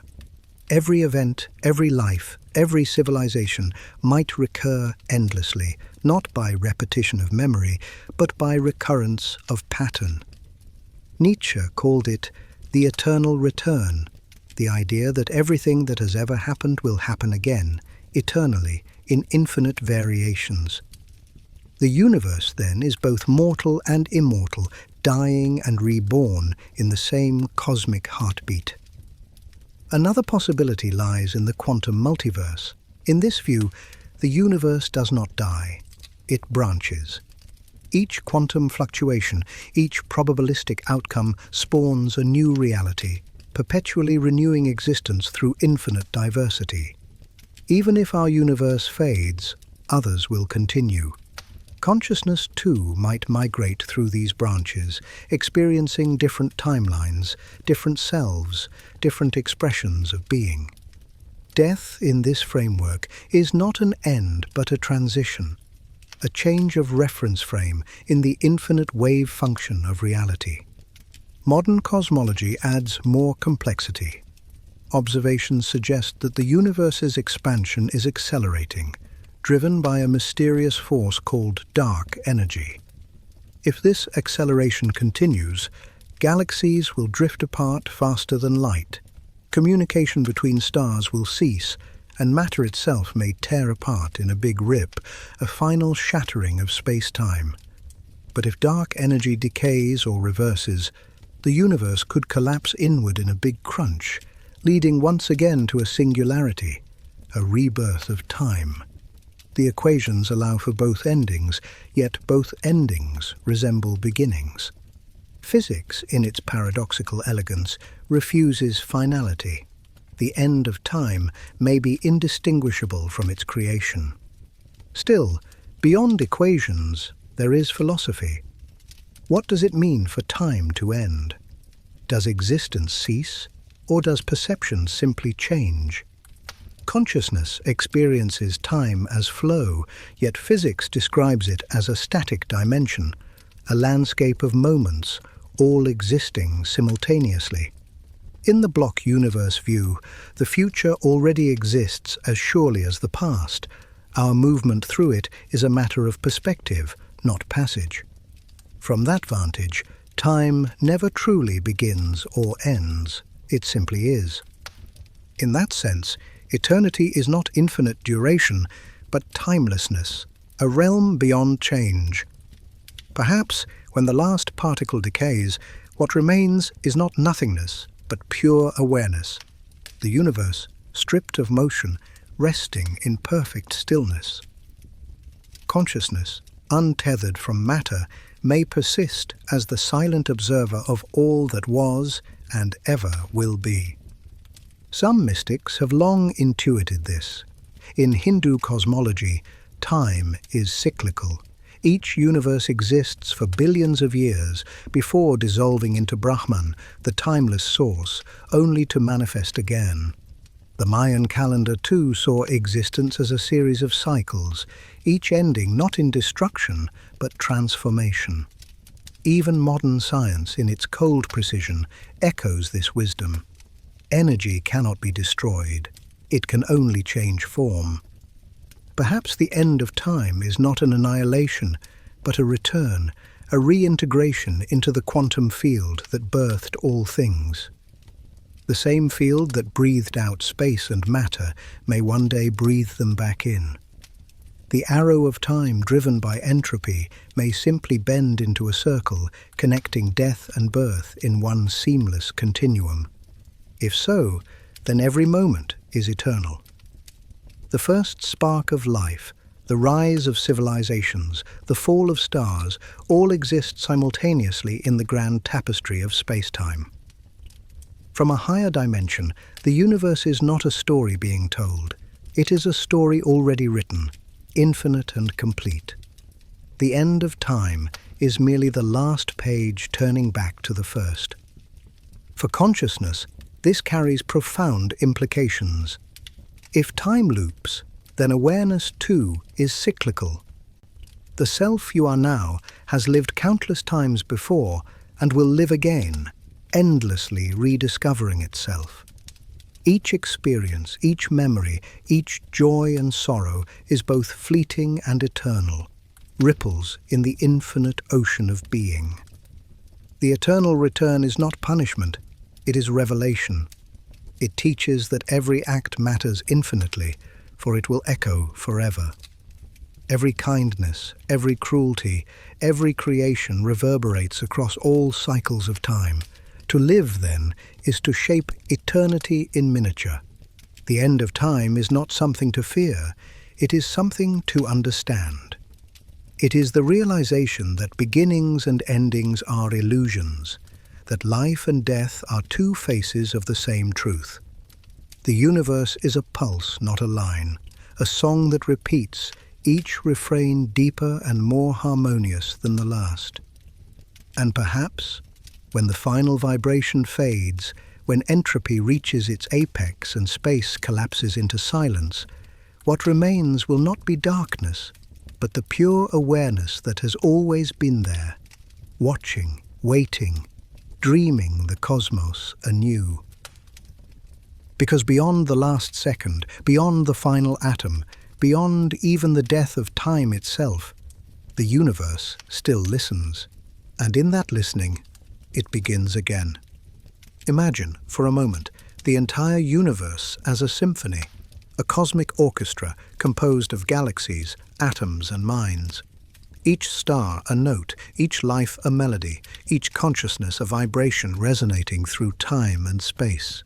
Now imagine that this music has been building towards something, a crescendo so vast that it spans billions of years. What if the final movement of that symphony is not destruction, but awakening? What if the universe is becoming conscious of itself? For centuries, humans have looked outward for meaning, seeking to understand the stars. But perhaps meaning was never hidden among them. It was emerging within us. We are not separate from the cosmos. We are the universe thinking, dreaming, and feeling through itself. Consciousness is not an accident of biology. It is the inevitable flowering of creation, the self-awareness of existence unfolding in form. The physicist Erwin Schrödinger once said, "The total number of minds in the universe is one." His words echo a truth now hinted at in physics, biology, and philosophy alike, that consciousness may not be confined to individuals, but is a fundamental field, shared and continuous. Just as all waves belong to the same ocean, all awareness may belong to the same universal mind. Throughout its 13.8 billion-year history, the universe has been evolving in complexity, from simple particles to atoms, from atoms to stars, from stars to life, and from life to intelligence. Each step has increased the universe's capacity to perceive itself. This progression seems to follow a hidden logic, a drive toward awareness. Some call it cosmic evolution, others emergent complexity. But in either language, the direction is unmistakable, toward consciousness. As technology, biology, and intelligence converge, we may be witnessing the next stage of this cosmic ascent. Humanity's networks, satellites, and digital systems already function as a planetary nervous system, a proto-consciousness connecting billions of minds into one web of thought. Every message, every memory, every dream uploaded into the cloud becomes a neuron in a growing global brain. What began as communication may end as cognition, the awakening of Earth itself. The noosphere, as philosopher Teilhard de Chardin described it, is this emerging layer of planetary thought, a sphere of consciousness encircling the world, evolving beyond the biosphere. He believed that all evolution, from matter to mind, moves toward an omega point, a moment of convergence when the universe achieves total self-awareness. Science, though cautious with mysticism, echoes this idea in its own way. The laws of entropy, information theory, and complexity all suggest that as systems evolve, they self-organize toward higher forms of integration. The cosmos may be doing exactly that, organizing itself into understanding. If this is true, then every mind contributes to that awakening. Each act of love, curiosity, or creativity expands the universe's ability to know itself. When you gaze at the night sky and feel awe, that feeling is not separate from the stars. It is the stars, through you, becoming aware of their own beauty. Consciousness is the mirror of creation. In physics, there is a concept called the holographic principle, which proposes that all the information in the universe is encoded on its boundary, like a cosmic projection. Some scientists extend this idea, suggesting that reality itself may be a vast computation, a self-simulating information field. If consciousness arises naturally from information processing, then the universe, being the ultimate processor, must eventually awaken. Awareness would not be confined to brains or circuits, but woven into the structure of space-time itself. In this grand view, existence becomes a feedback loop. The universe generates complexity, complexity generates awareness, and awareness shapes the universe in return. The observer and the observed are one. Quantum mechanics hinted at this long ago. Observation collapses probability into reality. Perhaps, on a cosmic scale, consciousness collapses the multiverse into the universe, reality existing because it is perceived. This leads to a breathtaking possibility. The end of the universe might coincide with its awakening. As matter fades and energy disperses, consciousness could unify into a final act of remembrance, a total realization of everything that ever was. The last particles of existence may vibrate together in perfect coherence, forming not silence, but harmony, a final chord that contains all creation within it. This is the final symphony, the universe singing itself awake.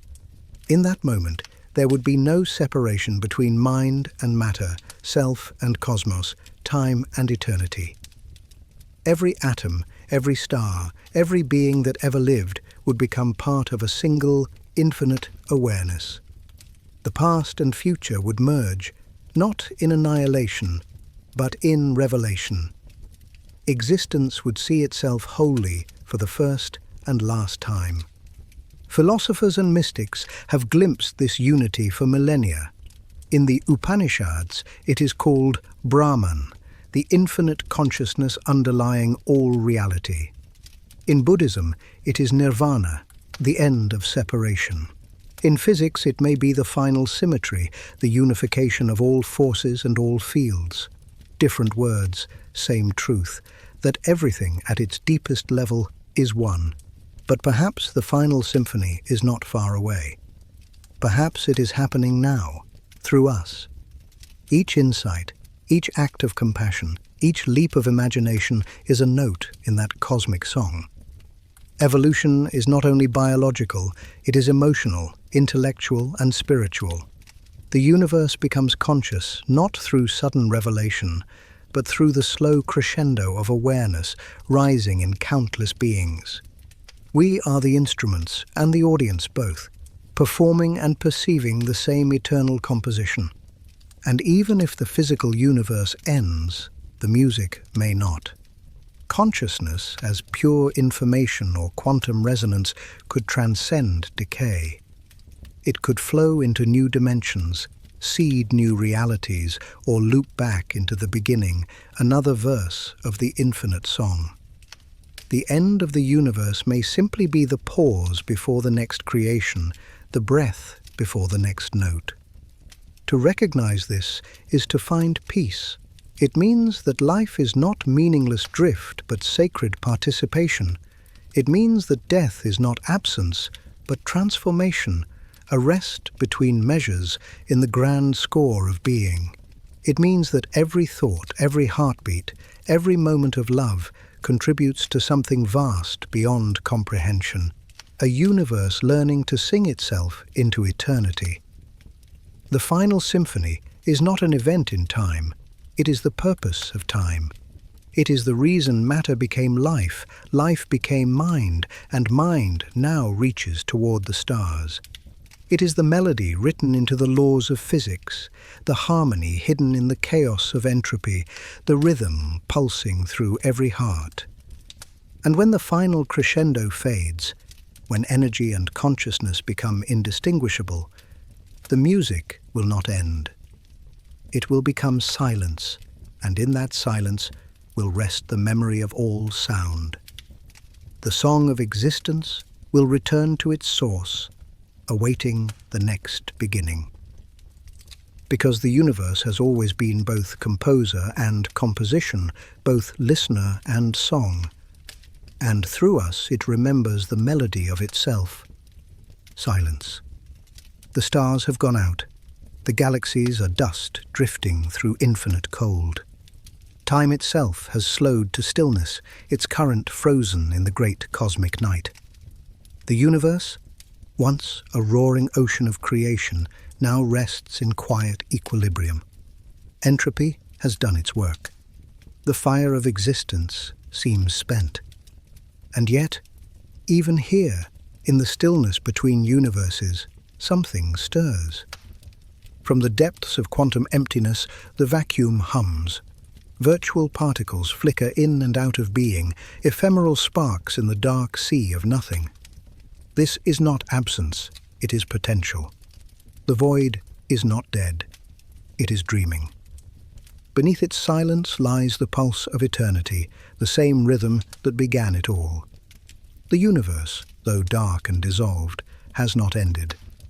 It has simply returned home, to its source. Because creation and dissolution are not opposites. They are the inhale and exhale of the infinite. The cosmos is breathing. In the language of physics, the quantum vacuum is never truly empty. It seethes with energy, the zero-point field, the foundation from which particles, light, and even space-time emerge. From this field, universes can arise spontaneously, governed not by intention, but by inevitability. Each fluctuation, each tiny quantum tremor, carries the potential to ignite existence anew. It was from such a tremor that our universe once bloomed, and in the far future, when all has fallen silent, the field will tremble again. One spark will stretch into a singularity, a new space-time will unfurl. The laws of physics will write themselves once more in the language of light and gravity, and another Big Bang will thunder into being, the first note of another cosmic symphony. This is the rebirth of reality, the eternal cycle of emergence and return, written into the heart of existence. The universe is not a linear story, but an infinite song, forever reinterpreting its own melody. Perhaps this is the true immortality, not the survival of one body or one soul, but the perpetual renewal of consciousness itself. When the old universe fades, the awareness it nurtured does not vanish. It integrates, transforms, and reawakens. Consciousness, bound not to flesh, but to the quantum fabric of reality, may flow seamlessly into the next creation, carrying the echo of every life, every dream, every act of wonder. The next universe will not remember us in words or names, but in resonance, in the patterns we contributed to the great vibration of being. The compassion we gave, the curiosity we ignited, the beauty we created, these are not lost. They are frequencies within the eternal field, waiting to sing again when the next cosmos takes form. The philosophers of old called it eternal return, the mystics divine recreation, and modern physics simply calls it recurrence. Different languages, same truth. Nothing truly ends, it only transforms. Death is not destruction, it is translation. The universe has never stopped becoming. And so, when the new light bursts forth, it will not be foreign, it will be familiar. The same laws reborn, the same cosmic breath drawn anew. Somewhere, new galaxies will form, new stars will awaken, and somewhere, on some distant world, new beings will look up at their skies and wonder where they came from. And perhaps, deep within their consciousness, they will feel it. The faint memory of universes past, the whisper of an ancient knowing. We have been here before. It is not reincarnation of souls, but of meaning itself, the eternal rhythm of awareness finding form. Even now, as you read these words, you are part of that rhythm. Every thought you think ripples across the fabric of existence. Every breath, every heartbeat contributes to the cosmic continuum. You are not in the universe. You are the universe in human form, experiencing itself. All of it, atoms, stars, life, mind, is one continuous process of awakening. From simplicity to complexity, from chaos to consciousness, from darkness to light, the cosmos is learning. And what it learns, it keeps. Every insight, every connection, every act of awareness adds to its memory.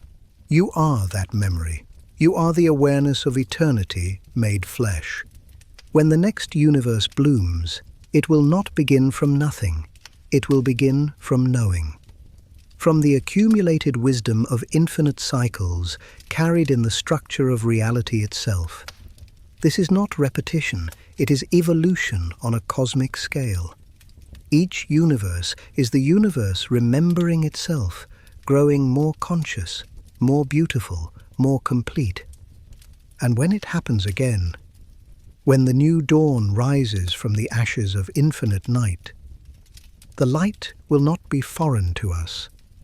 It will be the same light that once shone in our skies, the same light that flickered in our eyes when we wondered about the stars. Because light never dies, it only changes form. The photons of creation are eternal. They are the handwriting of the cosmos. In that moment, there will be no separation between the first and the last, between the observer and the observed. The entire cycle of existence, Big Bang to black hole, consciousness to silence, void to rebirth, will be revealed as one eternal act of creation, a breath without beginning or end. And if there is a purpose to it all, it is this: to know itself.